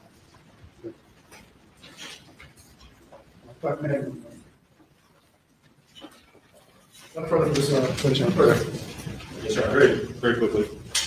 On this camera, are you familiar with something on the iPhone called Springboard? Yes, sir. What is Springboard? It's usually things that are set that once you touch them, it'll bring it up to the focus as far as with applications or different things. If the metadata, I try to say this in an understandable fashion, but if Knowledge C had data about that camera app that indicated the usage came from Springboard lock screen, would that tell you anything about how the camera was activated? If it showed it was coming from the lock screen Springboard, it would mean that on your iPhone, if you look at it, you have at the bottom right corner, a little camera there, that you would be hitting that from there. Okay. Have you checked to see if that metadata is a Knowledge C for this camera then? No, so I didn't review the Springboard metadata. So, and we saw with the easels up, there's kind of a little flurry of activity screen on and off orientation changes happening right around when this camera usage happened. And if it were coming from the lock screen, if we had some metadata that would show that, which we may well have, could it be that she was trying to take a picture of someone, say a perpetrator? For 1 second, it would be to start and stop in 1 second. I would imagine that would be difficult, but could somebody accidentally activate their camera and then shut it off? Yes, sir, that is possible. And if the perpetrator or perpetrators responded by shooting at her, could that explain why it went off in 1 second? And there were a bunch of orientation changes very shortly thereafter. I would think if somebody went and activated their camera and then they're in fear, they wouldn't think to just shut off the camera. But if they had their finger on the phone, it could happen, right? There's a lot of possibilities could happen, not knowing how a person reacts. Does the camera app ever store a snapshot of the app? In other words, a screenshot that might have an image, even if you didn't take a picture? I haven't seen that with the camera stuff. I've seen snapshots be captured of apps running in the background. But have you looked through the snapshots in this time frame? All the ones on the phone, are they all there? The ones I look at, I did look at one. The last one from my recollection was a Facebook that was open in the background.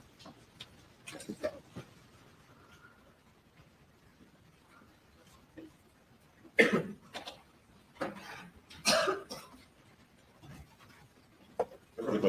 may step down. You may step down, and ladies and gentlemen, we will break until for an hour and 15 minutes, around 2:35.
Thanks for coming back to the Long Crime Network. I'm Linda Kenny Bodden. Well, the courtroom has broken. I don't know if it's broken or broke, but they're taking a lunch break for about an hour and 15 minutes. And we will have questions and answers for you with our own Anjanette Levy soon. But right now, I want to talk to former prosecutor who I've had the pleasure of working with, Duncan Levin, who has been sitting around, and I won't say just around, because he's been sitting, listening, bated breath, and also the ears and a lot of paper, if you're like me, writing everything down as to what's happened to that courtroom. Duncan, the prosecution ended before the cross-examination with a bang, pointing out there's a 50-second video on Paul's phone, 8:44 at 49, that showed 3 voices, even though they didn't identify the voices on that phone. Then the defense came back and also had a bombshell that supposedly Maggie's phone was thrown in the roadway way outside the house, 15 feet from the roadway. And yet that phone was not traveling with Alec Murdaugh's phone, who was walking at the time to his car and getting in his car about 9:06.18, if I'm right. Tell me, how is the jury viewing all of this evidence right now? Honestly, I think they're really confused, Linda. It's hard to keep up with all of this. I'm writing it down. I'm not sure whether they're taking notes or not, but I thought the defense, that this is no doubt the most important witness in this case to the state. And frankly, it's mind-boggling to those people who probably don't follow this as closely. And they say that your phones are recording everything about you. Well, they really are. The fact that the state has this analysis of whether it was the camera was accessed and it was portrait or landscape, it's recording all of this. But I thought the defense, after the incredible testimony, did a really good job of advancing their 2-shooter theory here. I mean, their theory here is that there were 2 shooters. And I thought the fact that they could establish that these phones were not in the same place after the murder was really helpful. But they kind of fell prey to the trap of exploring all of this too loosely, I think, in cross, laying out their theory, because when prosecutor John Conrad got back up, he really poked a lot of holes in that. And I thought that, again, trying to write down the timeline, it looks to me that Maggie's phone screen was off from 9:07 to 9:31, and they got the witness to demonstrate that it wouldn't actually notice an orientation change if the screen were off. So I thought that really deflated a lot of what the defense did. So it was a very effective redirect. Well, the only thing I can say is I look at my phone right now and I say, you little spy, you, okay? Because it's recording everything and how much I don't exercise or whatever. But let me ask you this. Do you think the state, and this is the question I had, made a mistake by not saying that in charging Alec Murdaugh, because we didn't hear this in opening, Alec Murdaugh may have had help. I mean, certainly if he had an accomplice, that would explain everything that we have heard right now. So I'm wondering if the jury's wondering that. What are your thoughts? Yeah, I think this is a really critical error that the prosecution made. And you would hope and assume that they're not learning new facts as the trial is unfolding. But the fact that these 2 phones weren't in the same place at the same time gives a lot of credence to the notion that even if he was the one who committed the murders, that he didn't do it alone. And I think that's a really important fact. A missing alleged co-conspirators a big deal. And I think that the defense is going to use that to its advantage and really advance this theory, saying, you know, that Steve doesn't really actually know what's going on here. They've charged it this way, but look at these problems. They're trying to poke holes in all this forensic testimony. Whether they're successful or not, at the end of the trial, come back and ask whether they mischarged it, because right now we just don't know. But it certainly is allowing the defense to have a little bit of a gift to be able to argue that there were two shooters here, not one.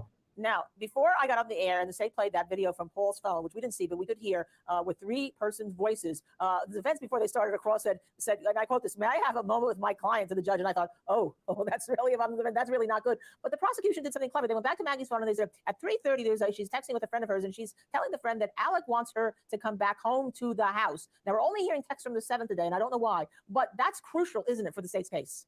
Yeah, I mean, they have so much more than just this at the end of the day. I mean, what about the fact that what just came out through the same witness is that they were deleted texts, and we don't know how they were deleted or what method he used to delete them, but that they were deleted text off of Alex's phone during the crucial time period here. Beyond the motion and the movement of the phone, the fact that there were texts on Maggie's phone that were from Alex and it wasn't on Alex's phone is really crucial too. They're basically putting all this together like any good trial lawyer would as a jigsaw puzzle, basically leaving breadcrumbs for the jury to get there. I thought at the end of the day, the defense really did a lot to advance their theory with this witness, but there was so much more that they didn't cross-examine on. They didn't cross-examine on that at all. I thought that was a critical error of the defense to leave that sitting out there. So I think they tried to attack what they could, but they left a lot unsaid. Yeah, and I think deleted was the call log showing the 3 calls to her. But again, his phone wasn't looked at until September, and the murders occurred in June. So we didn't hear when that log was deleted or when those call logs were deleted. Anyhow, so many questions. We have answers, but then we have more questions. But you know, speaking about questions, we're going to take a break now. But on the other side, our own Anjanette Levy is going to be taking all of your questions from our viewers, and we will try to help answer some of the questions you have. You won't want to miss it because you're going to be part of this show. Stay with us on the Alec Murdaugh case. I'm Linda Kenny Bodden. See you on the other side.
afternoon. I'm Anjanette Levy coming to you live from a Colleton County Courthouse in Walterboro, South Carolina, and you are watching Law and Crime. We are taking your questions this hour, but we want to bring you up to speed on what's been going on in the courtroom this morning as Alec Murdaugh stands trial for the murders of his wife Maggie and son Paul. We've spent yesterday and all morning today hearing about Paul, Alec, and Maggie's cell phones. What the data from those cell phones showed, things as simple as turning it one way or the other are logged by your cell phone in case you didn't know. So we've heard a lot about that. And the prosecution really says what went on in this cell phone or in these cell phones on the night of the murders is critical to showing the timeline of when these murders likely occurred. So there was one question that was really a burning question that was on everyone's mind yesterday and last night. And that was, we heard about Maggie Murdaugh's phone making steps or taking steps. The phone was on the move the evening of the homicides. Alec Murdaugh, meanwhile, was calling his wife and in some instances texting her. The real question, though, was, were these phones moving in concert with one another? Were they both taking steps together, moving toward one direction or another? And the witness for the state, the cell phone expert for the state, answered that question under cross-examination. Take a listen. He testified on direct that if you're riding in a car, it's not going to record steps. Correct. So he's not in a car at that time.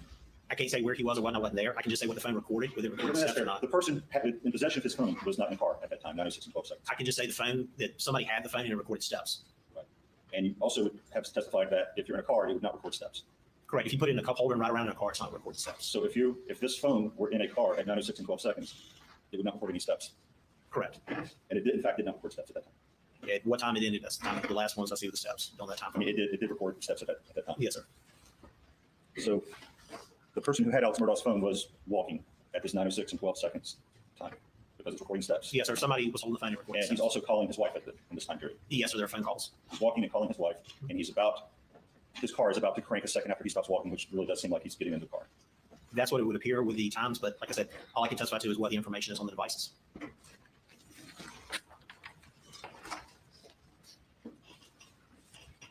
Did Alex Murdaugh have the code to unlock Maggie Murdaugh's phone? I don't know. I've been told he did. I was provided the code when I received the phone.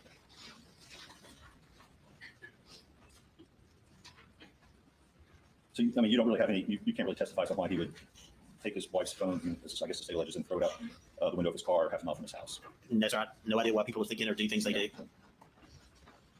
And we previously established that his phone and Maggie's phone when he's walking, they're not walking together. Is that correct? Correct. There are no steps recorded on the devices together. So he's walking without her phone. Her phone does an orientation change while he's walking without her phone. Is that correct? I can just say both devices were not recording steps at the same time. And they're not recording steps at the same time, and he's walking at 9:06:12. Correct. Therefore, hers is not recording steps at 9:06:12. Correct. So his phone is walking, hers is not. At the time, her phone has this final orientation change before it's found on the side of the road. Yes, sir. Okay. And in your 20-some years experience in law enforcement, that doesn't make it seem reasonable to you that that the person who had Alex's phone did not also have Maggie's phone at 9:06 and 12 seconds? It appears the phones were not together being moved by the same person because they're not recording steps. So there you have it. Lieutenant Britt Dove with SLED, who is an expert in this cell phone technology and analyzing these reports, says that the phones of Alec Murdaugh and his wife Maggie, after the homicides were believed to have occurred, were not moving together. We're not taking steps together. So it seems like a big revelation to me. Let's talk to our guests about it. Joining me this hour is Gigi McKelvey. She's here in Walterboro, South Carolina with me. Linda Kenny Bodden, a Law and Crime host and noted defense attorney, is also in the studio in New York, letting me kind of crash her show. And Duncan Levin is here with us as well. So Linda, I'll go to you first. I've heard you talking a lot about this. What do you make of this? How big of a deal is this? Well, Anjanette, I tell you, I am confused a little bit because that's a pretty big revelation because we assumed that whoever did the murders wanted to get rid of Maggie's cell phone so it couldn't be found. And it was found several days later, as we know, off the roadway about 15 feet back where it had to be found. Everybody agrees. But if Alec's phone and Maggie's phone weren't together at the time, how did Alec get there since he's walking and getting into his car at 9:06, according to what the evidence was presented in the opening statement? So I'm confused and I'm wondering, was there an error or is there an accomplice here that was not charged? Because if you had an accomplice, then all this can easily be explained. So I'm probably like the jury. I want to hear more. And if there was an accomplice, that would play into the whole two shooters theme that the defense has been kind of laying out for the jury as a possibility in this case. They, of course, say that Alec Murdaugh wasn't either one of the two shooters. We know there were two guns used in these homicides. Gigi, we've been talking this morning about how we've been working to keep these times straight. It's a lot. You hear about line numbers and then a time, and if the text was received, if it was read, if the call was placed, if it was picked up, all this stuff. We are taking notes. The jury is not. So what are you seeing from the jury as they sit there and they listen to all of this and take all of this information in? Hey, Anjanette, I have times running all through my brain right now I can't make sense of, and I've got notes. The jury is very intrigued with all of this, but yeah, they're not taking notes. So it's confusing for us who have a pad and a pen. So I can't imagine right now the jury trying to make sense of these times on their own, just in their brain. And I will just note that I had to actually go back and listen to some of it this morning. And I was going back to make sure I had all of my times and all of my notes straight. Duncan, just really quickly, your thoughts. I think it's confusing. I wish somebody would put up a timeline, but you better believe that they'll put up a timeline in closing arguments. So I think this will become clear to the jury, and both sides scored a bunch of points on this one. It's the state's most important witness. Now, there is a point that we're going to look at next, and this is one of the state's big points in this case. We saw the defense kind of scored a couple of points with the whole the phones were not traveling together, a point that they elicited on cross. But there's also that video. We heard about the 8:44 p.m. video from the kennels taken by Paul Murdaugh's phone, and there's a discussion on there about whether or not one of the dogs was killing a chicken or a hen. But the state says this is a critical piece of evidence because they say Alec Murdaugh's voice is on this clip when he claims he wasn't at the kennels that night before discovering Paul and Maggie's bodies. So let's listen to Lieutenant Dove talk about that, and then we'll hear the actual audio clip. Also, you conduct a similar review. Yes, sir, I did. And did you find anything that you consider relevant to what occurred on the night of June 7th at Missoula? Yes, sir, I did. Okay. And in fact, we've already referenced it, haven't we? Yes, sir. When we looked at Paul's timeline, we saw an entry of Paul's camera coming on, correct? Yes, sir. And I think you wrote the time down, but if you can't find it, we can get the report out again. But what time did that camera come on? At 8:44:49. Okay. And how long was that video again? It was roughly 50 seconds. And when did that video end? At 8:45:47. You're certain about that? Yes, sir. Why are you certain about that? Because I reviewed the video for looking at the length of the video. It compared it to the length of the camera time that was on. Also, too, there was data recorded in the video because it was taken with the phone that had GPS coordinates along with the description of the phone that took it. Okay. And you're telling this jury today that you're certain that that is when that video was recorded on Paul's phone? Yes, sir.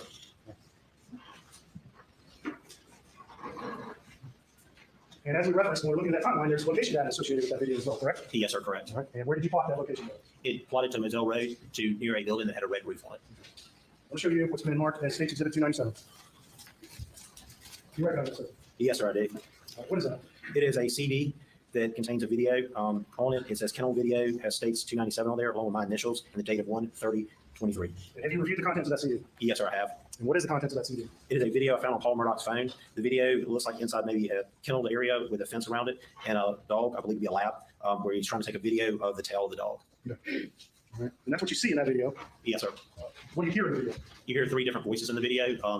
You can tell because they're so different, you can tell that they're different voices.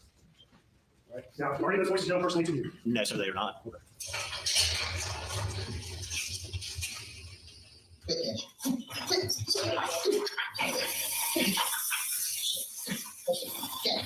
Hey, got burgers out.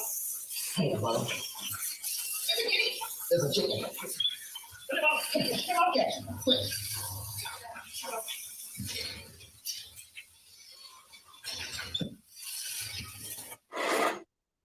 Video, less than a minute long or about a minute long, it was recorded at 8:44 that night. That is minutes before Paul Murdaugh never reads a text message again. So, Gigi, when that video was playing in the courtroom, I'm wondering, was the jury kind of leaning in and listening to this, or were they just kind of sitting there and taking it in? No, they were definitely engaged in the video. It was a little hard to hear because you have some shouting in the background by Maggie and Alec, but they definitely were interested in seeing this and seeing Paul and hearing Paul. Now, the thing to me that's interesting is after that video was played, it was only a few minutes. There was a 28-second difference in the last text read by both Paul and Maggie. So such a short window there. That was mentioned shortly after. So I think that was a good follow-up in that Alex said he wasn't there at the kennels. Now we hear he was. And then just a few minutes later, within 28 seconds, they both read their last text messages. That kind of had people looking around and doing the math in their head.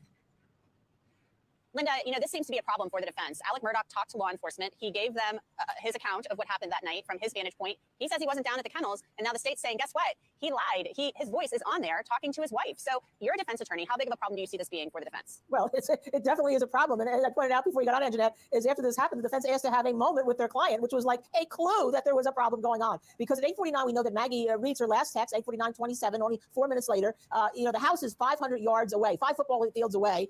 So, I mean, the likelihood is, even if there are inconsistencies, the jury may say those inconsistencies don't matter because trials come down to 1 or 2 things to get a conviction. And that 1 or 2 things could be his voice on the video when it gets identified, because it hasn't been identified, and the fact that he's going to have, according to the prosecution, a motive to get rid of his family because he has no moral compass. So I think it's a big, big deal.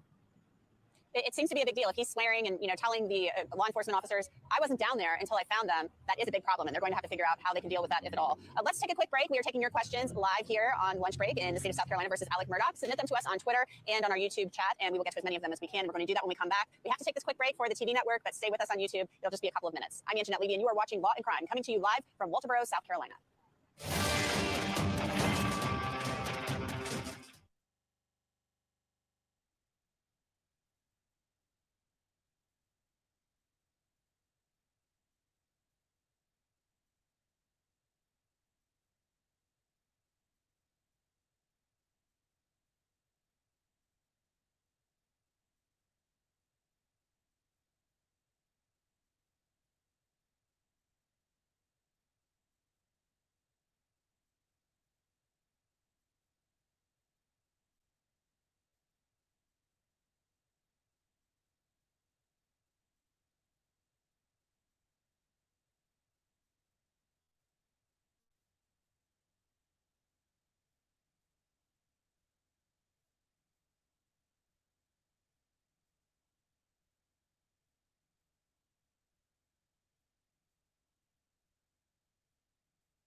I'm Anjanette Levy, and I'm coming to you live from the Colleton County Courthouse in Walterboro, South Carolina. We are covering the trial of Alec Murdaugh, who's accused of murdering his wife Maggie and son Paul back in June of 2021. And we're on a lunch break. We've spent the morning listening to testimony about the activity of Murdaugh, Paul Murdaugh, and Maggie Murdaugh's cell phones on the evening of the murders. And we heard a lot of interesting things because everybody was there at the property together where these homicides occurred. And let's listen to Lieutenant Britt Dove, who's an expert in this stuff. He talked about this on the witness stand both yesterday and this morning. Let's listen to him discuss the activity on Maggie Murdaugh's cell phone.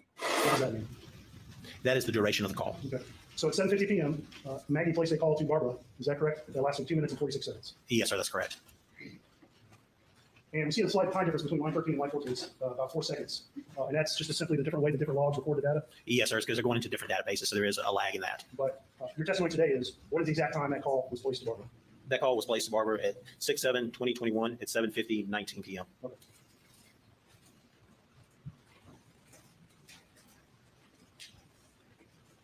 In your review of Maggie's call logs, was this the last answer, or excuse me, the last phone call that was either dialed or answered by someone on Maggie's phone? I would have to check the logs again, but I believe so. I'll let you know that. Look. Yes, sir, that's correct. That's the last answered call or one that was shown in the direction of outgoing. All right. No more outgoing calls that night, correct? No, sir, correct. And no more answer calls that night, June 7th. Is that correct? Correct. What do lines 11 and 12 show?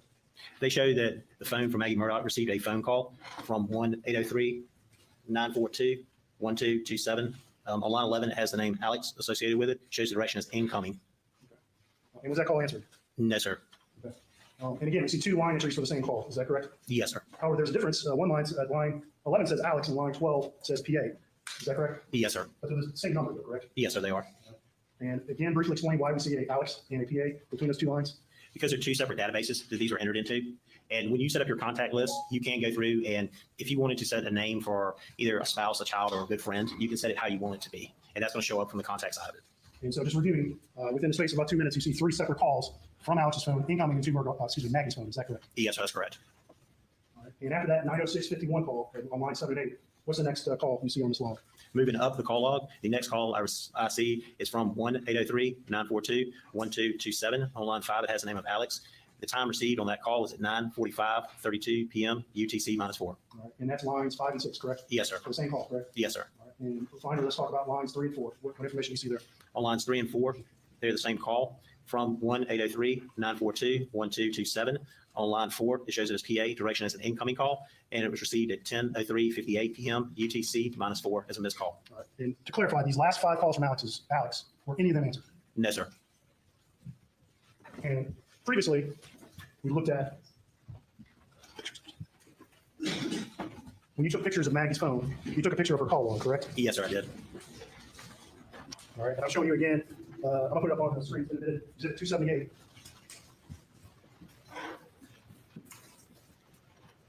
And we saw that numeral 5 next to Alex's name, correct? Yes, sir, that's correct. And that represents 5 missed calls. Yes, sir, that's correct. And I don't know if you're doing math while we went through that. We can look at it again if you'd like, Lieutenant Dove. But did you count the calls from Alex that were missed in a row as we went through that call log? Yes, sir, I came up with 5.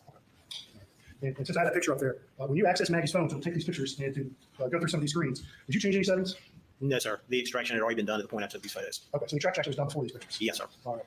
But even after that, did you change any settings or open up any calls to make any difference on the phone? No, sir, I did not. That entry is at 9:47:23 p.m. And what is that? It is a text message that was received on that from Alex. It says, "Call me, babe." And was that text ever read? I know that's referencing the previous report. No, sir, that text was not read. So there's a little bit of Lieutenant Britt Dove discussing the activity on Maggie Murdaugh's cell phone the evening of the murders. A series of missed calls from Alec Murdaugh, him texting her saying, "Call me, babe." She never reads the text message because the prosecution said that she had been murdered. She was dead. And they contend that Alec Murdaugh was placing these calls and sending these text messages to establish an alibi. So that's something we have seen in cases, but will the jury actually believe that? We are taking your questions this hour. Submit them to us on Twitter and in our YouTube chat, and we will answer them. We have a great panel with me this hour. Gigi McKelvey, our own Gigi McKelvey, is here with us in South Carolina, here with me in South Carolina. Linda Kenny Bodden is a Law and Crime Network host and defense attorney, and Melba Pearson is a former prosecutor. Thanks to all of you for being here today. Linda, I'll start with you on this one. As far as that activity on Maggie's cell phone goes, why do you think that this is so important to the prosecution? Obviously, they're using these times on the cell phones to set up their timeline for the homicides. Right. It's more than that, I think. I think it shows the depravity. The prosecution is going to use that to show that there's depravity because, look, you're trying to get your wife. She is not answering. Then you text her, "Text me, babe," right? And then, but you know she's with your son, Paul. You're not trying to reach your son, Paul, to say, "Hey, is everything okay? Mom's not answering." So I think they're going to argue that it shows an incredible depravity. And if they get those financial crimes in Anjanette, which we'll get to talk about probably next week, we'll see how the prosecution weaves it together. And we will see that. And we expect some testimony on the financial crimes in this case. I was talking to Eric Bland briefly the other day, and he's expecting to testify possibly this week, maybe next week. So he represents Gloria Satterfield's sons, the former housekeeper and nanny of the Murdaugh family. We are taking your questions this hour, as I mentioned. Gigi, I'll send this one to you. It's coming from, the jury is not allowed, or is the jury not allowed to take notes in South Carolina, or are they just choosing to not take notes? What's your interpretation on that? Obviously, this is from Josh Stevens from YouTube. This is something judges typically decide whether or not to let jurors take notes. I mean, I have not seen a single notepad with any of the jury since day one, so I'm guessing that he's not allowing them to take notes, which would make today really difficult for these jurors to make sense of, I think. But no, I haven't seen a single notepad or pen in hand this whole time. Neither have I, and so the judge probably is just going to have them sit there and take it all in, and they have to then go off of their memories. We're going to get into some math now. I kind of gave the ladies all a warning that we are going to do some math right now. So Melba, I'll come to this one for you. Past Day from Twitter asks, how do we explain Alex walking out of his house at 9:06 if he was at the dog kennels, 283 steps between from 9:02:18 to 9:06:47? Anyone know the distance between the dog kennels and the main house? We've seen it on drone footage and stuff like that. But I'm really sorry. I feel like I just threw one of those math word problems at you from high school. But what do you think of that number of steps in that amount of time? Yeah, I mean, first of all, there are a few different things that'll be a factor, right? So first of all, the speed at which he was walking. Was he walking or was he running? The terrain, is it, hilly? So in other words, it would take him longer to be able to get through that distance or not. So these are all aspects that need to be clarified. I think the drone footage will give the jury a good sense and layout of the area. But my curiosity would be if the law enforcement officers in this case actually timed how long it would take to get from point A to point B to be able to give the jury that clarification. So, but yeah, math is not my thing. So I was like, no, don't come to me. But generally, I think that I'm so sorry to do that to you. Yeah, it's 500 yards. As I asked beforehand, our own Elizabeth Miller got us the answer. It's 500 yards, 5 football fields from the kennels to the house, and it's about 240 steps in 200 yards to take. So I did ask that, but you're on your own for the math when it comes down to that afterwards. Yeah, I don't think any of us here, I'll speak for all of us. I'm not sure we're mathematicians here. I know I'm not. Okay, let's go to our next question from Kelly Bird from YouTube. Have they spoken to tower pings / location of Alex's phone at critical times? That is going to be very important, Linda. We haven't heard that yet. Now, we haven't heard the location of his phones going to the cell towers, but you also heard Dick Harpootlian already try to put some doubt in the minds of the jurors about the fact that out in the open there, you may not have that kind of easy cell tower ping that you have in the city. He actually has it reversed. In the cities, you have worse of a cell tower ping because there's so much traffic, it can go off another cell tower, whereas if you're far away, you're going to go to the nearest cell tower because there's not that many. But he did already try to put some doubt about the things we're going to hear. He most certainly did. And I can tell you, I've had back in the day, when the cell stuff wasn't as good, I remember latching on to a cell tower, across the river in another state and being told I was roaming even when I was at my house. So these cell tower things, they can be a little tricky. So I kind of want to know about the GPS data in these phones and whether or not that was kind of tracking, because we heard a little bit about that with Paul's phone, that he had location data on his phone today. So I'm trying not to get too much into the weeds about this stuff. Gigi, you are here from South Carolina. You are from here. You're our South Carolina native. A lot of people on the ground here have been talking about Curtis Eddie Smith, Cousin Eddie as we call him. So one of our viewers is asking, this is SFollett7 from Twitter, do we think Curtis Smith will be testifying? He's been subpoenaed and is expected to testify in this case. I had heard maybe as early as late week or early next week, but yeah, he is set to testify for the prosecution. Very curious why they're bringing him in and what's he going to say? Because I think today, like we said earlier, it kind of brings up this whole accomplice thing with the phone being tossed, and then the 906 walking. We just don't know why they're bringing him in. But I'll tell you what, that's going to be a packed courthouse when he is on the stand. I think so too, and I'm really looking forward to his testimony. He actually did interviews. I don't know if everybody remembers this, but back when he was first arrested, he was on television talking. I mean, he was talking to reporters, and the defense will probably try to suggest that he is the guy who actually did this. So we're waiting for that, and they've kind of implied that already. But he and Alex Murdaugh were pretty tight for a really long time. They're distant cousins and have some type of business relationship going on. I am going to go to this one from Team Sofa from YouTube regarding the cell phone movements. Melba, I'll send this one to you. The defense says Alec Murdaugh's phone was at home when Maggie Murdaugh's phone was being thrown. Was his phone moving or showing engagement at the exact time? So, sorry, can you read that question back?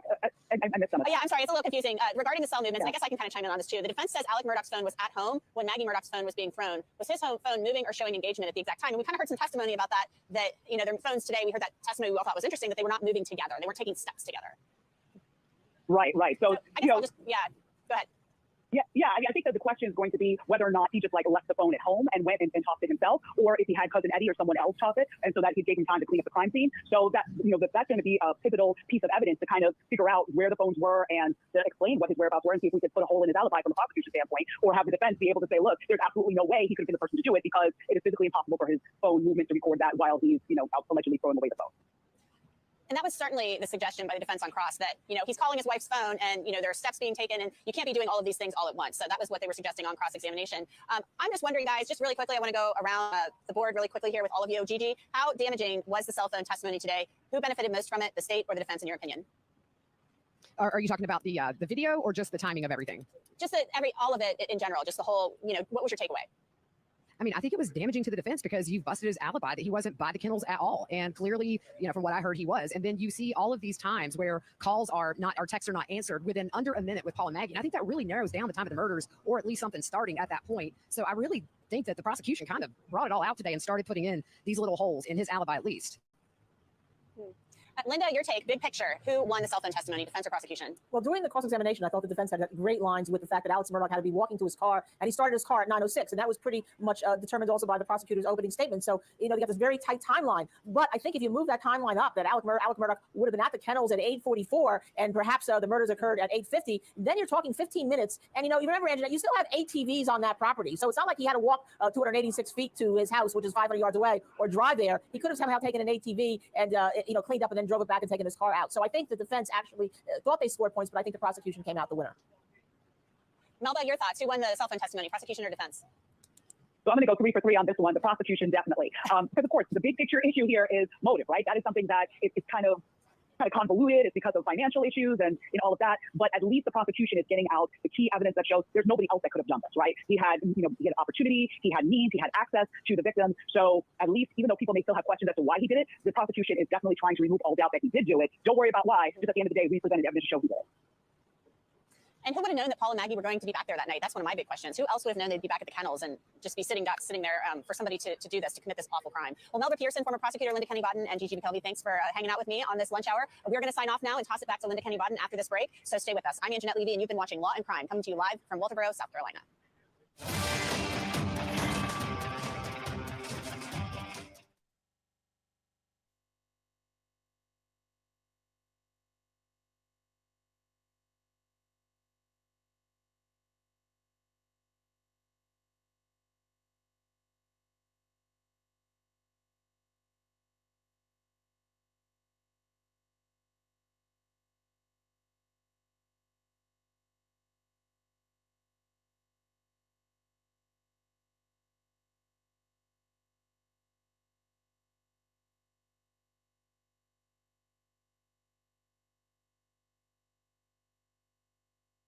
All right, what's the amount on that one?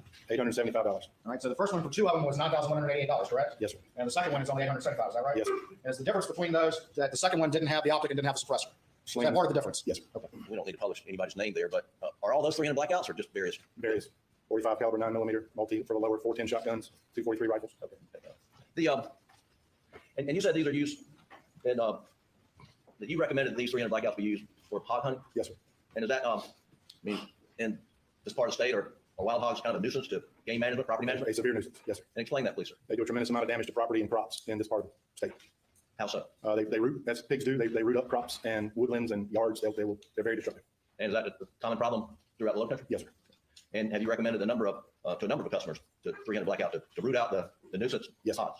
I have. Do you have any estimate how many 300 blackouts you've sold over the last 4 or 5 years? No, sir. I wouldn't. I've a little over 600 firearm transfers. I wouldn't know. Think it's more than 100? I don't know. It's a lot, but I don't know how many. All right. You mentioned that you and Alec Murdaugh are related? Is that Yes, right? How are you related? Our grandmothers were sisters. And does that make, and your, I'll call it second cousins. We're cousins. your fathers were first cousins, right? Correct. Okay. And over the years, you spend time with Alec and the boys? I have. Not a lot with Alec, mostly with John Marvin. And have you been camping with Alec and the boys? I think that'd be, Dad used to big camp every year? I have. And you been fishing with them? Not much. Been hunting with them? No, sir, not Alec. Okay. I have with John. Right. You've known Alec for quite some time? My entire life. Are you, well, a gift of some $8,000 is a pretty nice gift for 2 boys, right? Yes, sir. Did you ever observe Alec around the sons? What kind of relationship they have? I have. And how would you describe their relationship? It was always good. I mean, when he called me, he was excited about getting these for his boys. And it was a big Christmas for them. Yes, sir. All right. 1 second. Is it less expensive to buy a 300 blackout directly from Common State Armory rather than have you build one? It can be, depending on configuration. And all any accessories that get added. And, okay. All right, let me bring my guest in to discuss this. Paul Townsend, criminal defense attorney, joins us, and Melba Pearson, former prosecutor, is still with us. Paul, let me ask you this question. Who got the advantage in the testimony, either from the direct or cross, of the cousin gun builder, gun sailor, John Bedingfield, the prosecution or the defense? I think the defense got a lot of really good information out from him to show that the 300 blackout is a fairly common gun that this guy has sold.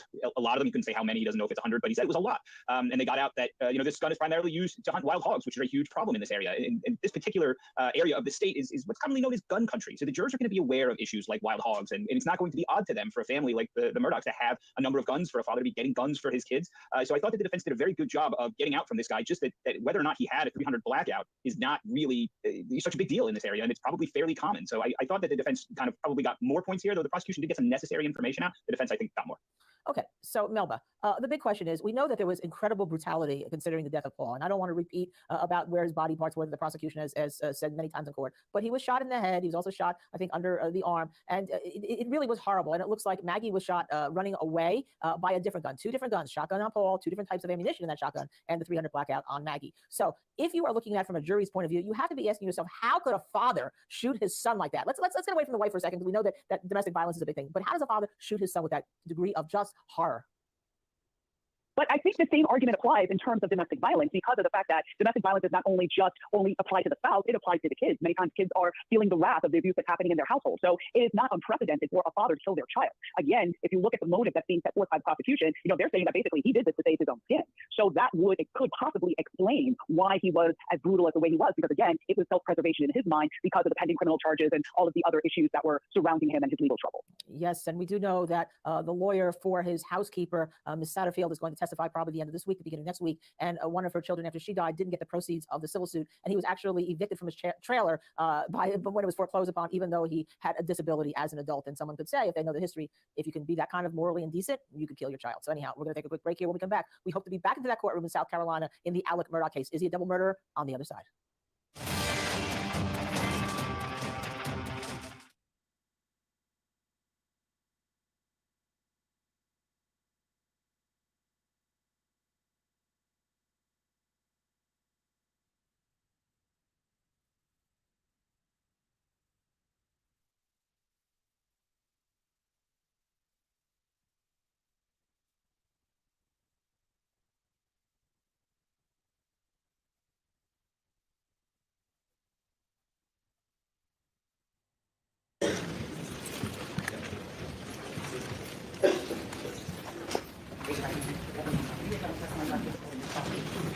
I do.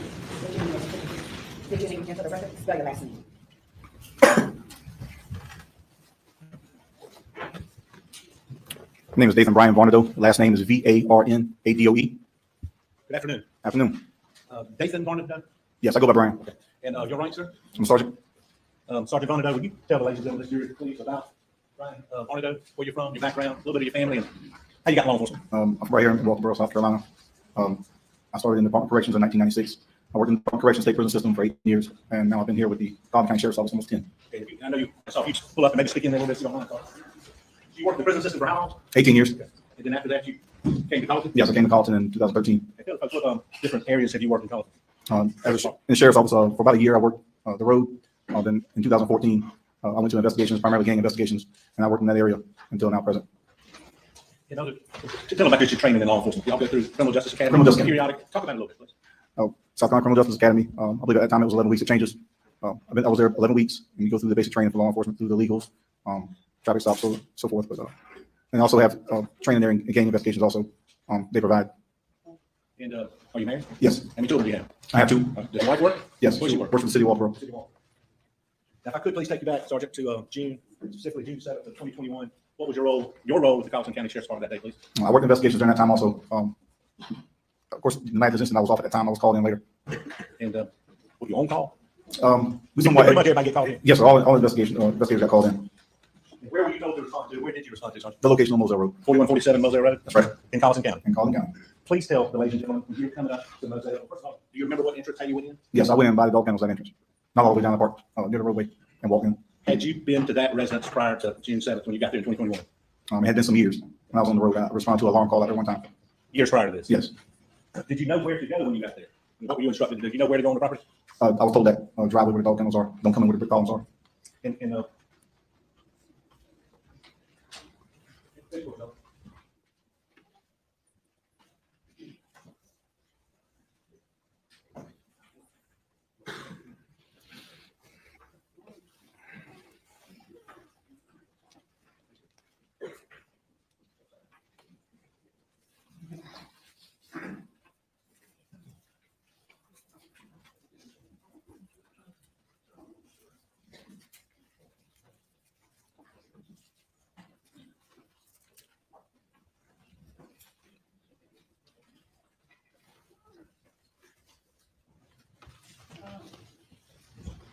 I'm gonna show you what's marked as stage 303. Sergeant, I've never shown you this before, have I? No.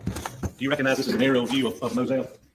The way you responded? Yes. Okay, you're on without objection, 303. And you said you came in the second entrance? Yes, we went. Can you do that? Right here. I parked somewhere in this area.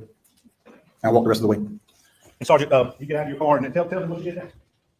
When I got on scene, there was other emergency vehicles there. Other investigators had beat me there. Pretty much I made contact with my supervisor and asked him what he needed to be, what area he needed to be in, what he needed to be doing. And who is your supervisor? Captain Jason Chapman. And what did he tell you or ask you to do or instruct you to do? He instructed me to find Mr. Alex Murdaugh and take GSR out of his hands, gunshot residue. Prior to that, did you have an occasion, did you see the bodies of who we all know now are Paul and Maggie? Did you see their bodies? Yes. Did you get close to them or inspect them?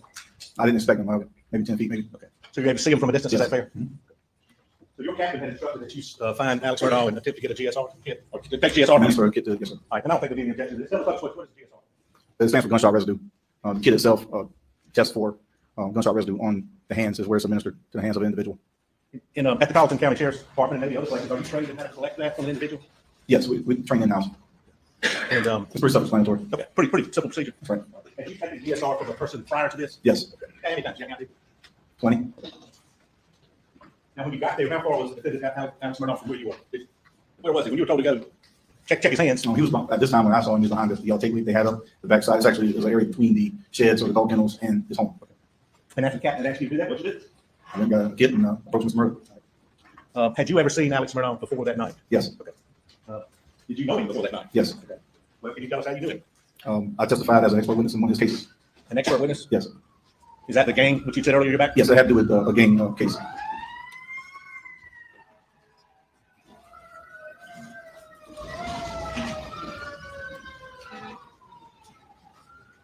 And you mind what you testified to? It was some terminology that was used in a phone call, and he wanted, in my area of expertise with gang lingo and gang slang, he wanted me to testify to a statement that was said on a phone call. So you weren't involved in the actual case? No. Okay, so Mr. Defendant Alex Murdaugh asked you to come testify as an expert? Yes.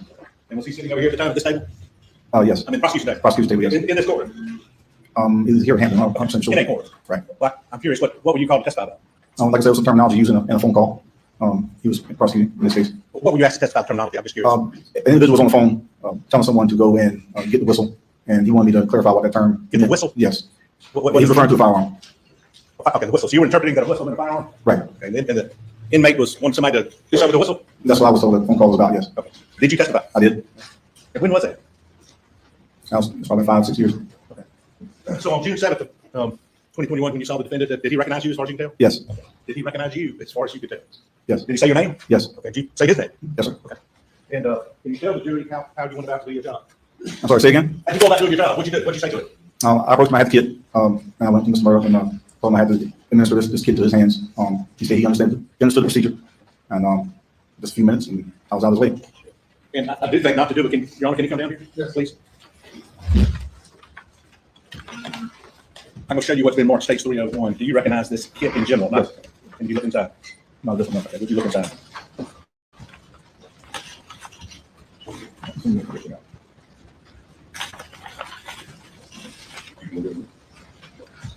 you recognize this type of kit? Is this the type of kit you used on the defendant Alex Murdaugh on June 7th, 2021? Actually, that kit had 4 vials, but it's the same idea.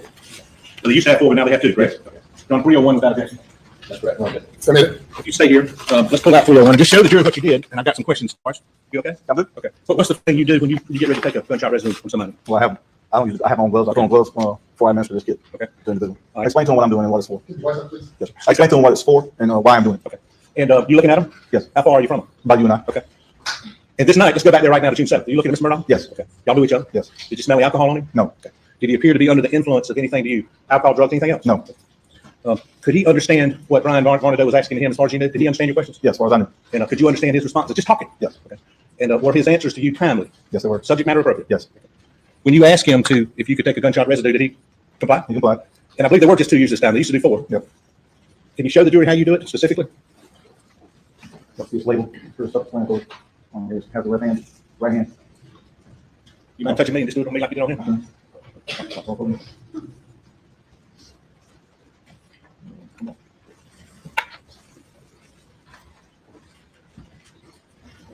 And what's that one marked on there? This is for left hand. Okay. It has a flat circle inside the cap. fingers, thumb, put the hand on the back of the hand, and forward extend the fingers. Okay. Did you place it back? Yes, and you put it back inside the bag. Okay. And move on to the next one. All right. Do the same thing with the other hand. Same thing with the other hand. Yes. Go ahead and do it, please.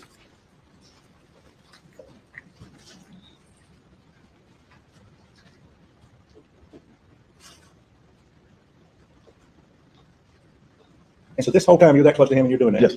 Well, his hand's shaking. Do not recall his hand shaking. Now, after you do that, and I got a couple other questions I'll let you answer if you don't mind. Okay. Do you, to be right where we are now, to tell them what we're doing, do you document it? Yes. Okay. And we'll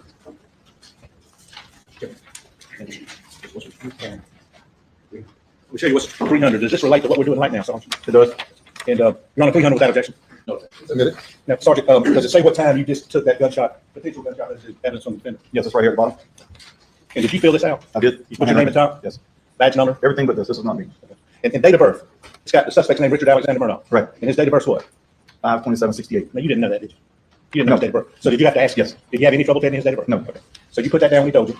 Subject is living, correct? Yes. And that's, we'll bring that up later, but you took the sample off a live individual. Yes. No question about that. And you filled out the rest of the form, correct? I did. No gunshot wound? No. No, it says any debris or blood or subject. This is what the form says. Any debris or blood or subjects on the hand, and what'd you mark? No. So does that mean you had to look at his hands to mark no? Yes. Okay. And so when you were looking at his hands, did you see any debris or blood on suspect's hands? No, I did not. And you look at it? Right. Okay. How would you describe it? Well, I recall his hands clean. And underneath here it says lawyer, honey, the rest of the Ask questions. Okay. And he signed it, correct? No. Okay, that's your testimony, but I couldn't see. One final question while I've got you up here. Did you observe what he was wearing? His shirt, his I remember shorts, his his shirt. shoes? I do not remember his shoes or his pants or what he had on. I do remember his shirt. Okay. And can you describe the shirt? It was a white t-shirt. Did it appear to have any blood on it from looking right here? No, naked eye, I didn't see him. Okay. Did it appear to be dirty? No. And is this also the chain of custody that you filled out for the GSR? Yes. Okay, and you turned it over, I believe, to Agent Worley? It's Worley. Okay. I believe 12 without objection. You can have a seat there. Okay. Submit it.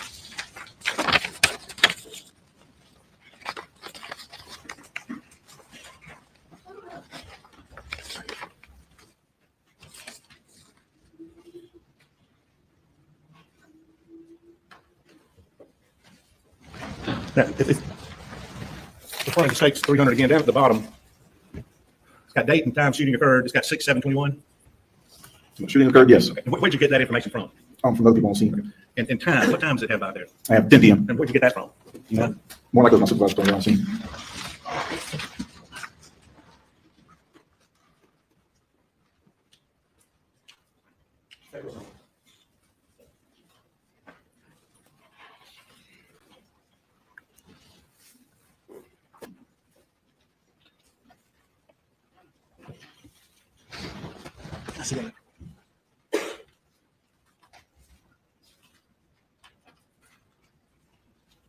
And the time this collected was 11:15, correct? That's correct. Dr. Ryan, only knows the individual that you collected the gunshot, performed the gunshot residue kit on, and the individual you described as his hands is clean, seen in court. Yes, he is. Would you please point him out for the ladies and gentlemen? He has a gray blazer and white button-up shirt. We'd like to record reflect. That's all we have. Thank you, Judge. That's the first image. This individual right here, Lieutenant Murdaugh, Richard Alexander Murdaugh, consented to you taking his DSR, correct? Yes. And he cooperated with you fully that night, correct? Yes, he did. And you talked about a case that he had worked, and he was a prosecutor of a criminal drug case in this courthouse or maybe Tampa, but Right. right. And you worked on that case not only with Richard Alexander Murdaugh, but his father, Randolph Murdaugh, correct? That's correct. And that was a drug prosecution of a defendant who was suspected to be involved in the Cowboys drug gang. Is that correct? He was affiliate, yes. And that was a dangerous outfit that a lot of folks were prosecuting. Is that correct? Basis for the objection. Could you ask the question again, please? The Cowboys were known for being dangerous in this area, correct? Yes, sir. And in that case, I think you mentioned maybe 5 years, but it could have been sooner than that, 2 or 3 years. It could have been. It's been some years. I'm not sure exactly what year it was. Yes. Now you were shown this aerial photograph, and this is exhibit number 303. Have you been out to the property since the night on June the 7th? Yes. Okay. Now this aerial photograph, you don't know what date this photograph was taken, do you? I do not. But you do know that this land here, frankly, right through there, were you aware that at one point in time, that area right there was used as a runway? I did not know that. But you do know that pine trees were planted all through here, correct? And There are trees there, yes. there's a stand of pine trees there that are not in this photograph. Is that fair? That's fair. Okay. Thank you. And the now the form, if I can find it, sir. The collection form asked, it says subject's full name, and the subject was Mr. Murdaugh. That's correct. Okay. And did you, was he cordial and respectful Oh, yes. to you? Yes. And you've been around him on multiple occasions, I take it, working on that case and perhaps other things? A few times, yes. And your presence, has he always been respectful to law enforcement? Yes. He's always treated you with respect? Yes. Did he treat you with respect on the night of June the 7th? Yes, he did. And did he tell you he understood that you had to do a job and take his gunshot residue off his hands, correct? That's right. And he was shook up, was he not? Oh, yes, he was shook up. Now, you showed how the collection is done and how you put the stamp on the front and on the back. Did you do a thorough collection of Mr. Murdaugh's hands that night? Yes. And did you intentionally leave any part of his hand untested? No. And you did your level best to get every particle of GSR off his hands, according to using that equipment that you had. The way I was trained and taught, yes. And were you aware that earlier in the night after he called 911, he went up to the house to get a shotgun and came back down? And when first responding deputy, I believe it was Green, came to the scene, that he seized that shotgun? Did you know that? When you At that time, no. You learned it later? Yes. And you're aware that gunshot residue can transfer from a gun onto a subject's hands, correct? It's possible. Okay. Now, you don't do any testing of gunshot residue, do you? No. That's done back at the SLED lab? That's right. Okay. And you didn't test any gunshot residue, well, I scratched that, I apologize. Did you collect any gunshot residue or attempt to collect any gunshot residue off any other part of Mr. Murdaugh's body? No. So you didn't try to take anything off his legs or? No, the test is not for that. Okay. Later in that evening, his clothes were collected for gunshot residue testing. Were you involved in that in any form or fashion? No.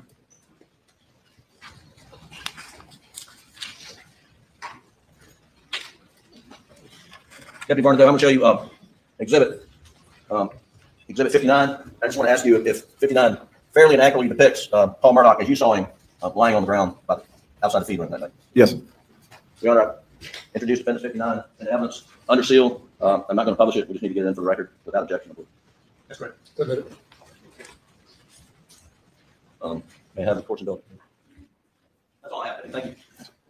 One follow-up. Was asking about the case about it. So, Alex Murdaugh, did he call you as an expert on how to interpret whistle from an inmate's phone call who was trying to hide a weapon? Oh, that's what I understood to be, yes. I wasn't part of the actual investigation. Anything further? Thank you. Thank you. Thank you. We call you next witness. Thank you, Your Honor. We call Rogan Gibson.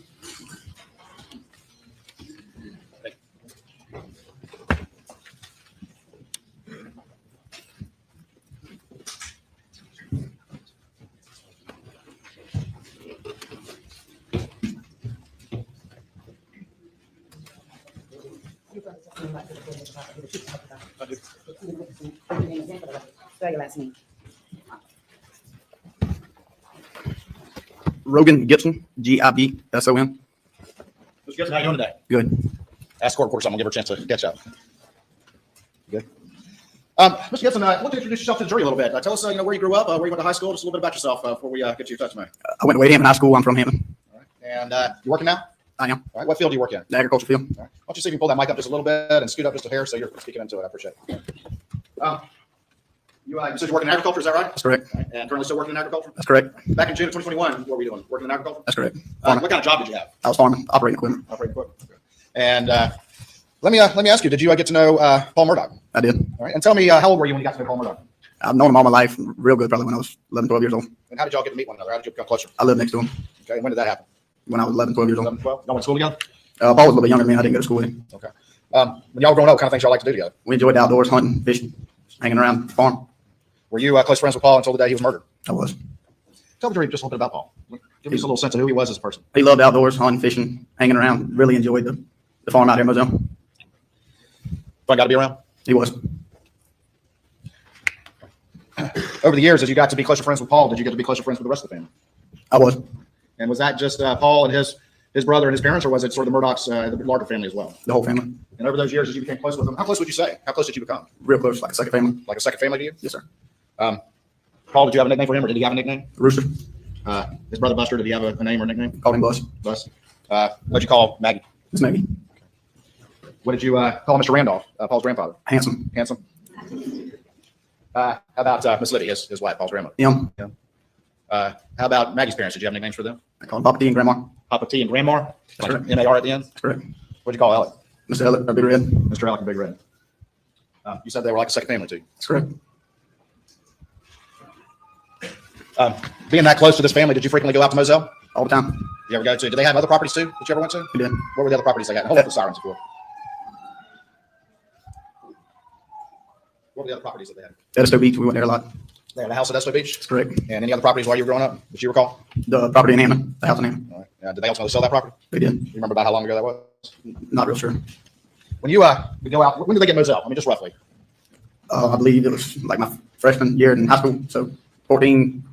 2014, something like that? No, I graduated in 14, so probably around 2010 maybe. Okay. And over the years, did you spend a lot of time out there? I did. What were some of the things that you would do with Paul out there? We would hunt, fish, hang around. Ride around the property? We work at food plots, equipment. I got States 303 right here. Let's post the board. Can I ask you to come on down with the judge's permission and let's kind of point out some things to the jury.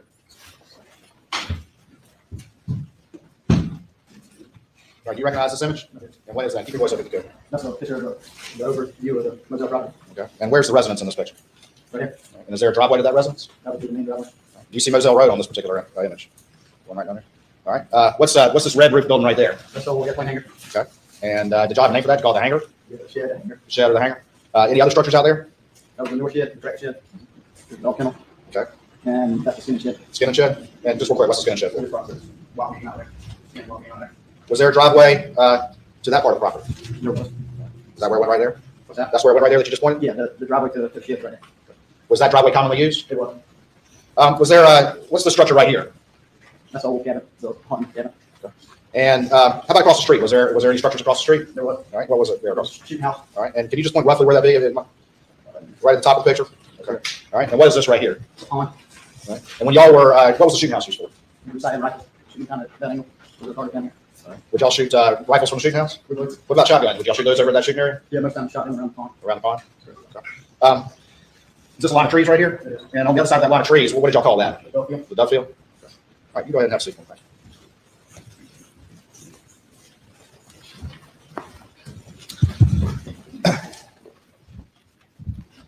You mentioned that y'all like to ride the property and shoot and hunt out there. Is that right? That's correct. What kind of hunting would y'all do out there? Anything we could hunt. Okay. Well, give me some examples if you would, please. Hog hunt, deer, turkeys, Hog hunting, deer, and turkeys. dove, quail.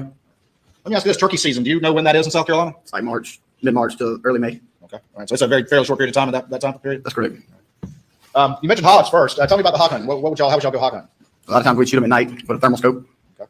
And what weapon would y'all use to shoot those hogs with thermal scope? 300 blackout. And whose weapon was that? I think it was Buster's.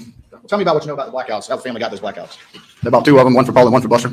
Okay. And can you describe those two? Did you see both of them back in the day? Yes, they were similar build. One was black, one was like a green tannish color. Okay. And did anything ever happen to one of them? Yes, one of them was stolen. Okay. And were you present when that happened or around when that happened? I wasn't present. I was just told about it. All right. And what was the story you were told about that? I was told somebody took it out of Paul's truck at a party. At a party. Okay. How long ago was that? I'm not exactly sure. I mean, years? Yes, it's been 5-6 years probably. Okay. Let me show you something real quick. I'm going to show you what's already been entered into evidence in States 163. I'm going to have you look at that image, and particularly what's there on that pool table. Do you recognize that? That's a picture of a 300 blackout. And is that the one that you and Paul would take hog hunting? Yes, that's one of them. You said one got stolen. To your knowledge, was there ever a replacement gun? I don't remember replacement. You don't remember replacement. You remember Paul using the black one, is that right? That's correct. Or either the green and tan one before it was sold. Before it was stolen. That's correct. 5 or 6 years ago. Correct. What other guns did Paul use like that he favored? He favored a super black Eagle shotgun, 12 gauge.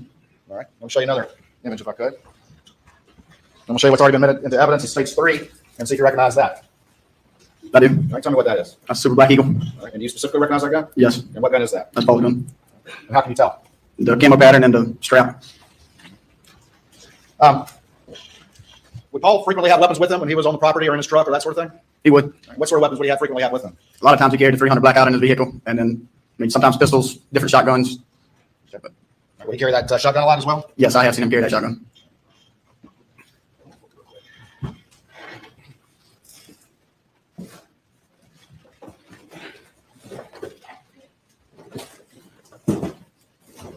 I'll show you what's been previously entered into evidence in States 4. We do me a favor, see that box of gloves right there? If we just put them on the floor behind you, just kind of out of the way.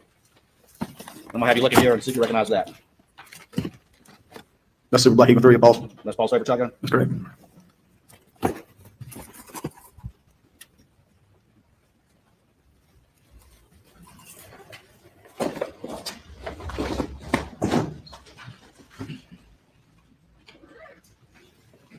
What about deer? Did he have a weapon you like to hunt deer with?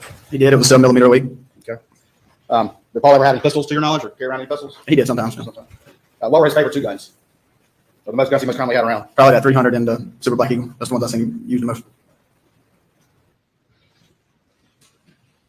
Tell me about a little bit about the hog hunting. You said y'all would hunt them at night. That's correct. Right. And tell me how that works. What would y'all do? Y'all walking around? Y'all riding around? How's that go? Most of the time we drove four-wheeler vehicle. We didn't hardly ever walk, but let's go. The thermoscope would pick up the heat. Okay. And where on the property would y'all hunt? All over. The hogs you hunt all over? That's correct. When you and Paul were together hunting with that blackout, did you usually have the gun and shoot, or did Paul usually have the gun and shoot? It just depends. Who had the gun more? Probably Paul. One guy's driving, the other guy's looking? That's correct. Is that something y'all did frequently? For a good bit, yes, sir. If y'all ever killed a hog, what would y'all do with it? Sometimes we would give it to people that wanted to butcher it. Sometimes we just let nature take its course, just leave it wherever it was shot at. It just depends. Sometimes we skin them out ourselves. Or hogs and nuisance animal? They are. We're talking a little bit about Paul and who he was. How was Paul with his cell phone? He was on his cell phone a lot. Let me ask you a little bit about Miss Maggie. You mentioned before that the family had a couple of properties. In the summertime, where did Miss Maggie prefer to stay? She liked to stay at Edisto. And did you know why she preferred Edisto? Because of the yellow flies at Moselle. The yellow flies? That's correct. What about Paul and Alec? Where would they stay most of the time? Well, Paul, if he was back home, he'd stay at Moselle. But a lot of times he was in Columbia or Charleston.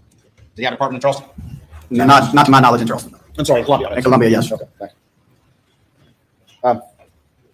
Back in June 7th of 2021, you were working in agriculture? That's correct. Working in farming? That's correct. Hard work? Yes, sir. What time did you have to get up in the morning to go to work? Normally get up about 5 o'clock. 5 o'clock. Where were you staying at that point in time? I was staying at my girlfriend's house in Beaufort. In Beaufort. You have to say your last name. What was your first name? Mary Ann. Mary Ann. Okay. And why were you staying in Beaufort at that period, at that point in time? Is that where your house was or not? No, my house was not there. I was working on St. Helena. It made it a closer ride for me to go to work. So you're staying with your girlfriend because of that? That's correct. Did you have a dog at that time? I did. And what kind of dog? Chocolate Lab. Chocolate Lab. So I have the Chocolate Lab? I do. What's the dog's name? Cash. Okay. How old was Cash about that time? I'm guessing he was a puppy, 4 or 6 months old, maybe. Were you able to keep Cash with you when you were staying at your girlfriend's in Beaufort? I was not able to. Why was that? Because she wasn't allowed. She was renting a house. We couldn't keep one there. What arrangements did you make for Cash when you were staying in Beaufort and you couldn't keep him at your girlfriend's house? I would leave him at the kennels at Moselle. And tell me how that came to be. How'd you work that out? I asked Mr. Elliott if I could leave him there. I'd be going a week at a time. Just leave him there for a week, pick him back up when I come back home on the weekend. Right. Did you leave food for him, that sort of thing? I did. So where was he staying when he was at Moselle during the week when you were working? In a kennel. Describe the kennels a little bit for the jury. What was the structure like? It was like a lean-to shed with about somewhere around 8 kennels under it, feed room on the end. Cash was staying in one of those? That's correct. You go get him on the weekend? Friday night or either Saturday. Yes. Where would you take him then? Back to my house. Right. And just where were you living at that time? In Colleton County. In Colleton County. You get up at 5 a.m. and get to work. About what time do you get to work working farming? I'd roughly get to work somewhere around 7:30. 7:30. And then what time would you get off? It all depended. What time I mean, would you get 5, 6, 7 o'clock. Just depending on how much work you need to get done? That's correct. Were you pretty tired when you got home? I was. During the course of that day, June 7th, 2021, did you have any communications with Paul? I did. What's the first one you remember? Sometime around lunchtime. All right. What y'all communicate? Did y'all talk on the phone? Did y'all text or what? Yeah, I think he called me and told me about the sunflowers had been sprayed in the dough field and they were dead. Okay. What did he say about that? Said that he was getting ready to replant them. They've been sprayed with some Roundup or something? That's correct. Did y'all talk about anything else that you remember? Not that I remember.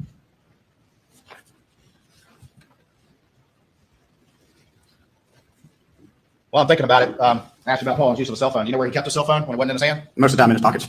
Was he typically one to respond pretty quick to you? You Normally, talking about something? Normally, yeah, we were talking about something. He would respond pretty quick. That evening, did you talk to Paul again after that initial conversation? I did. All right. And when was that, roughly? Around 8:40. Okay. And what was that conversation about? He called and asked if something was wrong with the dog's tail. Okay. And was that the first you were hearing about that? That's correct. Tell me about your conversation. I told him that, I wasn't real sure. I just dropped him off there Sunday and told him let's try to see if he can get me a picture or FaceTime me and let me see what was going on with the dog's tail. All right. Where was Paul when he called you? He was at the dog kennels. And how do you know that? I could hear the dogs barking in the original call. Is he describing to you what he's seeing on Cash's tail? That's correct. And Cash was at the kennels? He was. Did you hear any other voices when you were on the phone with Paul about 8:40? I did. And what voices did you hear? I heard Miss Maggie. And who else did you hear? And I thought it was Mr. Elliott that I heard. You thought it was Mr. Elliott. You talked to Paul, and what did y'all talk about? What was he going to do? He was going to try to FaceTime me. He said, how the service is out here. He said, if I can't get a FaceTime to go through, I'll send you a video. And why was he going to FaceTime you? What's the difference between FaceTime and a regular call? So I could see what was wrong with the dog. And y'all talked about how the service is out here? That's correct. And what do you mean by that? Most of the time, you got enough service to make a call. I mean, sometimes calls will break up, but a FaceTime, couldn't really get a whole lot of service to make a FaceTime call. It's kind of lagging. Y'all had problems with that before? That's correct. Did y'all discuss what to do if the FaceTime didn't work? We did. And what was the discussion? He was going to send me a video of the dog. He was going to video it and then do what with it? Text it? That's correct. Is that the last time you ever talked to your friend? That was. Did y'all try to FaceTime?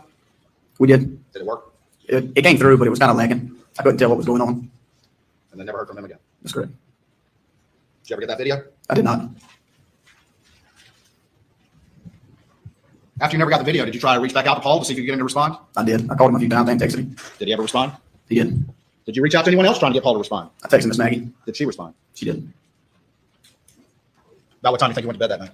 I'm not exactly sure. It was sometime right after I probably tried to contact them. You never heard from Miss Maggie either? I didn't. Did you ever talk to her at all that day? I didn't. About what time do you think you went to bed? I'm going to say somewhere around 10 o'clock. 10 o'clock. You're pretty sound asleep? That's correct. Been working on the farm all day? That's correct. Did some calls come in that you didn't realize because you were asleep? Yes, I woke up with some missed calls. What time did you wake up the next morning? Sometime around 5:30. When did you find out that your friend Paul and his mother Maggie had been murdered? That same time, 5:30. How'd you find out? I called one of my friends that had left me a bird. I had a missed call from, and he told me what had happened. And tell me his first name, please. Nolan. What'd you do after that? We got a little boy up and got him to school without talking about it a whole lot, and then we headed back home. And by home you mean Carlton County? Carlton County, that's correct. And where'd you go from there? I went to my house first, then I ended up going to Moselle. About what time do you think you got there? Sometime maybe 8:30, 9 o'clock. What'd you see when you got there? Where'd you go on the property? I went to the dog kennels. And who'd you see there? Did you talk to anyone there? I did, and I seen John Marvin, but I didn't speak to him. Did you talk to anybody at the scene when you first went there? The only person I seen was John Marvin. What'd you do after that? My cousin let the dog out the kennel. That being cash? That's correct. Did you take cash with you? I did. And where'd you all go from there? To the convenience store down the road from the house. And who'd you meet there? I met a game warden. And what'd you do after that? Did you have a conversation? I did had a conversation with him, and he said that law enforcement was going to be wanting to speak with me. And I told him, I said, well, if you got contact, let's get him up here and let's talk. And so did you wait for law enforcement to arrive? I did. You remember who you talked to? I did. And who'd you talk to? Jeff Cross and Katie McAllister. And did they do an interview of you? They did. Did they ask you about your communications with Paul the night before? They did. And did they ask you to see your cell phone? They did. Did they take screenshots of your cell phone? That's correct. Were you showing them your communications the night before with Paul and Maggie and others the night before? Yes, sir. Were you holding up the phone and they were taking screenshots? Yes, sir.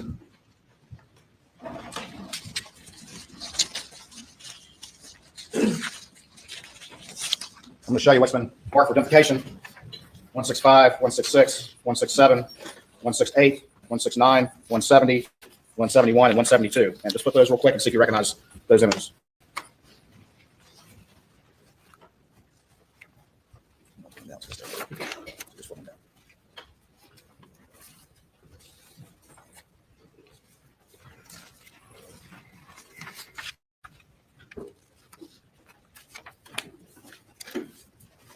You recognize those? I do.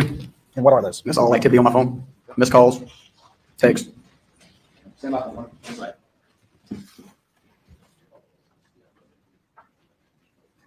Just out of a bunch of caution. I believe these are in evidence, but just to be clear, 165, 166, 167, 168, 169, 170, 171, and 172. We'll make sure those are in evidence. Those are in evidence without objection. May I have the honor, please? Mr. Gibson, I'm going to put these up on the screen. You got a screen up there, and so take a look at that, okay? Okay. All right, 165. Can y'all turn the screen around for me, please?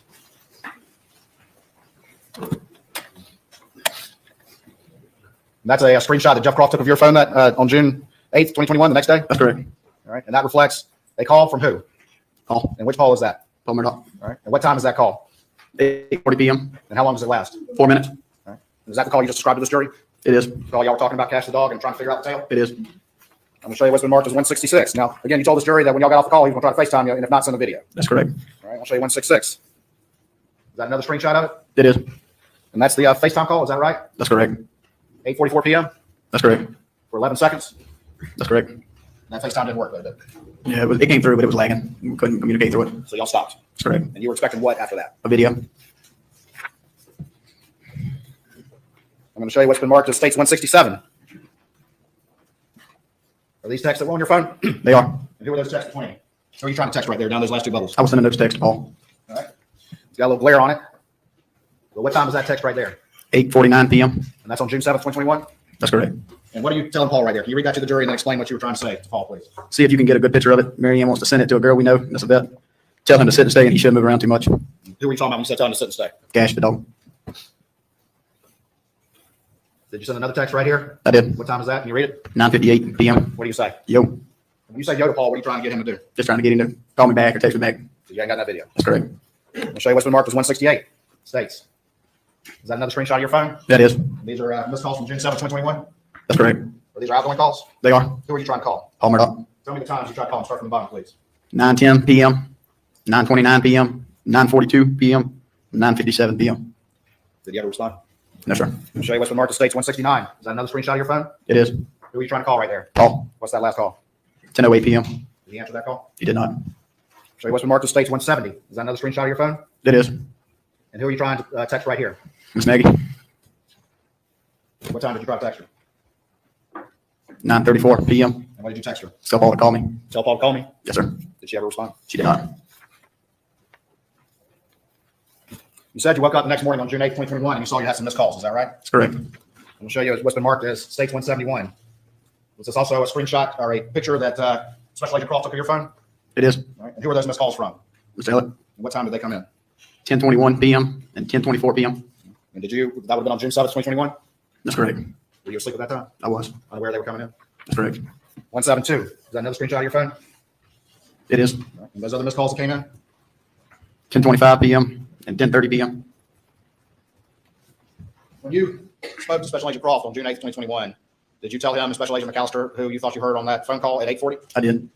And who did you say you heard? I thought it was Mr. Elliott, but I wasn't exactly sure. Did you give him a percentage? I did. What'd you say? 99%. That you heard Mr. Alec on that phone call at 8:40? That's correct.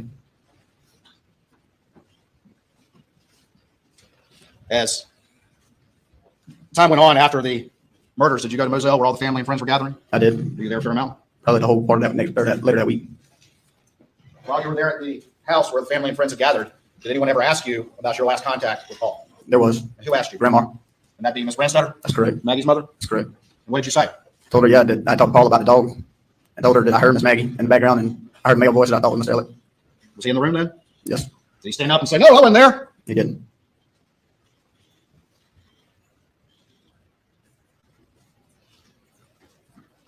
Did you ever have any conversation with Alec Murdaugh about what happened that night? No, sir. Did he ever ask you about whether or not you heard him on that phone that night? No, sir. Did he ever tell you what he did that night? No, sir. Did you ever ask him what he did that night? No, sir. Not a subject you wanted to talk about, was it? That's correct. Over time, as the months passed following the murder of Paul and Maggie, you were ultimately interviewed by law enforcement and other part of the process and that sort of thing. Is that correct? That's correct. And as time went on and you were asked about who you heard on the phone that night, that call at 8:40, you said, hey, I thought it was Alec, but I can't be sure. That's correct. Told law enforcement the night of, 99% sure, correct? Say that question again, please. Told law enforcement the next day, June 8th, that you were 99% sure. Is that correct? That's correct. As time went on, you said, I thought it was Alec, but I can't be sure. That's correct. In November of 2022, did law enforcement ask you to come in and look at a video? They did. And did you watch that video? I did. What was on that video? It was a video. Paul was supposed to take a cash. Cash was on the video. And did you recognize the voices on there? I did. Did you recognize the voices of your second family? I did. And what voices did you hear? Paul's, Miss Maggie, Miss Elliott. And how sure are you now? Positive. 100%? That's correct. One second, the computer boot up.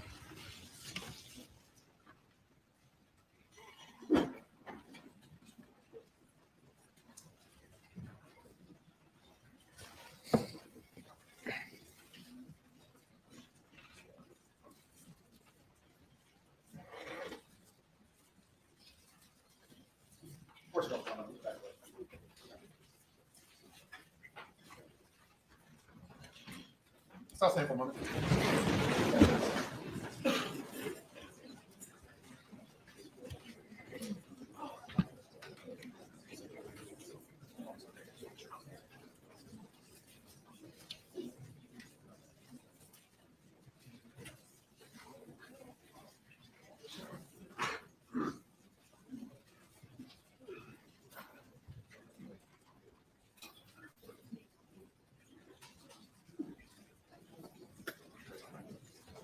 Okay.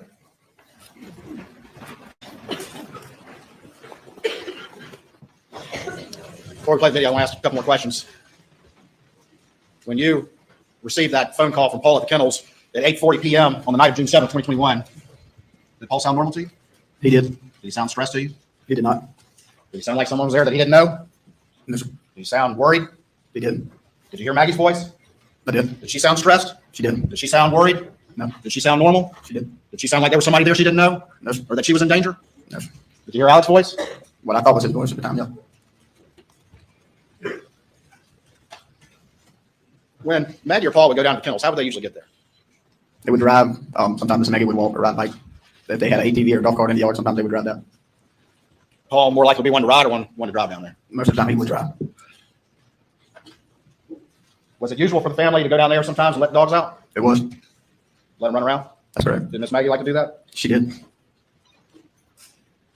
With common, to your knowledge, for guns to be left down at kennels. Sometimes there was. Yeah.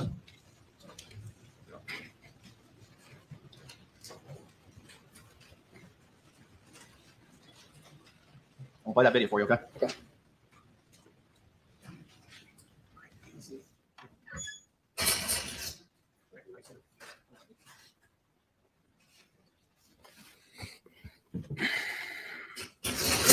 Get it, get it.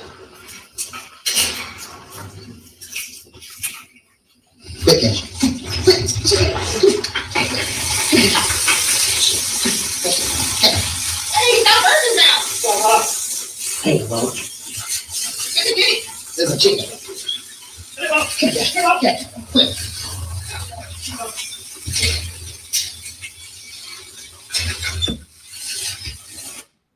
That video you watched back in November 2022? It is. Where's that video taken? At the kennels. You recognize your dog? I do. You recognize Paul's voice? Yes, sir. You recognize Maggie's voice? Yes, sir. You recognize Alex's voice? Yes, sir. 100%? Yes, sir. Can you point out Alec Murdaugh, the person whose voice you recognize in this video in this courtroom, please? So no, I didn't agree. Yeah. Please let the record reflect he's identified the defendant. Thank you, Mr. Richard. Nothing further.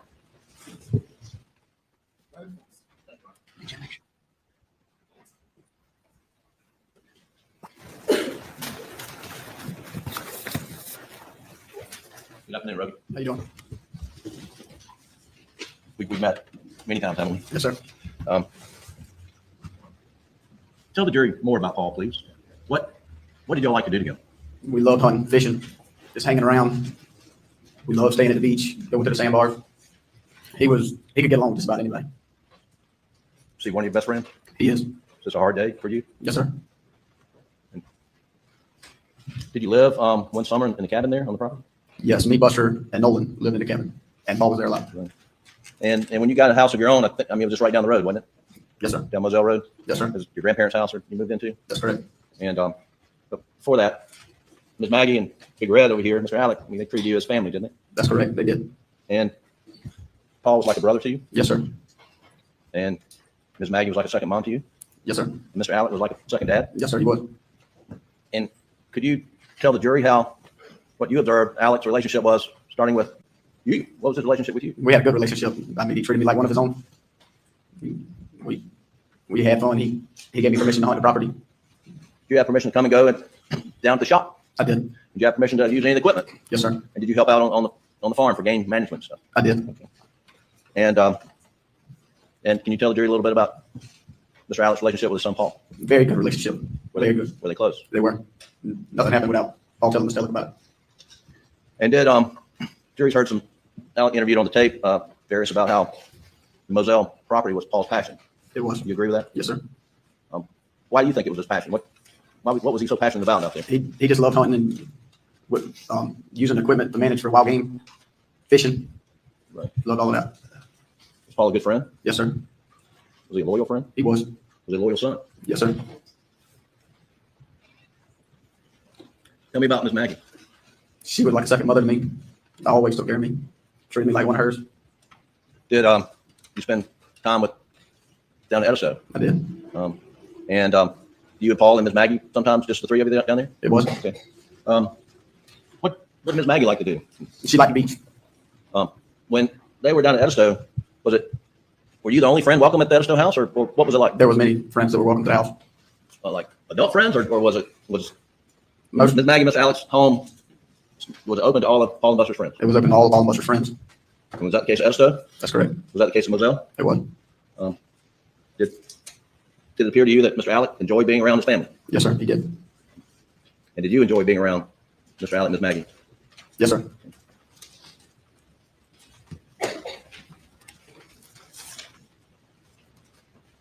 You remember, and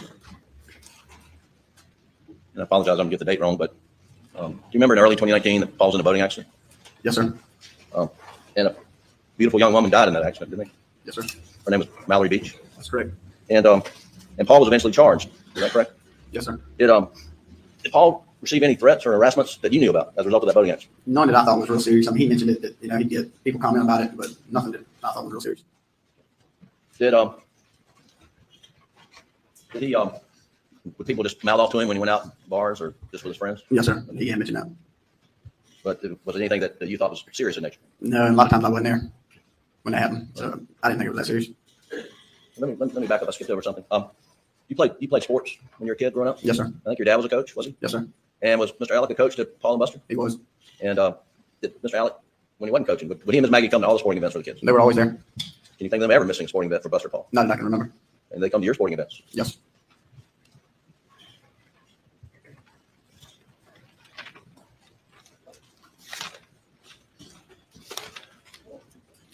Now, and Paul had an apartment in 2021. He was starting to go back to school at Carolina. Remember that? He was in college Yes, sir. school year. That's correct. And in June, he'd moved back home. Is that correct? Yes, sir. Was he living at Moselle for the most part? I think he was staying in Moselle some, but kind of all over the place. And sometimes he stayed with his Uncle John Martin down at Bluffton? Yes, sir. And he was working with his Uncle John Martin. That's correct. Okay. Now, when he was on the farm, when he was at Moselle, this gets a little confusing for me. Frankly, let me just ask you. Can you tell the jury about all the farm trucks there at Moselle? Yeah, there was a lot of different vehicles that could be used anywhere from ATVs to tractors. Well, let's just talk about the trucks. So what was Paul's primary truck? Around the farm, most of the time, F-250.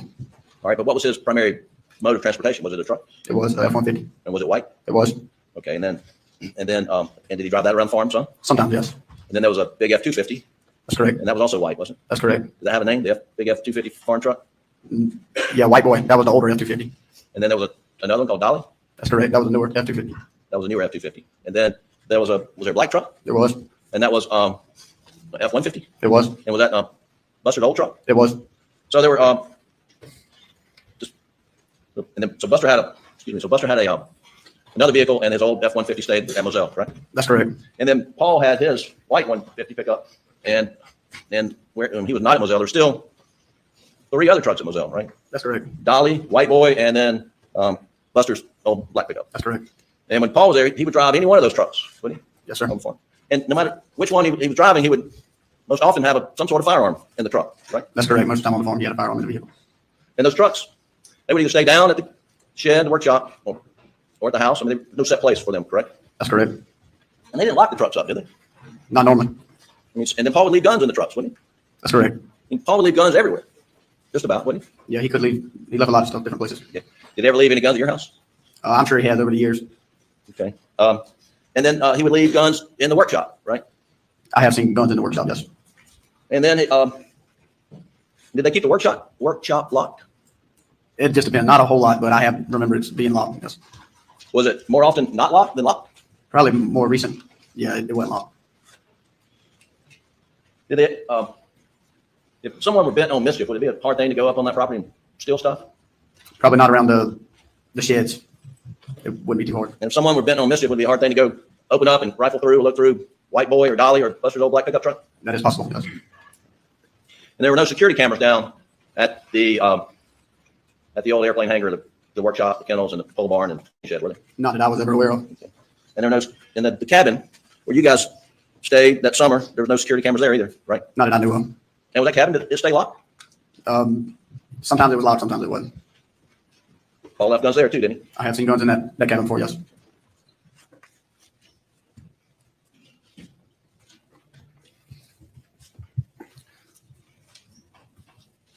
I want to not turn this thing upside down, but you talked about handsome. Who's handsome? Mr. Randolph Murdaugh. And Ms. Libby is Yeah. who? Who's Ms. Libby? Yeah. Yeah. And that's Paul and Buster's grandparents, right? That's correct. And you know where they live? In Alameda. Alameda. And just generally, where's Alameda? It's on the outside of Longdale. Okay. Is it like a crossroads? And it's a veer off. Go toward Ridgeland. If you veer off and you stay on that road, you go to Embassy. Right. If you're coming out of Hampton toward Barnville, then where the veer off is, that's called Alameda. That's correct. Now, to get to Alameda, the most direct route, do this right. Okay. So can you see from back there? I can. And so this is the main house right here, correct? That's correct. And you can get down to Moselle Road by going one or two ways, right? You can either take a left and go down by the shop and the kennels, or you can go straight out the main driveway. Is that right? Yes, you can go out both ways. But when you hit Moselle Road, would you turn right or left if you're going the most direct route to Alameda? Turn right. And be going down this way. That's correct.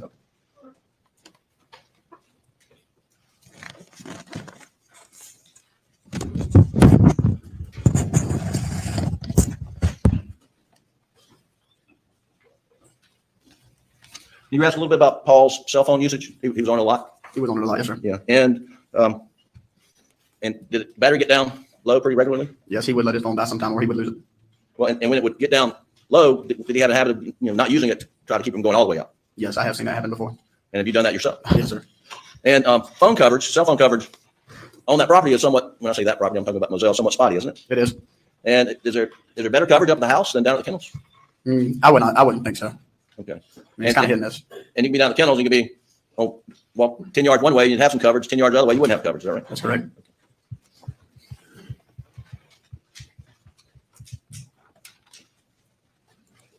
Now, back up here, we don't have any measurements on what this distance is from the kennels to the house, but if you're just driving in a buggy or a car or what have you, tell the jury roughly how long it would take in a vehicle to go from the kennels to the house.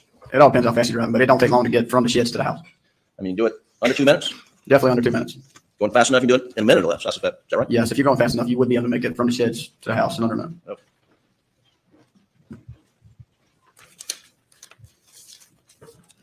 You were asked about turkey season. When it started and when it ended, you remember? And you can tell me, I don't know, when's turkey season started? Yes, most time mid-March to early May. How about duck season? When does that start? The first season starts around Thanksgiving. I think the weekend before Thanksgiving. And when's the second season start? Sometime in December. And when's it end? End of January. Do you go duck hunting with Paul? Yes, sir, I have. And they had a duck pond on the property? That's correct. And do they keep it full all year, or do they drain it and plant it for the season? Yeah, they would drain it after duck season and be ready to plant in the springtime. And you help with that? I did. And would Mr. Alec be involved help doing that? But he would. And that was part of Paul's passion, doing things like that? That's correct. Now, waterfowl shells load are different than turkey load, right? That's correct. What's the difference? Steel shot. And steel shot for what? For ducks, waterfowl. And why? Is it just preferred or is it required? It's required. Because you don't want lead in the water? That's correct. But for hunting purposes, if you just had your choice, would you rather hunt with lead or steel? Lead shot. Because it has greater knockdown power? It does. Is that why you would rather? Or just price too, I suspect? What's that again? Why would you prefer lead over steel? It has better knockdown. It's better. Okay.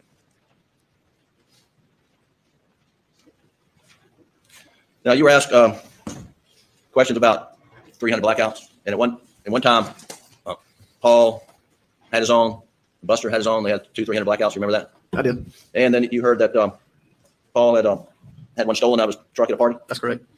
And do you remember roughly when that was? I'm not exactly sure. Years ago? Yeah, it's been a good many years ago. And whenever in recent memory, have you ever seen Paul with a 300 blackout other than the black one with the thermal scope? Not to my knowledge. So whenever you were with Paul and he had a 300 blackout, it was the black one with the thermal scope. That's correct. Did you ever see a 300 blackout around the house that was black without a thermal scope? Not to my knowledge, I have. And just, and the jury's heard, what's a thermal scope? Picks up the heat from the animal. You can see it at nighttime because of the heat. Just for night hunting? That's correct. And that's the best time to hunt hogs? It is. But during the daytime, they stay in the swamp? That's correct. At night, they come out? Yes, sir. And y'all had cameras out there to see when they were coming out? Sometimes we did.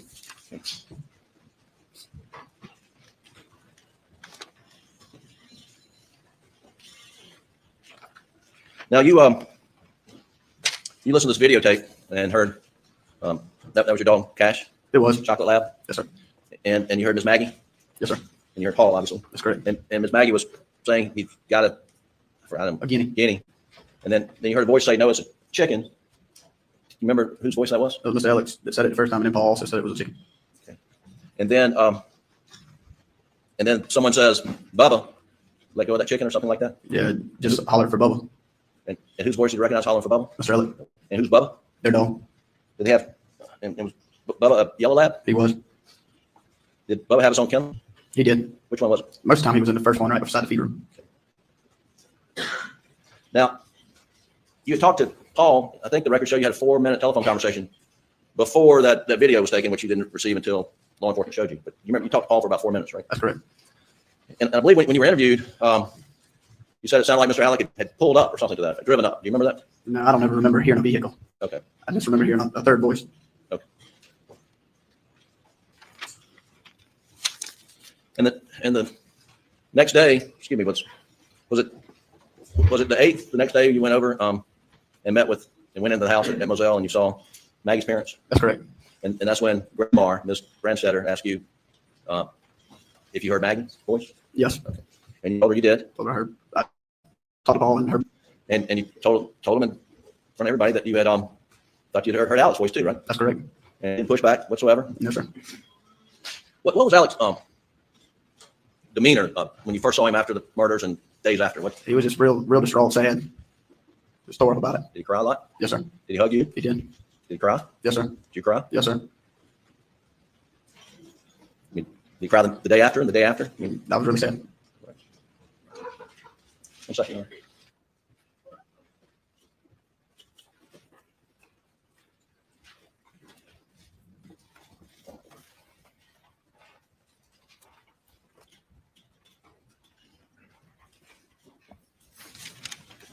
On this video, you've been around Alec, Maggie, and Paul most all your life. Was there any? Did you notice any signs of distress or anxiety or anything out of the ordinary? I did not. And you've been around Maggie and Alec and their whole family a lot? Almost all of my life, yes, sir. And would you see Alec openly show his display of affection and love to Maggie? Yes, sir. And from your observation, they have a close, good relationship? That's correct. And they were loving to each other and to Paul and Buster and their friends, correct? That's correct. And can you think of any circumstance that you can envision, knowing them as you do, where Alec would brutally murder Paul and Maggie? Not that I can think of. Thank you. That's all the questions I have. Anything further? You were asking questions about the sheds being unlocked. Paul ever complained to you? People were up there stealing all kinds of stuff all the time? I was never aware of people stealing anything. When you talked to Paul and heard Maggie and Alec at 8:40, was there any problem with that voice call, or did it come through just fine? The reception was good. The call came through, yes. And the last conversation you had with Paul was he was going to do what if the FaceTime didn't work? Send me a video. And he never did. That's correct. You've heard that video and you hear 3 voices, is that correct? Maggie, Paul, and Mr. Alec? In the video, yes, sir.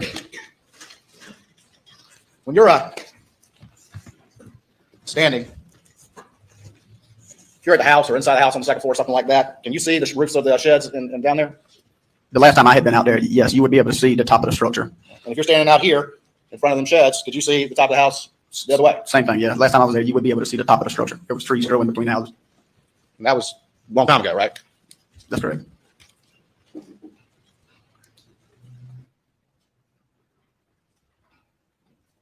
Down there at the sheds, did they have like outdoor lighting down there?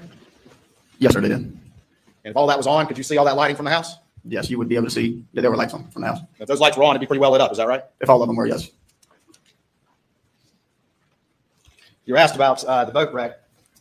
Were you aware that Paul had been charged in that boat wreck? I was. Were you aware that Alec Murdaugh had been sued in that boat wreck? I was. What was your perception of Alec's wealth? Did you believe he was a fairly wealthy man? Yes, sir. How long have you known Alec Murdaugh? Pretty much all my life. As you sit here today, did you really know him? Yes, I know Mr. Elliott. But as you sit here today, do you really know him? Yes, I know Mr. Elliott. Anything further? You may step down.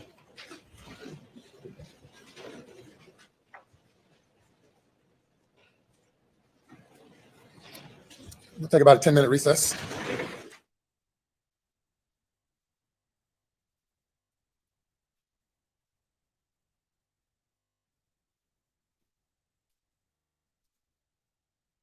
And obviously, the state has already made cases to the admissibility of that information, but I believe clearly to add to that, the defense through their questioning has opened the door to that. And so this witness, has some information to start that, and I think that we've sort of gone through the looking glass on that very issue, Your Honor. Your Honor, very briefly, we fully briefed this. There are a very limited number of circumstances where the financial information would come in. Simply asking this young man, who they asked about his relationship with Alec and Paul and everybody, could you conceive of, I think we said, are there any circumstances under which you know that he might kill Paul and Maggie? And he said no. That didn't open the door to any financial crime that he may have committed. And again, the admissibility of that financial information, those financial misdeeds, is not, I mean, this motive, by the way, is the most ludicrous. He's about to be discovered as having stolen some money that afternoon. So he goes home and butchers his wife and son to destroy. You argued that before. But what I'm saying is, this idea. You argued it before. You've called it ludicrous before. And you're now repeating that same argument. It's been a while, perhaps. I've said that. My point is, no door's been open, and if we're going to have a full discussion on this, you indicated you needed factual basis. There is no factual basis established. Thank you. All right.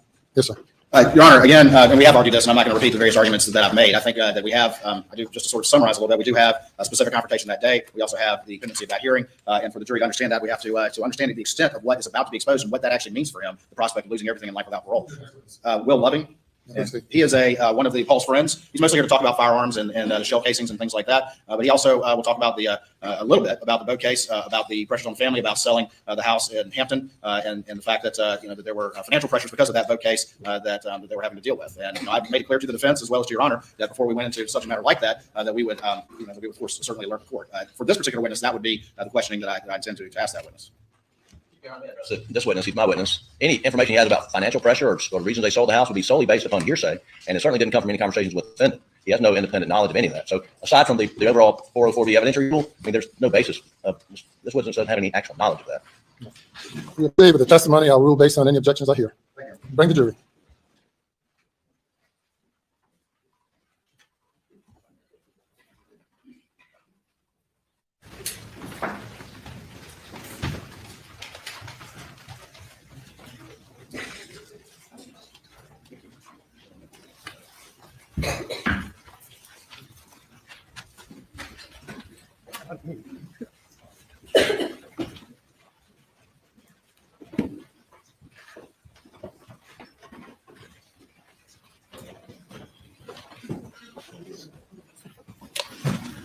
Jury is present, sir. Thank you. You may call your next witness. Thank you, Your Honor. State calls Will Loving.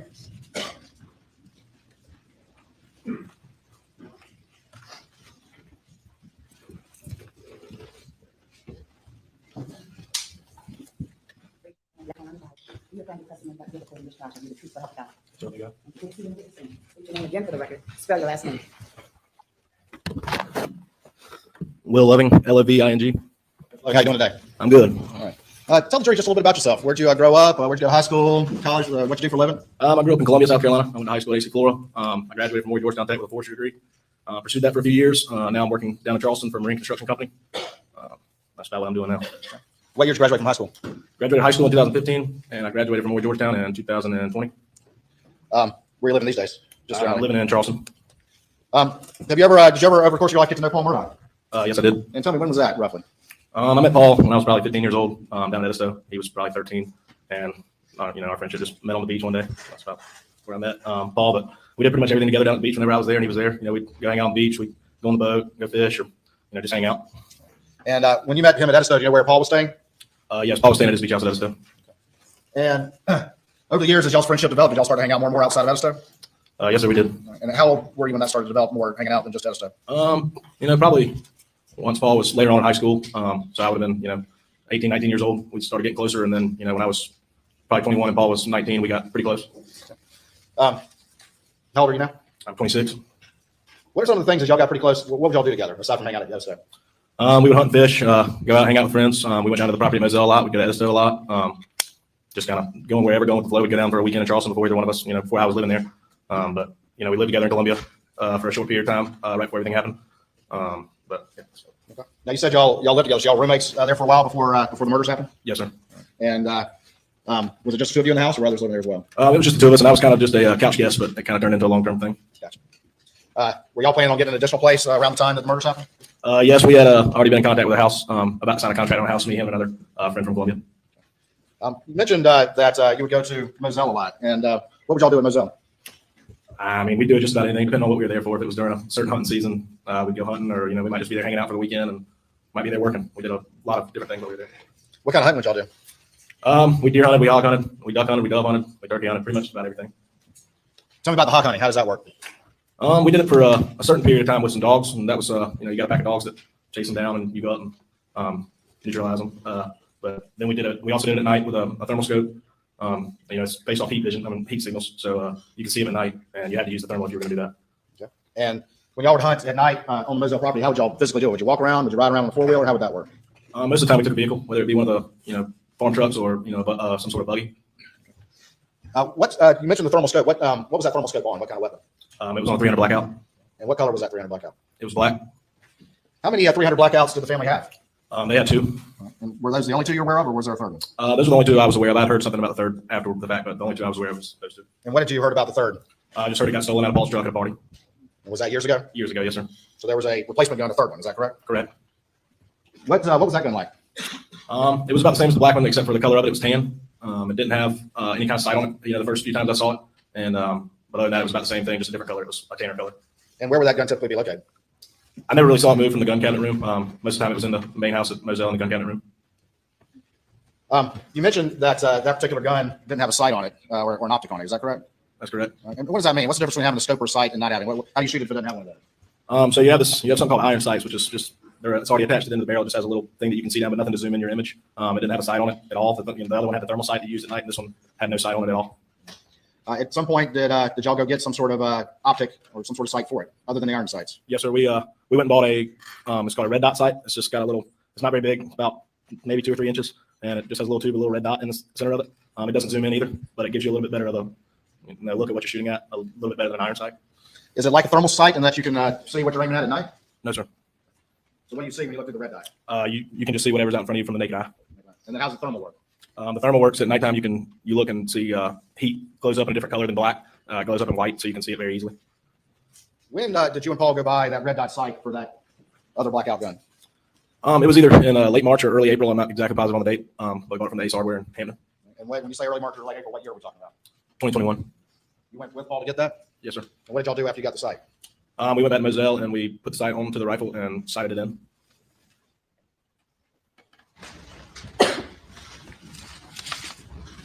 Describe to the jury what you mean when you say you sighted it in. When you get a scope that's not already sighted in, you have to calibrate it with the barrel of the gun. So you have to go and change certain things on the side or on the top. Whether it needs to go up or down or left or right when you're shooting. So that's what we had to do with that one, and it just moves. It doesn't move the dot necessarily inside the scope. It just moves kind of the whole thing, the whole sight. Before we get to that, I want to ask about property just a little bit. I'm going to show you what's been marked as State 303. And as you step down with the judge's permission, I want to ask about a few areas on the property. All right, now, after y'all bought that, first of all, where's the residence on this particular image? Do you recognize this? Yes, it's right here. Okay. And, oh, I'm sorry. Is that better? And what are these structures up here right there? Those are called shed, and those dog kennels or everything. Okay. And can you point out kennels in that image? Right on the side next to the factory. And where are the driveway entrances to the property? The two in this picture right here down to they come down to the main house right here, where you come in up here, and come out the kennels, and come down to the main house. Was it common for everyone to use both of those driveways? Yes, sir. Which driveway did you usually use? I didn't pass on driveway to get rid of it. Whichever way I was coming this way, I turn here. If I was coming this way, I turn in there. And your experience in the family was common for both of you? Yes, sir. What is the structure right here? That is the cabin up on the side of the road, just the old cabin. And was there like a shooting range or shooting house in here? Yeah, there's a shooting range across the road right here. It goes, it's like right here somewhere. It goes right next to the pond area. That's just a little fish pond. And what was the shooting house? It was just a little wooden, gazebo looking thing that you sat in and shot in a barn over here. Was there a location that y'all was probably called the Buffalo? Yes, sir. Where was that? It's right here behind this barn with pine trees. Now you said back after y'all bought that red dot sight, which y'all sighted in that the blackout. Is that correct? Correct. And which blackout are you talking about? The tan one. The tan one. The tan one. And that would have been not the black one, but the tan one, not the one that went missing years ago. Is that correct? Yes, sir. That's correct. All right. Where did y'all sight that gun in? We sighted it in off the side of the main house. Right here, there's a little thing of steps that comes into the gun room, and we used the railing upstairs to brace on and shot down here as they were building a pond right here, so there's a barn, so no threat of bullets going back there. All right. You guys say one please.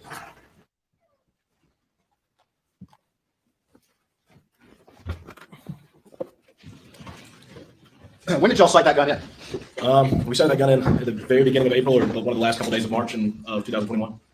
How do you know that it was late March or into April 2021 that you sighted in that tan blackout with the red dot optic on it? Because that same weekend we were out hunting hogs in Adelphia with the thermal scope on the black 300 blackout, and we also took the brown 300, the tan 300 blackout, with us with the red dot sight, but it wasn't very usable because you couldn't see what you were shooting at as it was dark. But we used the thermal, and I remember we saw 4 turkeys up in a tree, and we were talking about maybe turkey on that morning right there, but I think we scared them when we decided to shoot the hogs. So y'all decided to sight in the tan one the next day or thereabouts? Yeah, it was sighted in the day before, I believe, or the same day. One of the two. Y'all stand right outside the gun room in the main residence. Correct, yes, sir. All right. I'm going to show you what's been marked as State's Exhibit 88. You recognize this gun? Yes, sir. That's the black 300 blackout. All right. And what optic is on this? The thermal scope. All right. Is this the gun y'all were sighting in, or was it a different gun that y'all were sighting in, standing right outside the gun room in March or April of 2021? It was a different gun. It was a different gun. Yes, sir. Did it have a different optic on it right here? Yes, sir. It had the red dot sight on it. It had the red dot.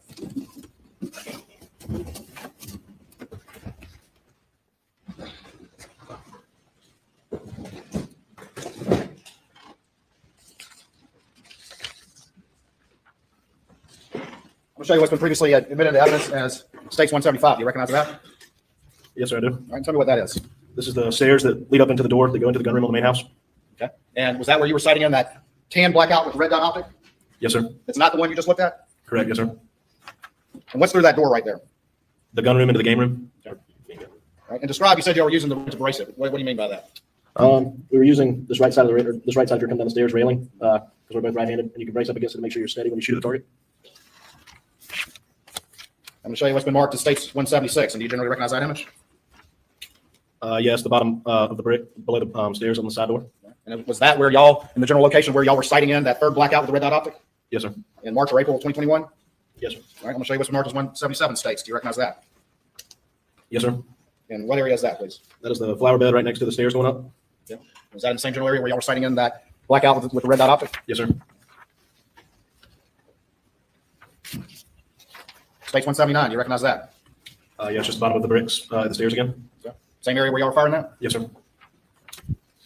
States 180, you recognize that? Yes, the flower bed next to the stairs. Okay. Same general area where y'all were sighting in that other blackout? Yes, sir. It's not the one I showed you? No, sir. It's not the one I showed you? Oh, yeah. No, sir. States 181, you recognize that? Yes, sir. It's the bricks at the bottom of the stairs. Same area. Same area? Yes, sir. States 183. Yep. Again, it's the bottom of the stairs, same area that we were standing in. All right, I'm going to show you now what's been marked as States 184. Do you recognize that? Yes, this is the little gazebo type thing at the shooting range that you sit in to shoot your rifle or whatever you're shooting.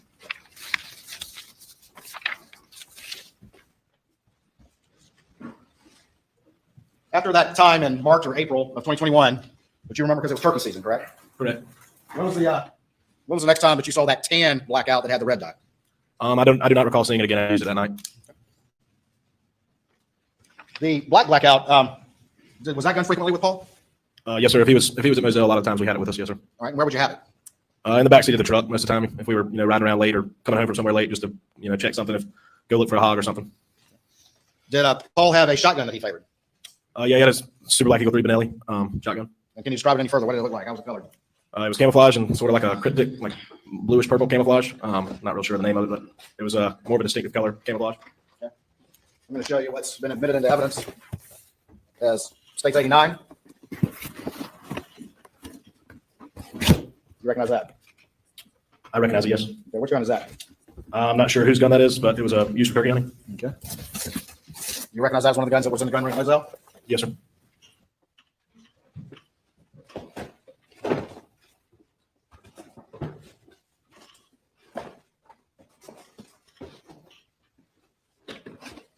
All right, now I'm going to show you what's been marked as States 4 into evidence.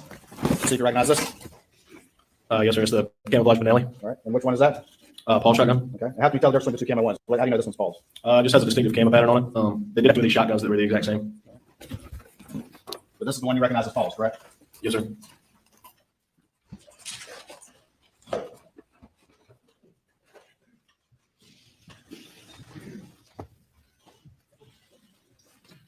The 300 blackout round, is it a fairly loud round when it goes off? I mean, yes. I mean, it's a gunshot, so it's pretty loud. But it's not extremely louder than the gun. Is it louder than a shotgun? It's probably a little bit louder than a shotgun. Yes. Did you ever have any conversation with Paul about getting a suppressor for that 300 blackout? Yeah, I asked him why I didn't get one, and he said that when you put a suppressor on a gun like that, it decreases how far you can shoot and makes your accuracy go down. So the gun that we already had with the night vision was already not a very long distance gun, so he didn't want to put a suppressor on it. The up at the kennels up at the shed area, was it common for firearms to be up there? They were up there from time to time, but I don't think there were really any kept up there, no, sir. On June 7th, 2021, did you ever have any conversation with Paul or communication with him? Yes, I talked to him around dinner time. I was cooking dinner in the apartment that we were staying in. He called me about wanting to get a hot tub for the house that we were about to move into. And then he sent me a Snapchat a little bit after that, and that was the last time I heard from him. What was the Snapchat of? It was of him and his dad looking at the trees and stuff that they planted. They had one swoop down that obviously wasn't doing too good, but it was just a video of them looking at trees. You watched that video on your phone or something like that? Yes, sir.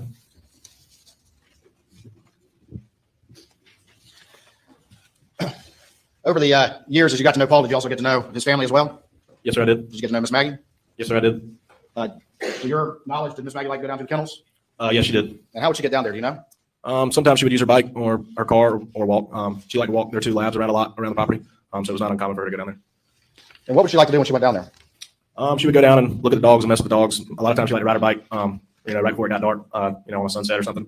But she was a dog lover for sure. Would she go in the daytime or would she go at night when it was dark? I only saw her go during the daytime most of the time. I mean, she might be down there once it got dark, but I don't think she would go down there after dark. Let's ask a little bit about Paul. What was his cell phone usage like? He used his cell phone a lot. Is he wanted to respond to you pretty quickly, typically? Yes, sir. He would respond very fast. You know where he kept it when he had it on him? What pocket he kept it in? No, I do not. I know he kept it in one of his front pockets. I would have remembered if he kept it in his back pockets, but I don't know which one it was. Were you, how'd you find out about murders? I was called numerous times in the middle of the night. I finally woke up to one around midnight. I think it was 12:07 if I remember right. And it was a cousin of Paul's, and she told me about everything. And I was in the apartment at the time, and nobody really knew what was going on, so I got out of the apartment pretty quick. Drove to my parents' house, talked with them for a minute, and we had some friends that were all awake in Charleston, so I drove straight down to Charleston in the middle of the night. Did you ever go to Moselle in the aftermath of everything? Yes, sir. I believe I went on that previous Wednesday and saw the family. Did you ever have a conversation with Alec? I did. Did you talk to him about any conversations that you had with Paul that night? No, I didn't. We mostly just grieved. Did you ask him about what he was doing that night or what happened or the events of that night at all? No, I did not.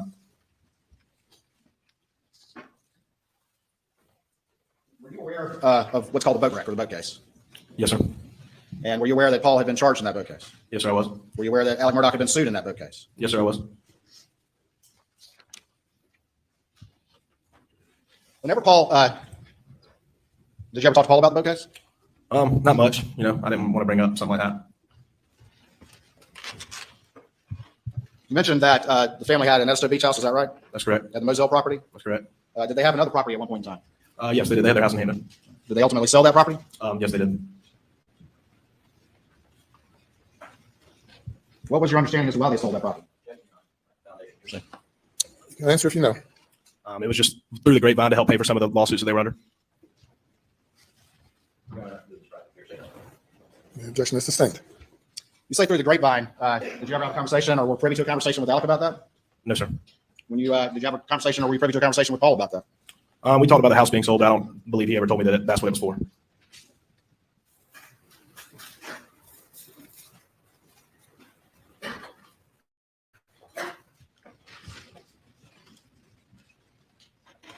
Going back to the 300 blackout, what was the sort of effective range of that weapon? From what I was told from Paul, it was around 50 to 75 yards. It was accurate up to. Did that have anything to do with discussion about why not to put a suppressor on it? Yes, it did.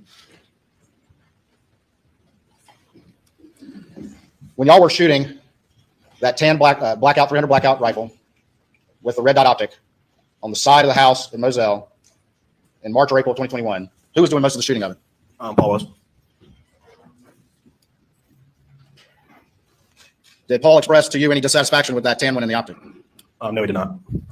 Did y'all discuss any frustration though with it being unusual for turkey shooting because of the optic that was on it? For hog hunting? For hog hunting, sorry. No, not really. We kind of knew that when we took it with us that it was kind of pointless, but we just took it with us anyway. The red dot was pointless? Yes, sir. For night shooting? For night hunting, yes, sir.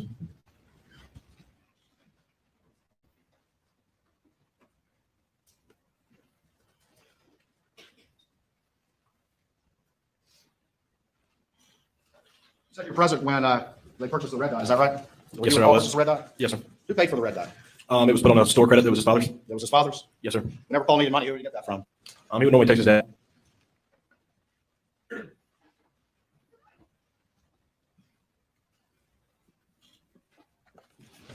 When you talked a little bit about Paul's habits, and you guys had an apartment in Columbia, right?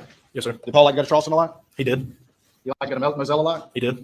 Did he spend time in a lot of different places? Yeah, he was all over. He was all over. Yes, sir. Happened to be back in Moselle on June 7th, 2021, is that right? Yes, sir.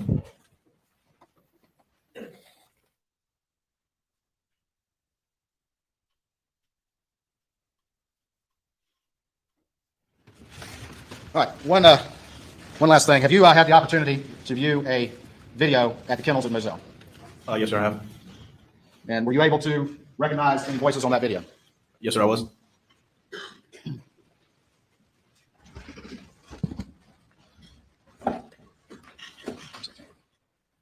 All right, Your Honor, this time I'm going to play State's Exhibit 297 for this witness.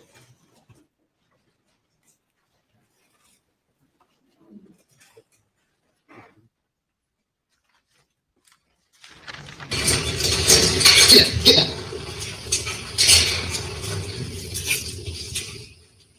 yes.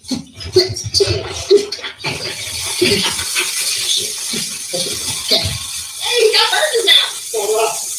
Hey, Bubba. It's a kitty. There's a chicken. Get it off. Get it off.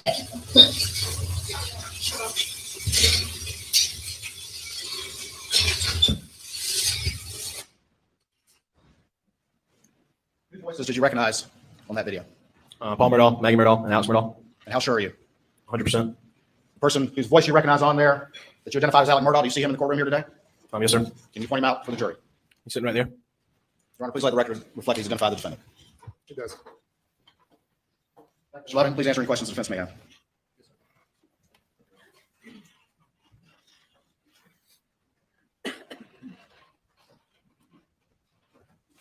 Good afternoon, Will. How you doing? Good. It's a hard day, isn't it? A little bit. You mentioned about a Snapchat video that you received on sometime the evening of June the 7th. You remember what time that was? I don't. It was later in the afternoon, somewhere around like 7 o'clock-ish in that area. And what was it of? It was Alex and his son Paul. They were riding around looking at trees that they had built and, laughing, having a good time. Everything. So he posted it on, I don't have Snapchat. Maybe most people here have Snapchat, but tell us a little bit about what that is. Snapchat's an app on a smartphone that you can send pictures and videos to your friends. You can save pictures and videos, but it's just an app that most young people use. And it's a way to share videos. Correct. Yes, sir. I mean, my kids have it, but the video's supposed to disappear after some period of time. Yeah, they have a limit on them. You can either send it it'll play over and over and over again until somebody clicks off of it, or you can go up to like from 1 to 10 seconds. But you can also save a Snapchat if you want to look at later. And is it like Facebook? You have friends that want to be on your circle of Snapchat.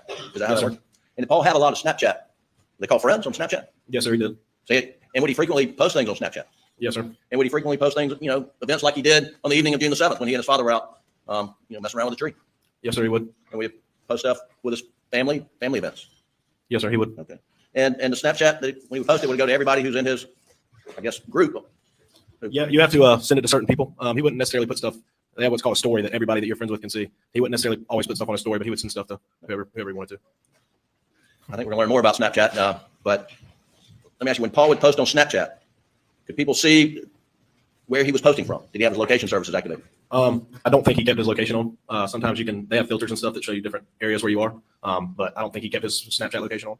Well, when he posted the video of he and his dad at Moselle, could you tell that he was at Moselle? Yes, I could tell he was at Moselle just from being there, but maybe somebody who doesn't know the property wouldn't know. Okay. All right. You were asked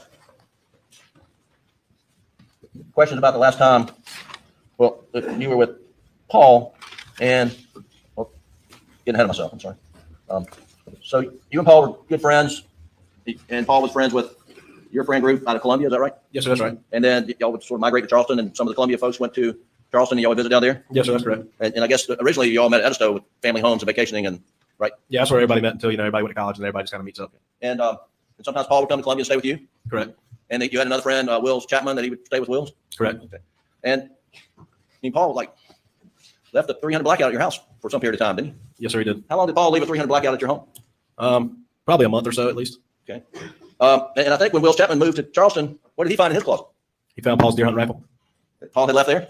Yes, sir. And Paul had thought he had lost his deer hunting rifle? Correct. And lo and behold, it was at Will Chapman's house, right? Yes, sir. I mean, was that unusual for Paul to leave stuff everywhere? No, not at all. And so he was, would he leave guns around the farm? Yeah, he would every now and again. We'd leave them, say, in the golf cart? Yes, sir. We leave them in unlocked trucks? Yes, sir. And you were asked about the kennels, but what about in the workshop, the shed? We leave guns down there? That's where I was, referring to. You'd see him down there sometimes, but I don't think there was ever guns permanently down there, no, sir. Okay. And when he left the 300 blackout in Columbia, was it the one that Mr. Waters showed you, the black one with thermal scope? Yes, sir, it was. And you learned at some point in time that he got a replacement for one he had previously lost? Yes, I did. I didn't even know that it was a replacement. Like I said, I didn't know about the original one. I just remember seeing the brown one. And that brown one did not have a scope, right? No, sir, it didn't until we bought one. And you went with Paul to Ace Hardware store and purchased a scope and a mount for it, right? Yes, sir. Now, the day that you purchased the scope and the mount, was it the weekend that you were talking about where the last time you used it? I'm not sure if it was that weekend or maybe the next weekend, but they were both pretty close together. Okay, but you were there when he purchased the scope and the mount? Correct. And you went, did you go back to Moselle and put it on the gun? Yes, sir, we did.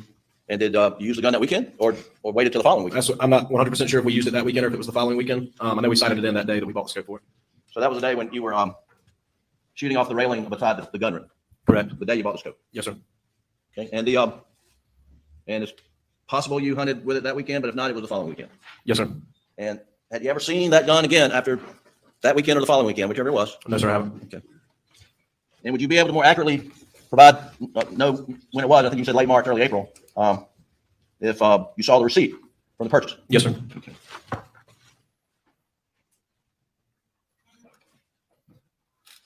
I'll show you what was marked as Defendant's Exhibit 62. And ask you, first, do you recognize Paul's signature on that document? Yes, sir, I do. You know that to be his signature? Yes, sir. And does that reference the purchase of red dot scope and the mount? Yes, it does. And that's from Ace Hardware? Yes, sir. And were you there with Paul when he bought it? I was. Your Honor, we've introduced Exhibit 62 in evidence this time. A different one than the one you just handed him that you It's said the same one. it's already in evidence. Is this marked for identification or is it in evidence already? I'm looking at evidence right now. Thank you. Will you tell the jury what the date of that is? It is March the 6th, Okay. 2021. And Your Honor, I have a calendar here that says March 6th, 2021 is a Saturday. And I would just like the court to take judicial notice that March 6th, 2021 is a Saturday. No objection. Thank you.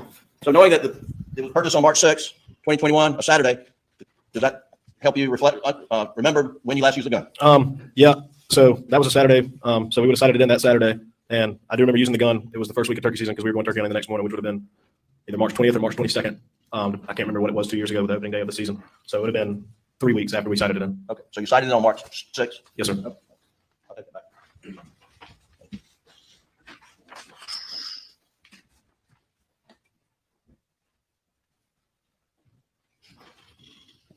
When was the last time you saw Paul in person? It would have been the weekend previous, or 2 weekends previous to when everything happened. It was Memorial Weekend. So you saw him Memorial Day weekend? Yes, sir. And where did you see him? We all stayed at the Edison Beach House. And when you say we all, who are you referring to? Me, myself, and 3 or 4 other buddies, along with Alex, Maggie, and I believe that was it. And did you spend a lot of time with Paul around his dad and mom? Yes, sir, I did. And how would you describe Paul's relationship with his father? It was an awesome relationship. And what do you mean by awesome? It just kind of seemed like Paul was the apple of his eye. And from your observation, can you tell the jury what you observed of Alex's relationship with Maggie? I thought they had an awesome relationship as well, from everything that I could see. You know, they were always laughing and everybody got along. You know, nothing was out of the ordinary at all. Did Maggie and Alec open their home up to Paul and Buster's friends? Yes, they did. How many people stayed at the Edison Beach House that Memorial Day weekend? I'm not 100% positive, at least 3 or 4 friends. And where'd y'all stay? All in the bedrooms. I think somebody might have been on the couch on the porch outside. Maybe the couch inside as well. Okay. And was Buster there? I believe Buster was there, but I'm not 100% sure. Did he have any of his friends there? Yeah, again, I'm not sure.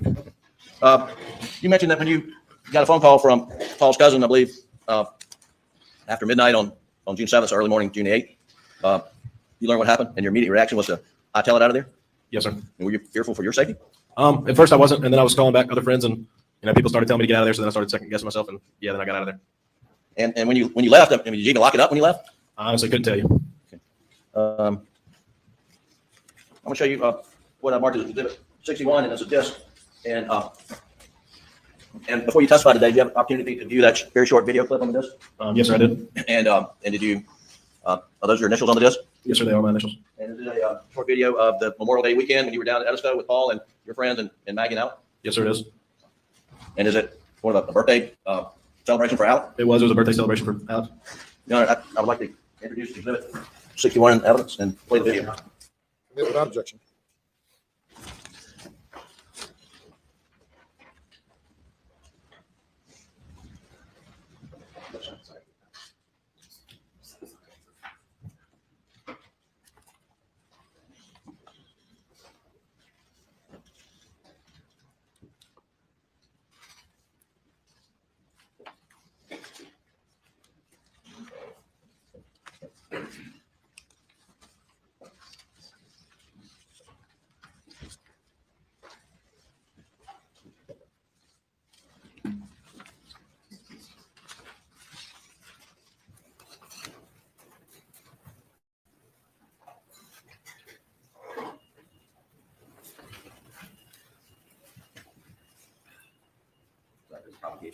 Can you just play it without the sound? Yeah, I sure can.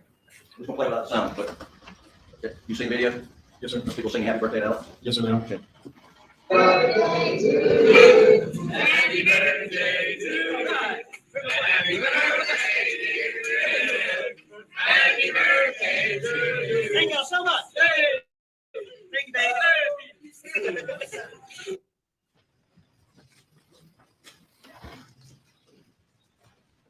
On the Wednesday after Paul and Maggie were murdered, you went to Moselle, correct? Yes, sir. I did. With some friends of yours? Yes, sir. Any friends of Paul's? Yes, sir. How many? I think 3 of us went. And how many other people were there, friends of Paul's? There was a lot of friends of Paul's there.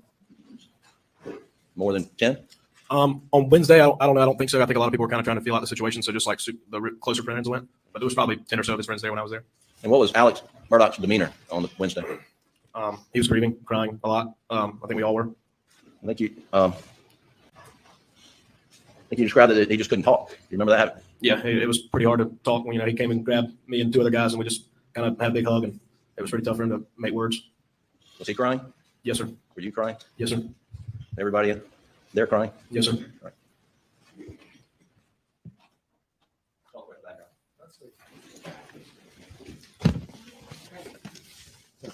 Go back to your video after, please. Can you turn that screen off, please?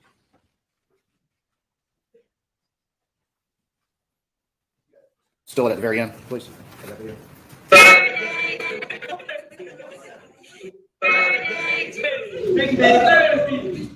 Who's that guy in the green shirt? Do you know? It's Chris Wilson. Do you know Chris Wilson's relationship to Alec Wilson or Alec Murdaugh? Yeah, I think they're best friends. Best friends. Best friends should do each other right. Isn't that correct? Yes, sir. You were asked about when you found out about the murders and you talked to some people and then you kind of hightailed it out of your place, right? Yes, sir. Because you were scared or at least thinking about the possibility of some sort of harm. Is that correct? That's correct. Because it was a shock for everyone, wasn't it? Yes, sir. It stopped everything in its tracks, didn't it? Yes, sir. And everybody was worried about this family and what was going on and what had happened. Is that right? That's correct. Yes, sir. Anything else people were worried about went out the window. They were all focused on Alec at that moment, were they not? In themselves. Is that correct? I mean, I think they were focused on everybody that had anything to do with it. Anything that had anything to do with his family. Is that right? Yes, sir.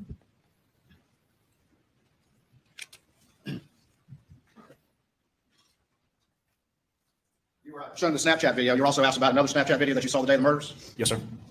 And what was on that video? It was a video of Alex and his son riding around looking at trees that had fallen over on the tractor, on the golf cart. Was it a short clip? Yes, sir, it was.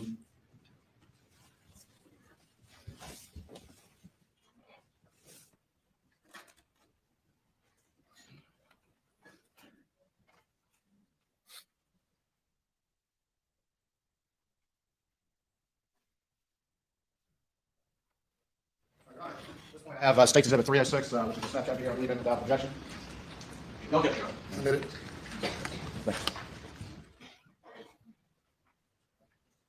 Flip back over. I'm gonna play that tree video. Now, what time do you recall receiving this video? To the best of your recollection. It was later in the afternoon. I believe it was after I cooked dinner, probably around 7 o'clock, sometime in there.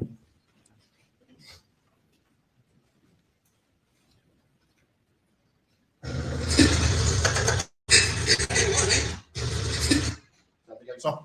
Yes, it is. That was on the afternoon or the evening of June 7th, 2021. That's correct.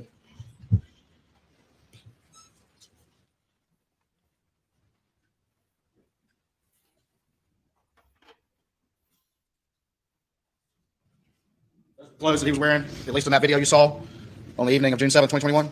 Yeah, those are the clothes I saw in the video.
2021, about $792,000 of missing fees from his law firm. Your Honor, totally improper. Objection overruled. Did you know anything about that?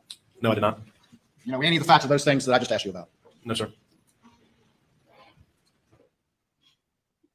Nothing further. Anything further? No. Step down.